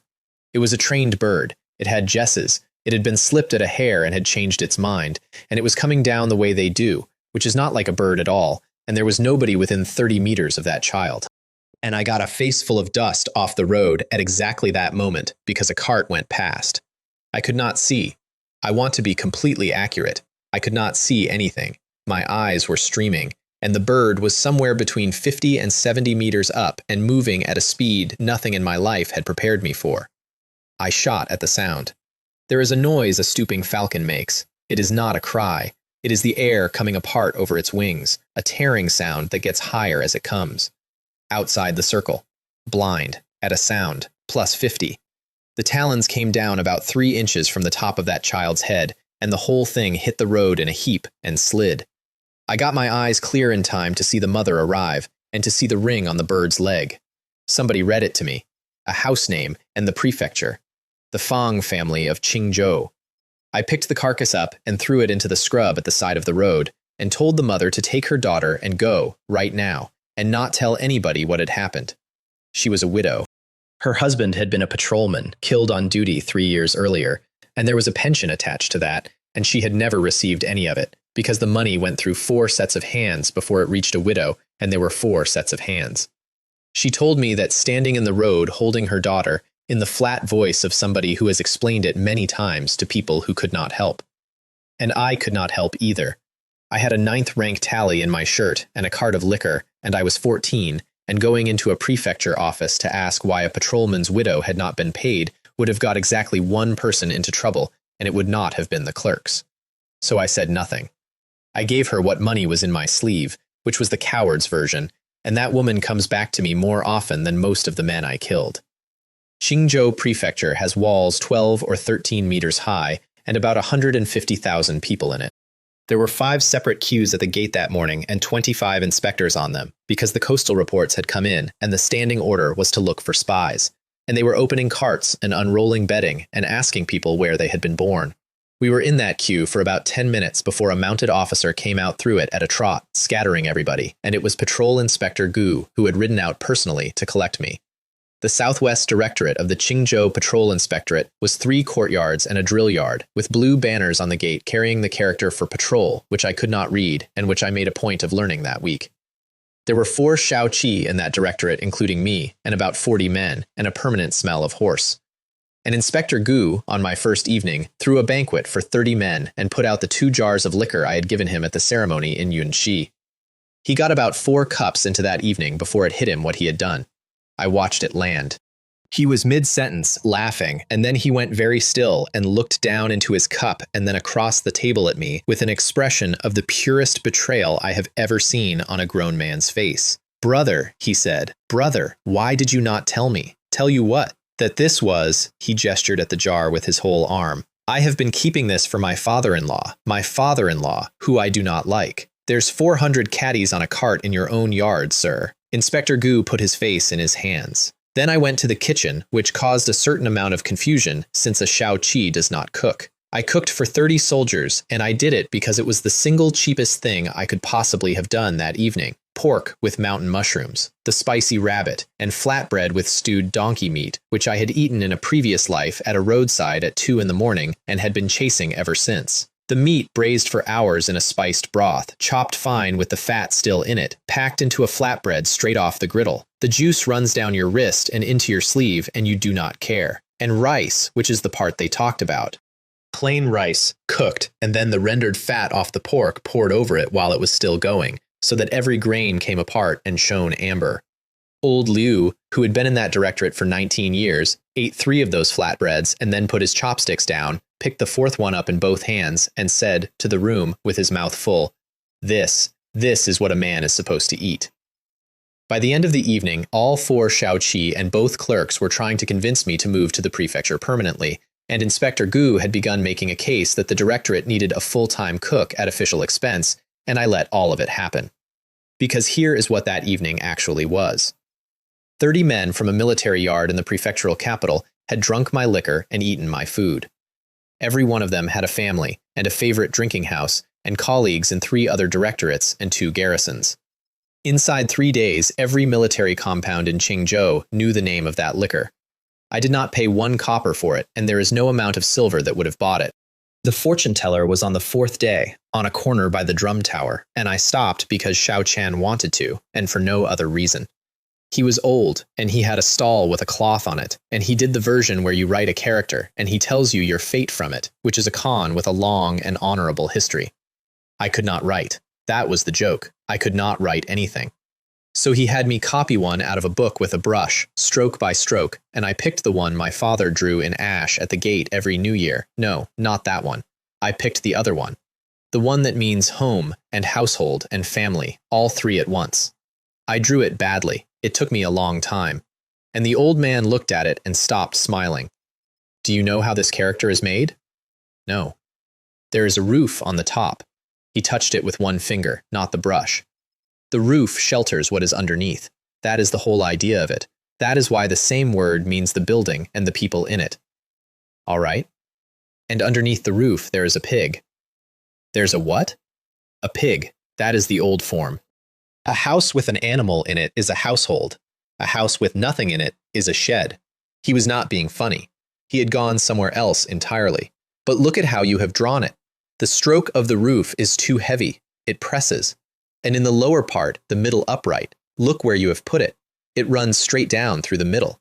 So in the writing of it, that upright divides a man in two. I looked at my own bad handwriting for a while. And there is a stroke missing, he said. Here, at the foot, your character is incomplete. I'm not a scholar. It's my first time holding a brush. I am aware, said the old man. The stroke is still missing. He put the brush down. So this is what I will tell you, and I will not take your money for it. There is a stroke missing from your household, and it will be written in. It will be written in the blood of a kinsman of your own. Trouble is coming to you, and when it comes, a man of your own family will put himself in front of it. Xiao Qian's hand found my sleeve. And the pig at the foot of the character has no tail, he said. A pig without a tail is the last of the 12 signs. Water. Descendants. That kinsman will leave a child in your keeping, and that child's fate runs with water. That's a lot of very specific bad news for a character I can't even write. You will get everything you want, the old man said. Everything. I can see that much, and I do not need the character for it. I need only look at you. You will get all of it. He rolled up the cloth. But it will be paid for, and you will not be the one who pays. I gave him money anyway, and he took it, which slightly ruined the effect, and we walked away up the street, and Xiao Qian did not say anything for 2 blocks. Then she said, Changshui has water in his name. Yes. And second uncle is a kinsman. Yes. Brother. He's a man on a corner with a cloth and a brush, I said. He does 40 of those a day. I did not believe myself when I said it, and my sister did not believe me either, and we both let it go, and I did not think about it again for a very long time. I spent money in Qingzhou for 2 days, 5 taels on a mirror, a bronze one, polished, in a lacquered case with a stand. 5 taels is half a year of a laborer's wages, and it does nothing and produces nothing, and I have never spent money better. My mother was 32 years old. She had seen her own face in the surface of Yunshi Creek on still days in summer. That was all. That is the entire visual record she had of herself, a wobbling thing in moving water, for 32 years. She opened that case in the kitchen with her hands and put it down and did not look at it for 2 days. Then I came in one evening, and she was sitting in front of it with her hands in her lap and the lamp turned up, not doing anything with her hair, not checking anything, just looking. Books for Xiaoyong. The primer, the 1,000-character one, in the edition with woodcuts, because a 7-year-old will not sit still for a page with no pictures on it. 5 abacuses, because I had decided that everybody in that compound who touched money was going to learn to use one, starting with me, and I was terrible at it and remained terrible at it, and Xiao Qian was fluent inside a month. Cloth, a great deal of cloth, and seafood out of Ninghai on the coast, dried and salted, 3 baskets of it, and I want to explain that one. My uncle Zhao Gang was born in Ninghai. He left at 24, and he had not been back, and he had not eaten the fish of his own coast in 10 years, because dried seafood in an inland county is a luxury good, and a hired laborer does not buy luxury goods. Iron Egg told me that in the middle of a completely unrelated conversation, and then stopped, and then started again, and could not get to the end of the sentence. Don't, I said. I've got it. And a paper of powder from an apothecary in the North Market that will put a grown man out for 10 minutes if it goes in his face, which I bought 2 packets of, and one of which went into a hollow bangle with a twist top that I had made for my sister, and which she wore every day after that and never mentioned to our mother. On the second afternoon, on the main street of the prefectural capital, in front of about 200 people, a young man shot a prisoner in the back of the head. The prisoner was in a convoy, roped, being walked to the prefectural jail by 6 garrison soldiers. The young man was on a horse. He was about 18. His name was Fang Shiyu. His grandfather was the salt commissioner for the province, 3rd rank. His father was a transport intendant, 4th rank, and the horse he was sitting on was a western-bred charger that people in that street said had cost 5,500 taels, which is a number I did not believe until somebody explained that it had come overland from beyond the frontier. He put an arrow through the back of a roped man's skull from about 20 meters at a walk, and then rode up to the escort and said, "He was a criminal. I've saved you the work." And then, when nobody said anything, "What? Are you expecting a reward?" The garrison soldiers looked at the ground. They had to. Every single one of them had a family in that prefecture. I put my hand on Xiao Qian's shoulder and moved her behind me, and we went the other way up the street, and I made a note of that face, and I have rarely been so glad about a note. Clerk Lu's invitation came the same evening, and I want to end this part of the story on it, because after a week like that, I needed it, and so does anybody listening. The deer pizzle had worked. I do not know how, I have no theory, and I am not going to speculate about the medicine. What I know is that Clerk Lu of the Qingzhou Prefectural Office met me at his own gate, called me brother, took both my hands, and then seated me at a table with his wife present, which does not happen, and which she permitted with an expression of open goodwill. The table had mutton spine in a hot pot, with marrow you dig out with a straw, a pork knuckle, sweet and sour carp, sea cucumber, which I had never had and which is a texture more than a food, kidneys, a black-boned chicken stewed with medicine, and a bull pizzle in the soup, which was placed directly in front of me with great ceremony, and which I ate all of while 3 people watched. And then, inevitably, the matchmaking started, because I had discovered by then that this happens to me in every single house I enter in this world, and I got out of it by asking Madame Lu a detailed question about her own family's recipe for the carp, which took 20 minutes and which she enjoyed enormously. I stayed the night in their west wing. At some point after the second watch, I heard a jar being opened, and at some point after that, I came out to find the water and found the maid standing in the middle of the courtyard with both hands over her ears, staring at the light in the study window. "Third time tonight," she said, to nobody, in the voice of a woman who has given up. "Third time. The god of wine has got into that man." I met Jiang Yingxie for the 3rd time outside a silk shop on the main street of Qingzhou. Shaoan, Yong'an, and now this. 3 times in 3 different places across 2 counties and a prefecture in 4 months. "This is becoming difficult to describe as coincidence," she said. I was thinking that. "I have a proposal for you." "I've noticed that you always have a proposal for me. The last one cost me lunch and my whole philosophy." She did not smile. She very rarely smiled, which is why it was worth so much when she did. "Your liquor goes to the county office," she said. 15 coppers, 40 and 80, and the county sells at double, and everybody is satisfied, and that is a very good arrangement for a man of 14 from a village of 70 households. It is not a good arrangement for the man who makes it. Go on. "My father is the coastal defense commander of this province. My family's house sends gifts up to the prefect at the spring festival. If 4 jars of Changyang go up on that cart with our name on the box, then within a month the prefect's own table is drinking it, and within 2 months, every household in this prefecture that wants to be seen to matter will be buying it at whatever you ask, and the county will not be reselling at double anymore because you will have a name." I looked at her for a while. "What do you want?" "One day," she said. "One day of what?" "One day of your time, in this city. You walk with me and you carry the bow, and I go where I like without 4 household guards 2 paces behind me, listening to every word I say." Zhang Xiaoyi, who was standing beside her, made a sound like something small being stepped on. Sister, he is a Shaoqi of the Qingzhou Patrol Inspectorate," she said, which is more than you are.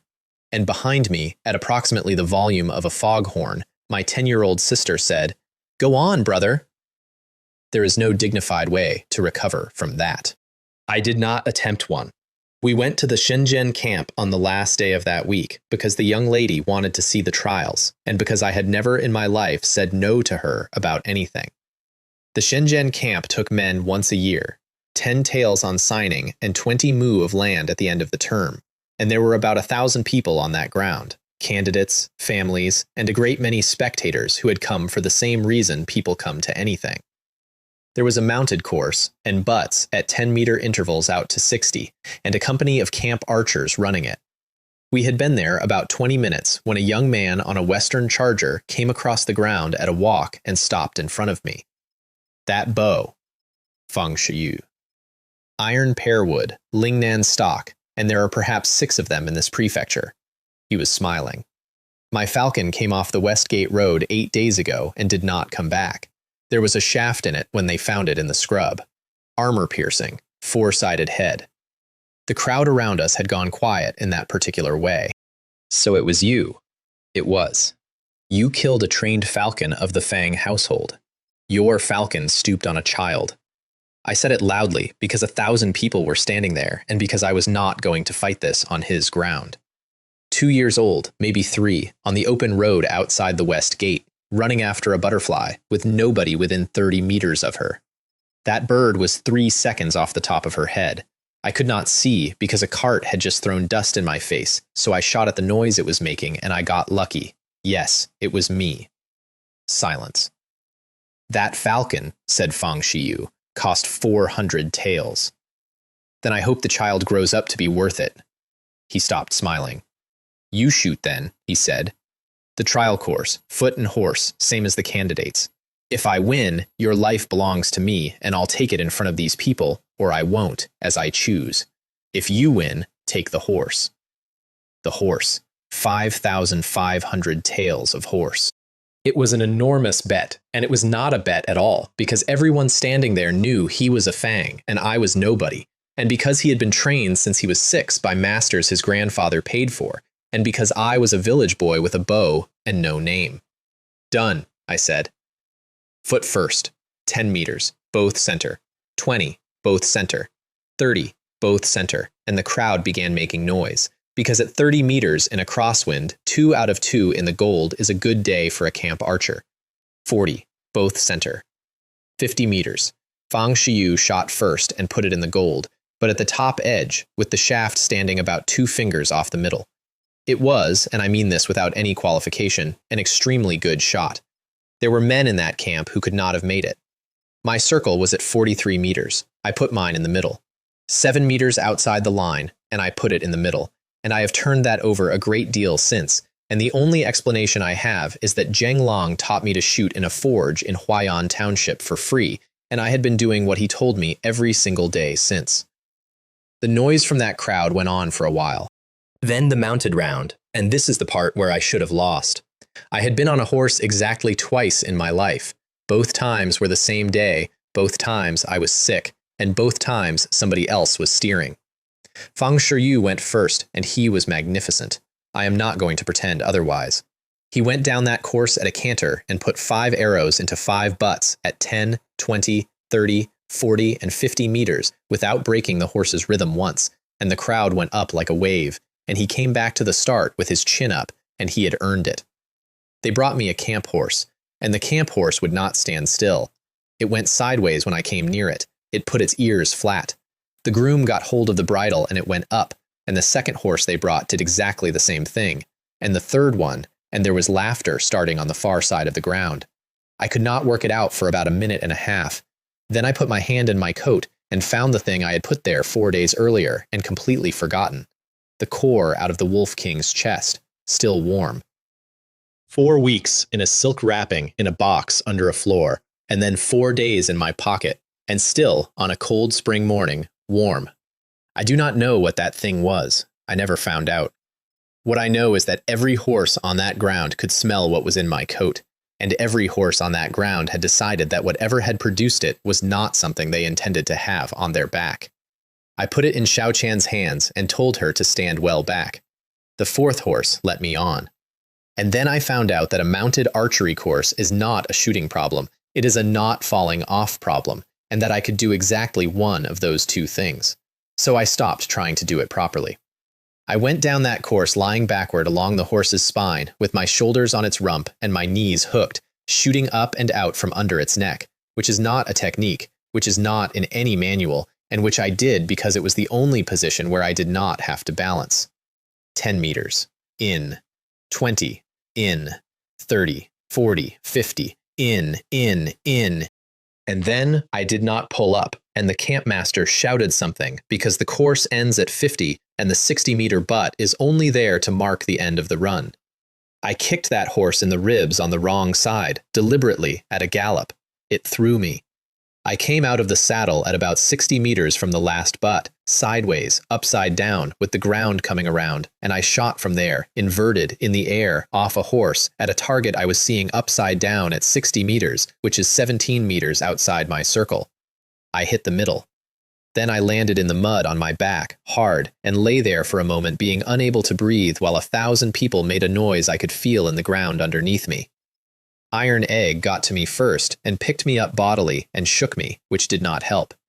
Fang Shiyu was still sitting on the charger. He had not moved. He got down and handed me the reins in front of everybody, because whatever else he was, and he was a great many bad things, he did not renege in public.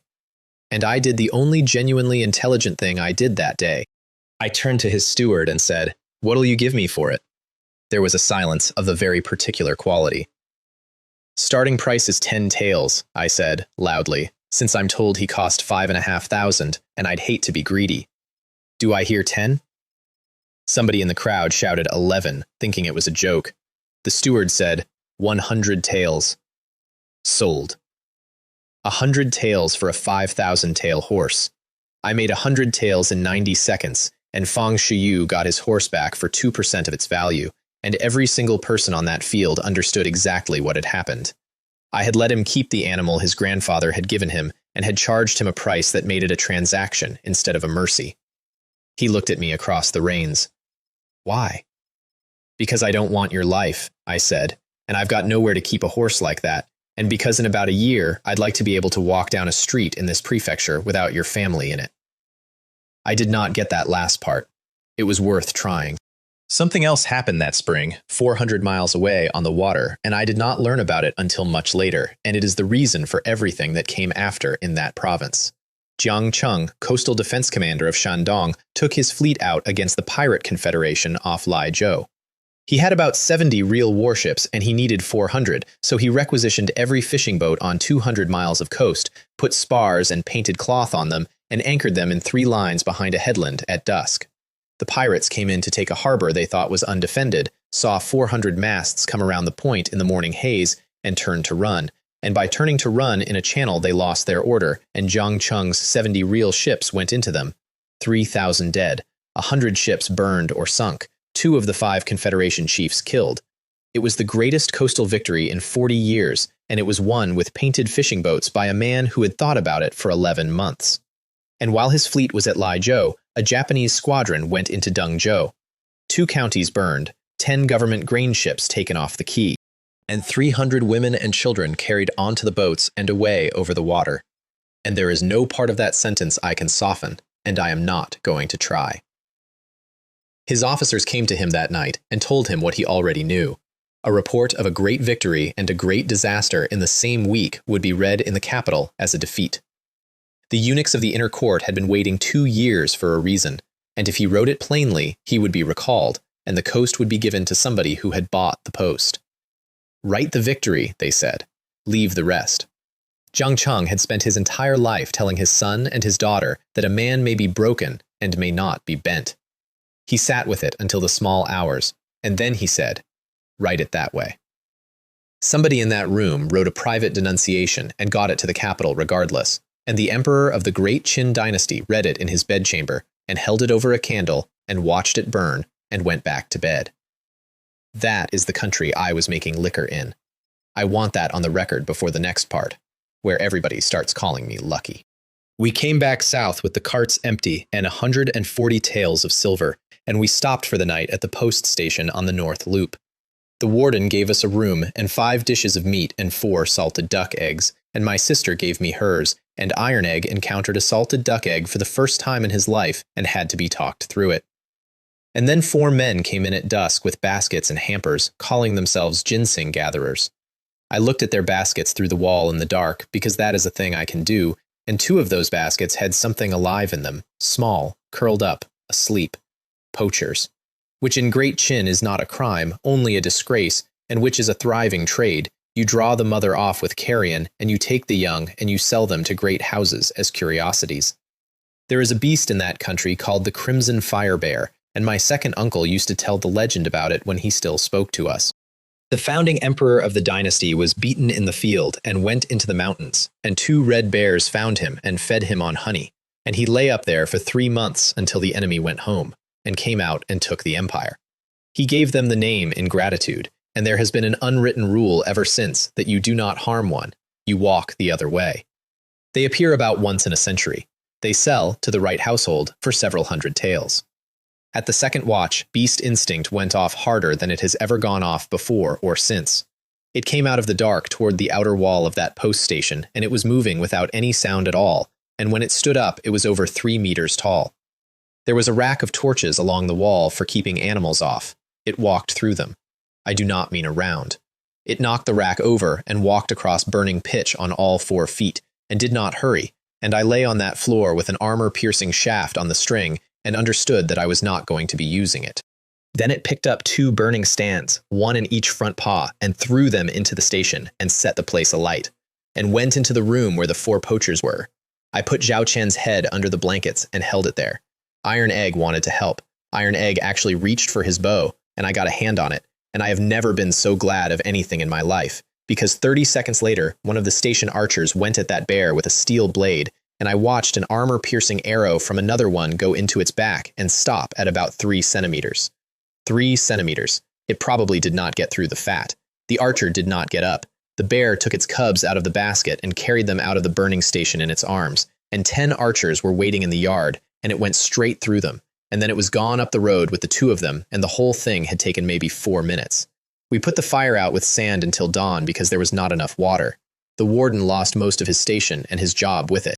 I told him that when the luck turns against a man, even cold water sits badly, which is what people say, and which is worthless, and which he seemed to want to hear.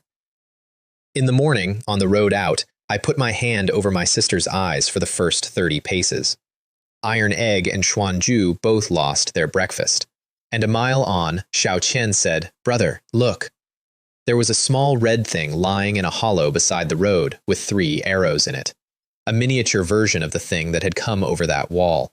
Its mother had believed it dead and had left it in a puddle, and it was breathing about 4 times a minute. I had Iron Egg and Xuanju watching from 50 meters, and I went down into that hollow, looking behind me every 3 steps, and Beast Instinct said nothing at all, which meant the mother was gone.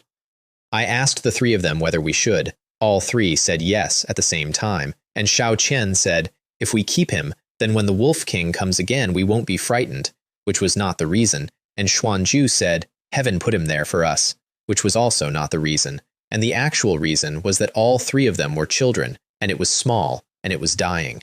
Iron Egg and Xuanju held it down.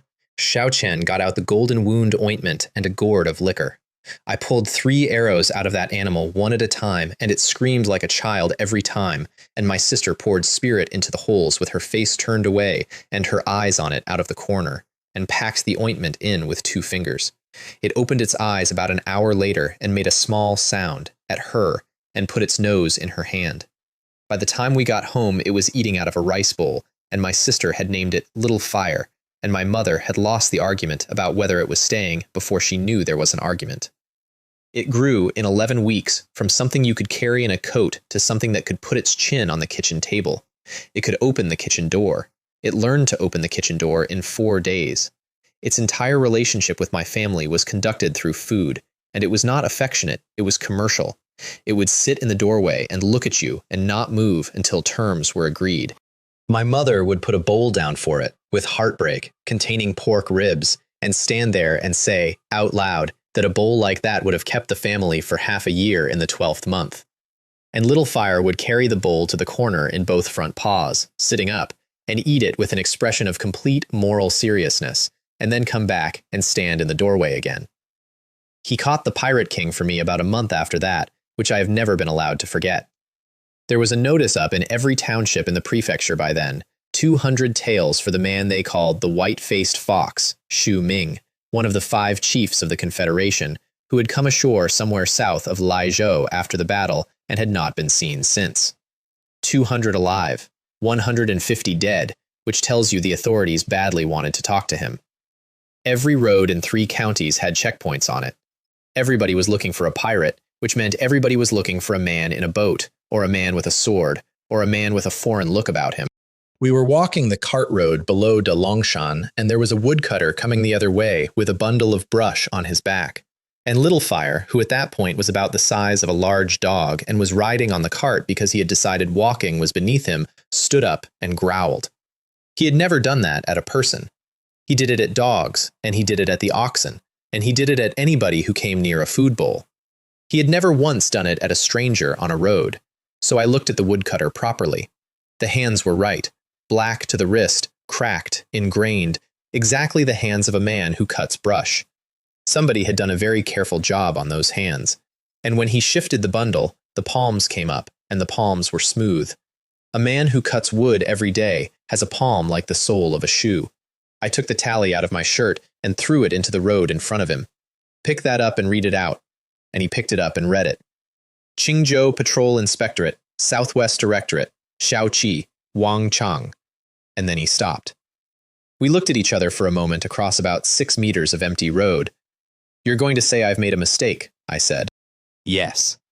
You're a woodcutter from over the hill who happens to read government script at a glance, in a county where 4 men in 10,000 can read anything at all. He dropped the brush. It took about 90 seconds, and Iron Egg did most of it. Then, tied to the cart, with the whole afternoon in front of him, Xu Ming began to negotiate, and he was extremely good at it, and I want to walk through it because it was a genuine pleasure. 70%, he said. There is a cache, not the fleet's share, mine. Buried where 3 men knew and 2 of them are dead. 70% of it, and you cut me loose, and we never met. No. 80. No. 90 then. 9 parts in 10. Boy, do you understand what 9 parts of that cache is? You could buy this county. All of it, I said. Silence. All of it, and the map, written out, in your own hand, with the marks a man can actually find it by. That is not a negotiation. That is... It's not a negotiation, no. You've got nothing to negotiate with. You've got a thing I want and a rope round you. I sat down on the cart shaft. Take your time. He took about 40 minutes, and then he wrote the map. It was 100,000 taels. I am going to say that number once, and then move past it, because what I did with it comes later and is not as interesting as everybody thinks. And then, 2 miles down the road, he said, "You gave me your word." Did I? You said, I said take your time. And my sister, sitting on the back of the cart with the bear's head in her lap, said, without looking up, "My brother didn't promise you anything. You made that up in your own head, and then you got cross with him about it."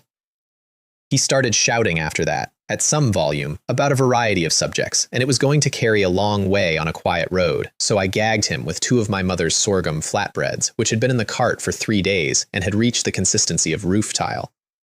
Magistrate Shen came out of Qinglen County Town to meet us, out of the gate, on foot, with the entire county administration behind him in their official coats, half a mile up the north road, to meet a cart. I got down and did the thing that I had worked out on the walk, and which is the single most useful habit I ever formed. I gave the credit away.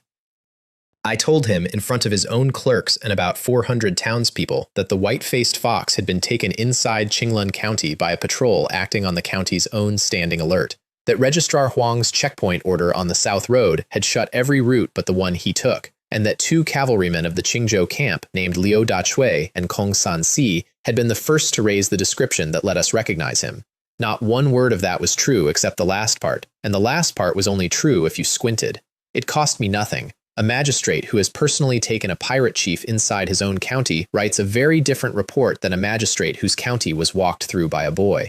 Iron Egg listened to the whole speech standing next to me with a rope in his hand. Afterward, on the way in through the gate, he said, quietly, "I've got a lot to learn." "You're doing fine."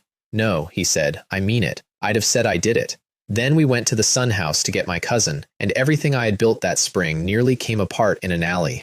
We came round into the back lane, and there were 5 men from that household beating somebody on the ground with sticks. It was my second uncle. He had been sleeping in their woodshed for 11 days. Xiao Fang had been feeding him out of her own allowance and paying the gatekeeper 4 coppers a night to leave the bolt off, and somebody had finally counted the rice. And Xiao Fang was in front of him.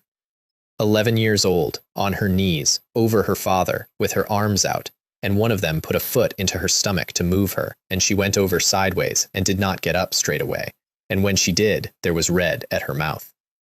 "Beat me," she said. "Don't beat my father, beat me instead." I put an arrow through the steward's headcloth and took it off his skull and pinned it to the gatepost. Little fire came off the cart. 5 household servants with sticks against a young crimson fire bear in a narrow alley is not a fight, it is a redistribution. And not one of them was seriously hurt, and all 5 of them were, within about 4 seconds, on the roof of the woodshed. I picked my cousin up off the ground.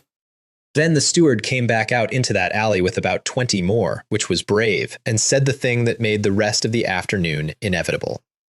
The girl's bond is sold and sealed, and she is not for redemption, not at 10 taels, not at 30. If a bondmaid can be bought back out of this house by any relative who turns up with silver, then in a month I'll have 40 of them writing to their families. She stays, as an example. I hit him in the stomach with my foot, and he went down and stayed down. And then his people came in, and I would like to describe what happened next honestly, because it is the only time in this whole story where I found out what the numbers actually meant. Strength 12. A grown man doing heavy labor in that world sits somewhere around 8 or 9. I put 14 people on the ground in that alley in under a minute. Not with the bow, with hands and 1 boot and the flat of the knife. I did not kill anybody, and I did not intend to, and it took a great deal more restraint than the killing ever had. And in the middle of it, somebody had the sense to run for the county office, which was the best thing that happened to me all month. Because when 4 county runners and a sergeant came into that alley at speed and saw 20 men from a merchant household surrounding a boy in a padded coat, the sergeant recognized the boy and went white and said, at the top of his voice, "You have surrounded an officer of the patrol inspectorate. Do you understand what that is? That is not an affray. That is rebellion." Master Sun came out of his own front gate about 90 seconds later. He had 3 degree holders in his family and about 800 mu, and he was a careful man, and he had done arithmetic on the way through his own house. He bowed. "Here is the settlement, and I made it in the street with the county sergeant as witness, because I wanted it done in public, and done once. 10 taels for Xiao Fang, which was the price her father had sold her for. 20 taels for Qin Caoer, the gatekeeper, who had taken 4 coppers a night to leave a bolt off for a child, and who was going to be beaten to death for it the moment we left that lane. 20 is double a good price, and Master Sun took it without a word because he wanted us out of his street. And 10 taels handed over separately in front of everybody, in compensation for the injuries done to your servants. That last 10 was the whole game. It turned the afternoon from an assault by an official into a dispute between 2 households that had been settled by agreement, and it meant nobody had to write anything down. And Master Sun understood it about half a second after I said it, and looked at me with something that was almost respect. 40 taels. I tore the bond papers up in the street with about 100 people watching, and put the pieces in my sleeve rather than dropping them, because paper on the ground can be picked up and pieced together. My second uncle was still lying in the mud of that alley. I walked past him. I did not look at him. I did not say anything to him. I got my cousin and the gatekeeper into the cart, and I got up on the shaft, and we went, and he was still lying there when we turned the corner. That night, Iron Egg and Xuanju were both out of the inn for about an hour, and neither of them mentioned it. They had gone back with food and about 200 coppers between them, and found him in the ruined temple by the south wall where the beggars sleep, and put it down beside him and left. I knew where they had gone. I knew before they went. I said nothing then, and I said nothing afterward, and I have never told either of them that I knew. The offer from the fleet came 4 days later, and I turned down the 8th rank. An inspector of the Denglai Naval Command came to Qinglan personally. The coast had been burned, 300 people had been carried off Dengzhou, and the navy was being rebuilt in a hurry. And somebody in that office had read a report about a boy who put an arrow through a falcon in a stoop. 8th rank, 2 grades above where I was, at 14, with a commission and pay and a uniform. Magistrate Shen was in the room, and I watched him get ready to accept it on my behalf, because that is what a magistrate does when a naval command offers a rank to somebody from his county. "Thank you," I said. "No." Both of them turned around. My father is 32, and he has 15 new of new ground that isn't turned yet. My mother has 3 children. My sister is 10. My uncle can't walk on a slope, and I don't know one single thing about war on the water. I have never been on a boat. You'd be paying 8th rank money for a boy who'd be sick over the rail and shoot at whatever anybody pointed at. The inspector took it better than Magistrate Shen did. When he had gone, Shen sat me down and gave me a lecture that I have never forgotten and never taken. "Do you know what you just did? For a man with roots, a family with degrees, land, a name, the 9th rank is a beginning. For a man without roots, the 9th rank is the whole of his luck. Most men who get there die there. You were offered the 8th at 14, and you said no because of a field." "Yes, sir." "Why?" "Because the field's ours," I said, "and the rank is theirs." Xiaofang went home on the 12th. I did not take her. My aunt took her, in a cart, and I stayed at the compound on purpose, because that homecoming did not have any part in it that belonged to me. They stopped at the gate of the old house, and Xiaofang stood there and looked at the doorpost, where there is a notch cut with a cleaver, about the height of a man's shoulder. Her father put her up on his shoulders when she was 6, so she could reach the dates on the branch that comes over the wall, and cut the mark to show how tall she had been that year. And from inside the house, through the door, her brother's voice, the one who nearly went blind, talking to his mother. "Ma, when my sister comes home, she said she'd weave me a grasshopper out of grass. She promised. She said when she comes home." Xiaofang went down on her knees in the road. "Ma!"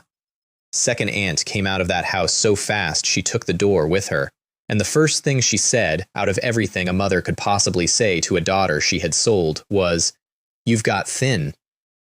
Then she raised her hand and hit herself across the face, hard, and went to do it again, and her 11-year-old daughter caught her wrist and held it. "Ma was wrong," said second aunt. "Ma was wrong about all of it. Ma belongs in the 18th level of hell." 2 days later she came to my gate, not to shout.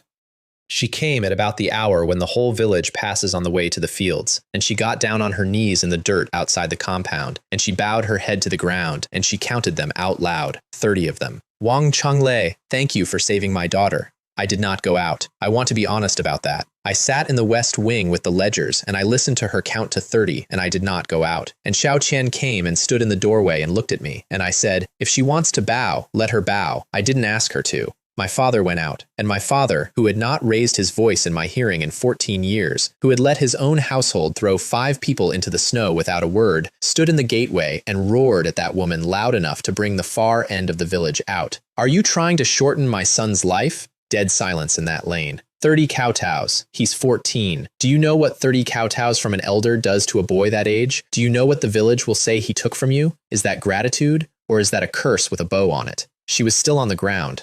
If you're sincere, said my father, in a completely different voice, then stop talking about him at the well. That's it. That's the whole of it. Stop opening your mouth about my son in other people's kitchens, and it'll be worth 100 of these. She stopped. As far as I know, she never said another word against me for the rest of her life, and I have never worked out whether it was gratitude or what simply more afraid of my father than she had ever been of me. By the 4th month, the compound was a business, and I am going to give you the numbers because the numbers are the point. The distillery ran 3 stills with 13 women working it. Every day it put out about 120 catties of Yunxi, 70 of Changlei, and 20 of Changyong. At the county price, that is 6 taels and 2 mace of revenue a day. After grain, fuel, wages, and breakage, about 4.5 taels clear. 4.5 taels a day. My uncle Zhao Gong had gone to the county town for a year, sleeping in a shed, and had come home with 4 taels and 3 mace inside his shirt. The women got 80 coppers a day. 80 coppers a day for a woman in Yunshi village, where the men had been on 25 for day labor when there was day labor, which in the 4th month there was, and it was 25. The girls on the hides got 40 and a caddy of rice. The tannery bought goat hide at 50 coppers when the traveling buyers were paying 35, and sold it dressed at 120. The smokehouse paid 10 coppers a day and a piece of meat, and there was a waiting list for the smokehouse because of the meat. And in the space of about 7 weeks, the whole arrangement of that village turned over. Households that had 4 daughters and had spent 14 years explaining to each other that daughters were a debt you paid twice, once to raise them and once to marry them off, found that they had 4 wage earners and that the boys were the ones out in the fields for nothing. I heard a man at the well say, without a trace of irony, that his youngest girl was a hen that laid gold. That is not a nice sentence. Nobody's opinion of women had improved, but his youngest girl ate meat twice a week that year and slept under a padded quilt of her own, and I have decided to take the win. The Zhou family came for my sister in the 5th month with gongs. 2 degree holders in that household. The father had been a licentiate for 20 years, and the son had passed in the 3rd month, which was recent enough that the whole township was still saying it in the present tense. They came up the road to my gate with drums, gongs, 4 men carrying red-wrapped boxes, and 25 taels of betrothal silver on a tray, and the entire village came out to watch, which was the point of the drums. Betrothal for Wang Xiaoqian, 10 years old. I want to walk through the next 4 minutes carefully because it is the single best thing I did that year, and it did not involve a bow. I looked at the tray. I looked at the boxes. I looked at the 2 of them in their good gowns, and at the son, who was 19 and who had not looked at my sister once since he came through the gate. 25 taels of betrothal silver for a farmer's daughter of 10 is not generous. It is absurd. It is 4 times the going rate in Huayan Township, and it is what you put on the table when the thing you are buying is not on the table. They did not want my sister. They wanted to be the family that the distillery married into, and after that, they wanted a conversation about shares, and after that, they wanted the method. So I did not accuse them of anything, because you cannot prove a motive, and because accusing a licentiate of bad faith in front of a village gets you nowhere. I asked a question about etiquette. "Uncle Joe," I said, very politely, "forgive me, where is your matchmaker?" He stopped. "We thought, given the closeness of the 2 families, but you've brought gifts, you've brought silver and boxes and the gongs, and you've come up the road in front of the whole village. That's the formal visit. That's the visit you make after the go-between has been." I turned my hands over. I'm a farmer's son, and I don't know the fine points, but people who understand these things are going to ask why the Zhou family came with the silver and skipped the matchmaker. I let that sit for about a second and a half. And people who don't understand these things, I said, are going to work out an answer for themselves. Either there's something the matter with your son that a go-between wouldn't carry, or there's something the matter with my sister, and she's 10. The village got there before I finished. I heard it start at the back, the way it does. One voice. "Where's the matchmaker then?" Us voices. Old Joe stood in the middle of my yard with a tray of silver, and the entire population of Yunshi village asking him a procedural question he could not answer, and he did the thing that cornered men always do, which is to reach for the real business early. "Master Changle, let us not stand on forms." He came a step closer and lowered his voice, which does not work in a courtyard. "Our 2 families should be working together in any case. The liquor, 2 parts to us, 8 to you. 8, mind. And our name behind it in the county, and your carts never stopped at a gate again. They want the recipe, iron egg, at full volume, from the top of the steps. I have never in my life had better help. The noise in that yard went up like a roof coming off. Joe tried 3 times to say something and did not get a word out. I let it run for a while, and then I put my hand up. "My sister is 10 years old," I said. "She is not going anywhere until she's 18, and when she goes, it'll be because she said so." That got a reaction too, and not a friendly one, and I did not care. "And as for the other thing," I looked at the son, "you want a scholar in the family. I understand. So do I. I'm going to raise my own. I don't need somebody else's." And then a 7-year-old walked out of the crowd. Xiao Yung had the wolf teeth round his neck on the red thread, and he was holding his little bow, and he walked out into the middle of that yard, in front of 150 people and 2 degree holders, and stood in front of his sister. Don't be scared, he said. He was talking to Xiao Qian. He had to look up at her. I'm going to be a jurin. I'm going to pass, and I'm going to be a jurin, and the first thing I'll do is stand up for you. His voice cracked in the middle, and he kept going. And then let's see who dares. Nobody in that courtyard said anything for about 4 seconds.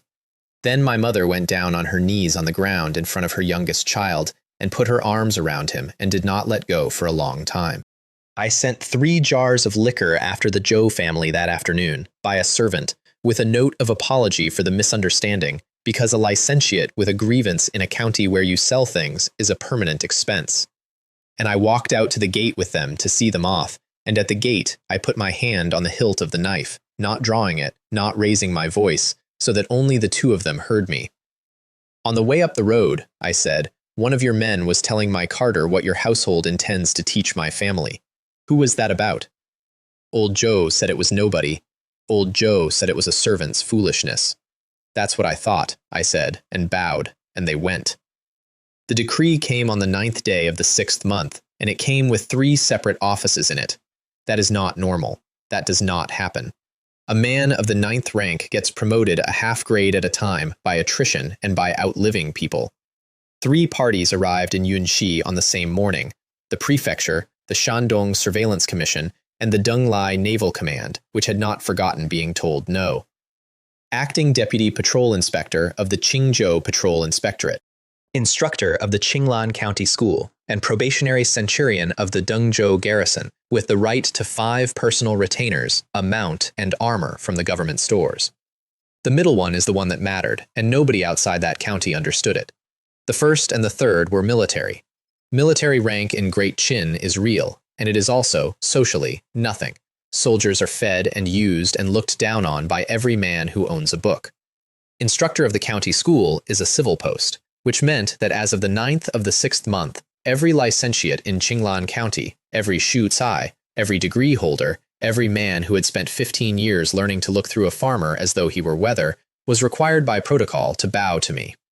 I was 14. I could not read a shop sign, and the things that came with it in a cart with a clerk reading the inventory out loud. A war horse from the Qingzhou Remount Depot. A suit of Mingguang armor, the mirror plate kind with the 2 round discs on the breast, which is issued to officers and not to probationary centurions, and which somebody had gone out of their way about. 100 taels of silver.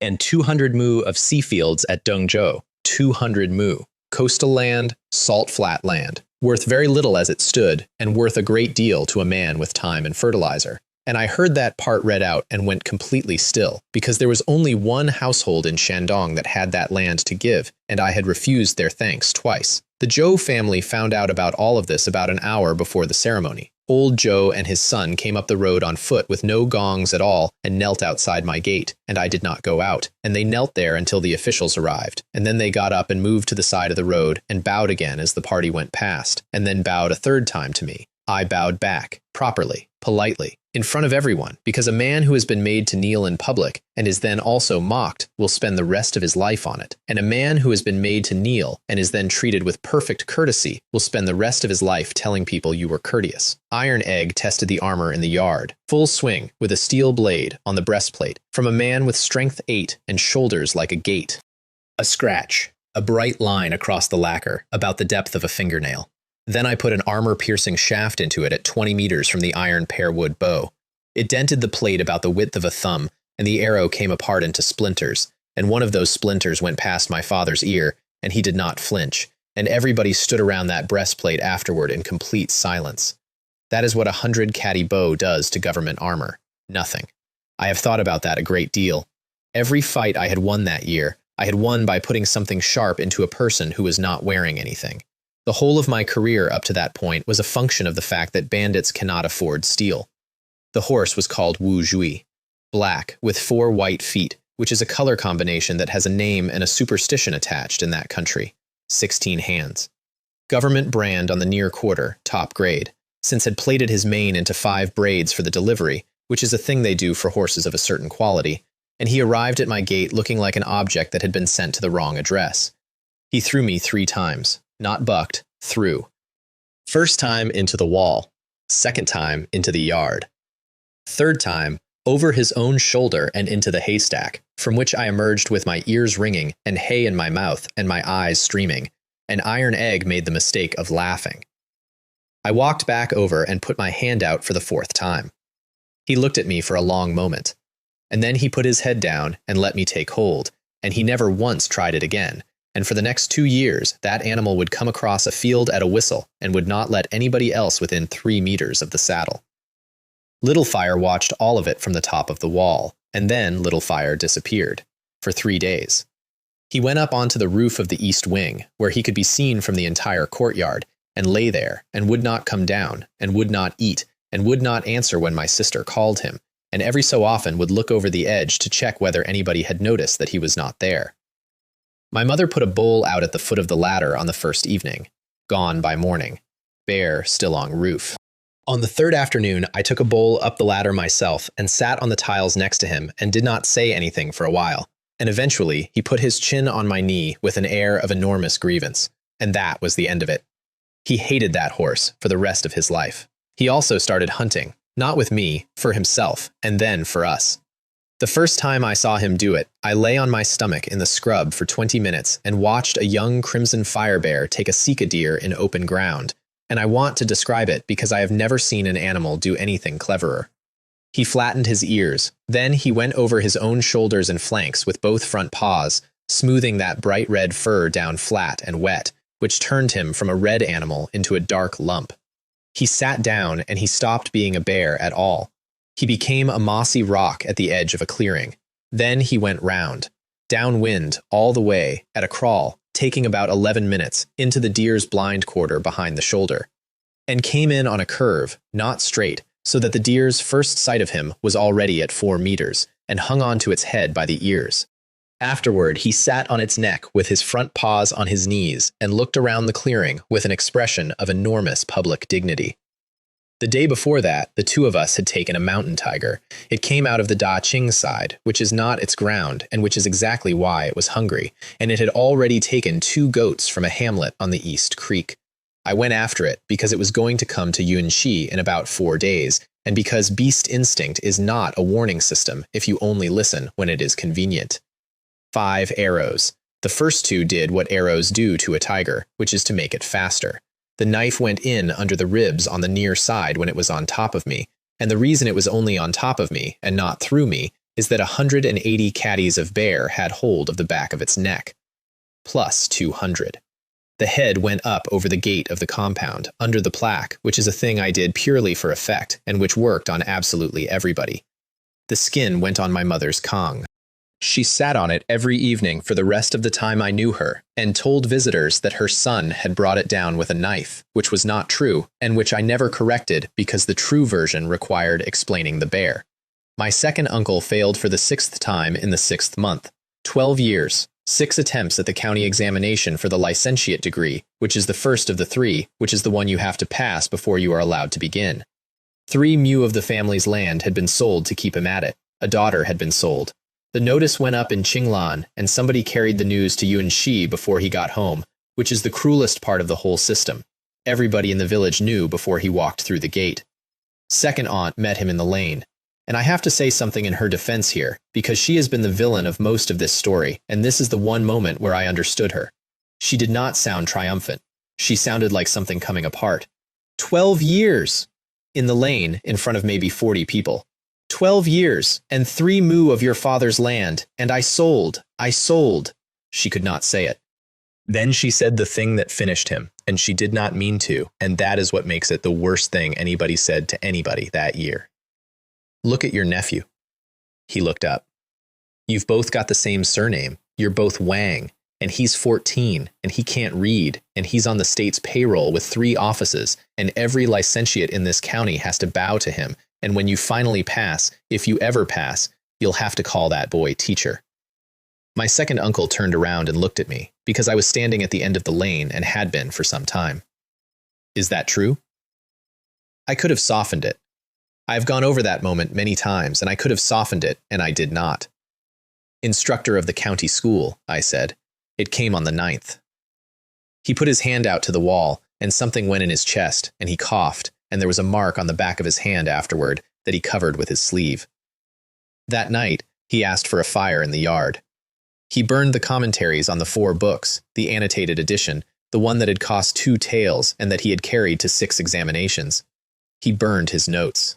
And he burned the 6 notices, which he had kept, all of them, for 12 years in a wooden box, and which nobody in that family had known existed. He said 3 things while it burned, and I have all 3 of them from Xiaofang, who stood next to him the whole time. To his daughter, he said, "Xiaofang, I'm sorry, I should never have sold you." To my grandfather, who had come out and was standing in the doorway, he said, "Father, this household doesn't need a scholar. You always said I would be the literary star of the Wang family." A pause. It seems that wasn't me. And to my father, his own younger brother, whom he had not addressed directly since the 12th month, he said, "Third brother, is there any spare ground in your house?" Xiaofang put her face into his chest and stood there while the box burned down. She told me afterward, weeks afterward, in the kitchen, in the middle of doing something else entirely, that her father had stopped smelling of ink. He smelled of dried straw now, she said, like everybody else. He came to my gate at the 2nd watch on the 4th night of the 7th month, on foot, having run most of 11 miles. My second uncle. In a farmer's coat, with no shoes on one foot. "Your mother's father," he said. He could barely get it out. "Yongan. They sent to us because they didn't know where else, Changul, he's going. Cholera. Not the word they used, but that is what it was, the flux, 40 and 50 times, from before dawn, and vomiting with it. And by the evening, his hands and feet had gone cold from the fingers inward, and the 2 doctors in Yongan Township had both come out of that room and shaken their heads at the family and gone home. That is the specific thing that kills, not the illness, the water. A man of 68 loses that much, and his body simply stops having enough left in it to run on. And in that world, nobody knew that, and there was no way for me to explain it in a sentence that would have helped. I put my mother on Wuzhui in front of me, and we went. 3 townships, a journey of a full day with a cart, and we did it in a piece of a night, at a canter, and then a walk, and then a canter, and my mother did not say one word the entire way, and held on to the front of the saddle with both hands. Somewhere on that road, I spent 200 points. The system gave me a decoction. Not the ordinary one, the one the doctors of that county already knew and had already failed with, but a strengthened version of it. And in the list of ingredients, there was one that made me stop the horse. Evodia, which the herbalists in that prefecture will tell you flatly is a poison, and which in that quantity, in a man who is already dying, absolutely is one, right up until the point where it is the thing that saves him. There was one doctor left in that house at midnight, and he had his box packed. He would not stay. And I want to be fair to him, because his reasoning was not cowardice, it was accounting. 2 other physicians had already treated that patient and failed. If he set a needle or lit a cone of moxa on a man that far gone and the man died in the next hour, then in the eyes of that family and that township, the one who died under his hand was the one he killed. He explained this to me in the courtyard, reasonably, with his box on his shoulder. 100 coppers, I said, to stay and do the moxibustion I ask for. Young master, it isn't the money. 300. It genuinely is not. 500. He got about a step and a half. Then he turned around in the middle of the step, put his box down, and said in a completely different voice, "Moxibustion? On which points? Guanyuan and Susanli, I take it, for the collapse of the Yang?" "Yes." "Then get me a lamp and clear that room." He was already rolling his sleeves. "Tonight, I am going to show this township what the healing art actually is." I have known a great many people since. I have never met anybody who changed sides faster or more honestly. We got the decoction into my grandfather a spoonful at a time, with salt and sugar in warm water in between, which is not in any pharmacopoeia of great chin, and which is the actual cure, and the doctor burned his cones on the old man's belly and below his knees, and did it beautifully. His hands were warm inside half an hour. At first light, he opened his eyes and looked at the ceiling, and then at my mother. "You came." "Da." He got his hand up about 2 inches off the quilt, and my mother took it. And then he turned his head and looked at me, and he was the man who had shouted at us in the gateway about extravagance in the 1st month. And he said, "Changle, grandfather, look after your mother." His eyes were closing again. "She likes sweet things, nobody in that house ever." And he went to sleep, properly, breathing, and my mother put her face down on the edge of the bed and stayed there for about an hour. The doctor licked the bowl. I came back in for something at around the 6th hour of the morning, and he was standing at the table with the empty decoction bowl tipped up and his tongue in it, trying to take the recipe apart by taste. He saw me see him. We looked at each other for a moment. "There's avodia in it," I said. He put the bowl down very slowly. "There is not. There is. About 1 part in 9, and it goes in at the end and not at the start, and you'll want to be extremely careful with it." I picked up my coat. "Write it down. You'll do more good with it in this township than I will." He wrote it down. He came out into the yard 3 separate times over the next 2 hours to check a quantity. There were 100 people outside that gate by mid-morning. I am not exaggerating for effect. Yongan Township turned out. The township head, the only juren in Yongan, an old man of 70 who had passed the provincial examination 40 years ago and had never been given a post. The owner of the pawn shop, the owner of the grain store, the man who owned the Juding. 4 licentiates, 2 households who had come in from the next village because somebody had ridden out to tell them. And every one of them was on the ground, not standing, kneeling, or bowing, in the road, in a queue, outside my mother's father's house. I came out into that and stopped dead. Because this had been happening to me all year, one at a time, and I had been laughing about it, and here it was, all at once. Qian Tongsheng in the mud of the Huayan market, Butler Joe on the road at Shaoan, my aunt in her own yard, 6 gate guards in a county gateway, my own second aunt counting to 30 in the dirt. And now 100 people in a road at 8 in the morning because a boy from a village had walked into a house and a dying man had not died. I did not enjoy it. I want that said plainly, because I have told this story to people who assumed I did. I got them up. All of them individually, which took a while. And then I made the only bargain available to me. "Tomorrow evening there's a dinner," I said. "I'll come. Everybody comes. All of you. 1 room. And after that, nobody comes to me one at a time. Not to this gate and not to Yunqi. Once. Together. And then we're all finished with it." The township head said that was very reasonable. The doctor, standing at the back with his box, dropped a string of coppers on the ground and said out loud to nobody, "That boy. That's Master Wong? That's him?" My grandmother came into the room while I was getting ready to go. She had a chest under her bed that had come with her when she was married 49 years earlier, and she opened it and took something out of the bottom of it wrapped in cloth, and did not say what she was doing. A sandalwood fan. Old, dark, worn smooth at the guard, with the paint on the paper gone almost entirely away. It had been part of her dowry. She tied it to my belt with a cord at the side, the way a scholar wears one, and patted it flat and stood back and looked at me, and did not say a single word about it, then or ever. My uncles opened both leaves of the gate. Not one, both, which is what you do for an official. And on the road into Yongan, every 20 meters there were lanterns hung out. They had been made that afternoon. You could see it. The ink on the paper was not dry on half of them, and it had run in the damp. And they all said the same 4 characters, and somebody had to tell me what they said. "Welcome, Master Wong."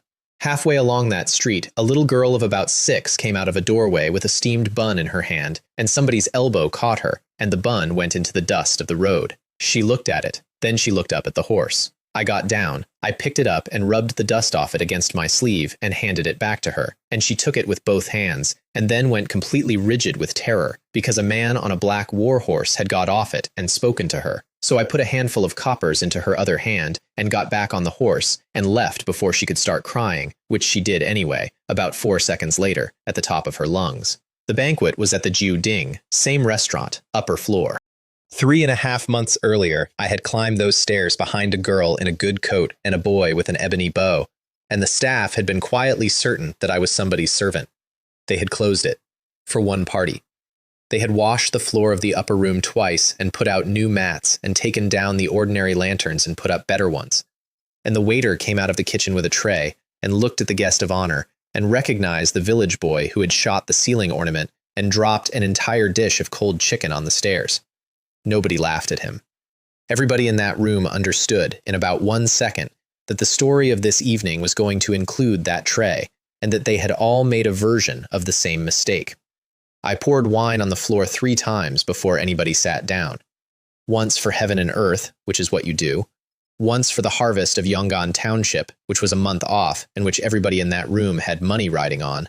And once for the health of the people at the table.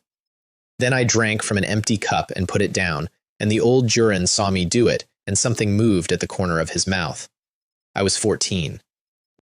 There were 9 men in that room who wanted something from me and were prepared to spend the evening pouring. I have never in my life been drunk on purpose in a room like that, and my one experience of being drunk by accident had ended with me asleep on a magistrate's couch. Then Jurin Lu proposed poetry, which is what happens at the end of every banquet in that world, and which I had been dreading since the lanterns. A quatrain. On the Northern War against the Xiongnu, which was the subject of the season because a courier had come through with news of a border raid. He went first, as the senior man, and he recited a very polished, very careful, extremely flattering 4 lines about a young hero of Qingzhou whose arrow is faster than the north wind. And there was a great deal of appreciative noise, and I understood that I was now expected to produce 4 lines of my own, or be a peasant in front of 100 people. The township head turned to me and asked. I sat there, and I want to be honest about what I was doing in the 4 seconds before I stood up, because everybody who tells this story afterward makes it noble. I was going through everything I could remember. I could not write. I could not compose. I had no training and no ear for their meter, and I would have produced something that a room of licentiates would have been too polite to laugh at, which is worse than being laughed at. But I had a head full of a dead world. I struck the cup on the table. Tonight, I said, there will be a poem. And then I gave them Wang Chongling, who would not be born for a long time in a country that did not exist yet, and I am not going to pretend otherwise, and I have never once claimed it as mine to anybody who asked me directly. The moon is the moon of the Qin. The pass is the pass of the Han. The men marched out 10,000 li and have not come back. But if the flying general of the Dragon City were still here, no horse of the barbarians would ever cross the Yin Mountains. 28 words. Nobody moved. The old Juren of Yong'an set his cup down without looking at where he was putting it, and it went over. And at the far end of that room, at the worst table, sat a licentiate in a gown that had been patched at both elbows and once across the back, a man of about 50 who had been invited because everybody with a degree in the township had been invited and who had not spoken all evening. He got down off his stool onto the floor, into the spilled wine, on his knees. He was not bowing to me. He was not looking at me at all. He had sat that examination, or one like it, 30 times, and somewhere in there, when he was 19, he had wanted to write 4 lines that did what those 4 lines did, and had believed he would, and had stopped believing it at some point he could probably name. Nobody helped him up for a while. Nobody wanted to be the one to interrupt it, and in the doorway at the back of the room, where he had come to have a look at whatever a Master Wang was, stood Fang Shiyu of the Fang family, Salt Commissioner's grandson, on a 5,000-tail horse, who had already been beaten in front of 1,000 people with a bow. He looked at the floor, and then he left, and he did not say goodbye to anyone. Then it went wrong, in the best possible way. The owner of the Jiaoding came up the stairs and knelt down and took hold of the hem of my coat. He wanted it written. On the wall of his own restaurant, in my hand, with my name at the bottom, and he was offering to have the wall replastered that night so the ink would sit properly, and he was crying while he said it. And behind him, the merchants started. A jade at the belt, unhooked and put on the table. Gold. The pawnbroker offered 100 taels of gold for 1 copy in my own hand. And the grain merchant, a fat, quiet man who had not said 10 words all evening, stood up and offered 1,000 measures of grain, delivered at his own cost to the northern frontier garrisons in the name of whoever wrote those lines. 1,000 measures. To the border. Because of 28 words at a country dinner.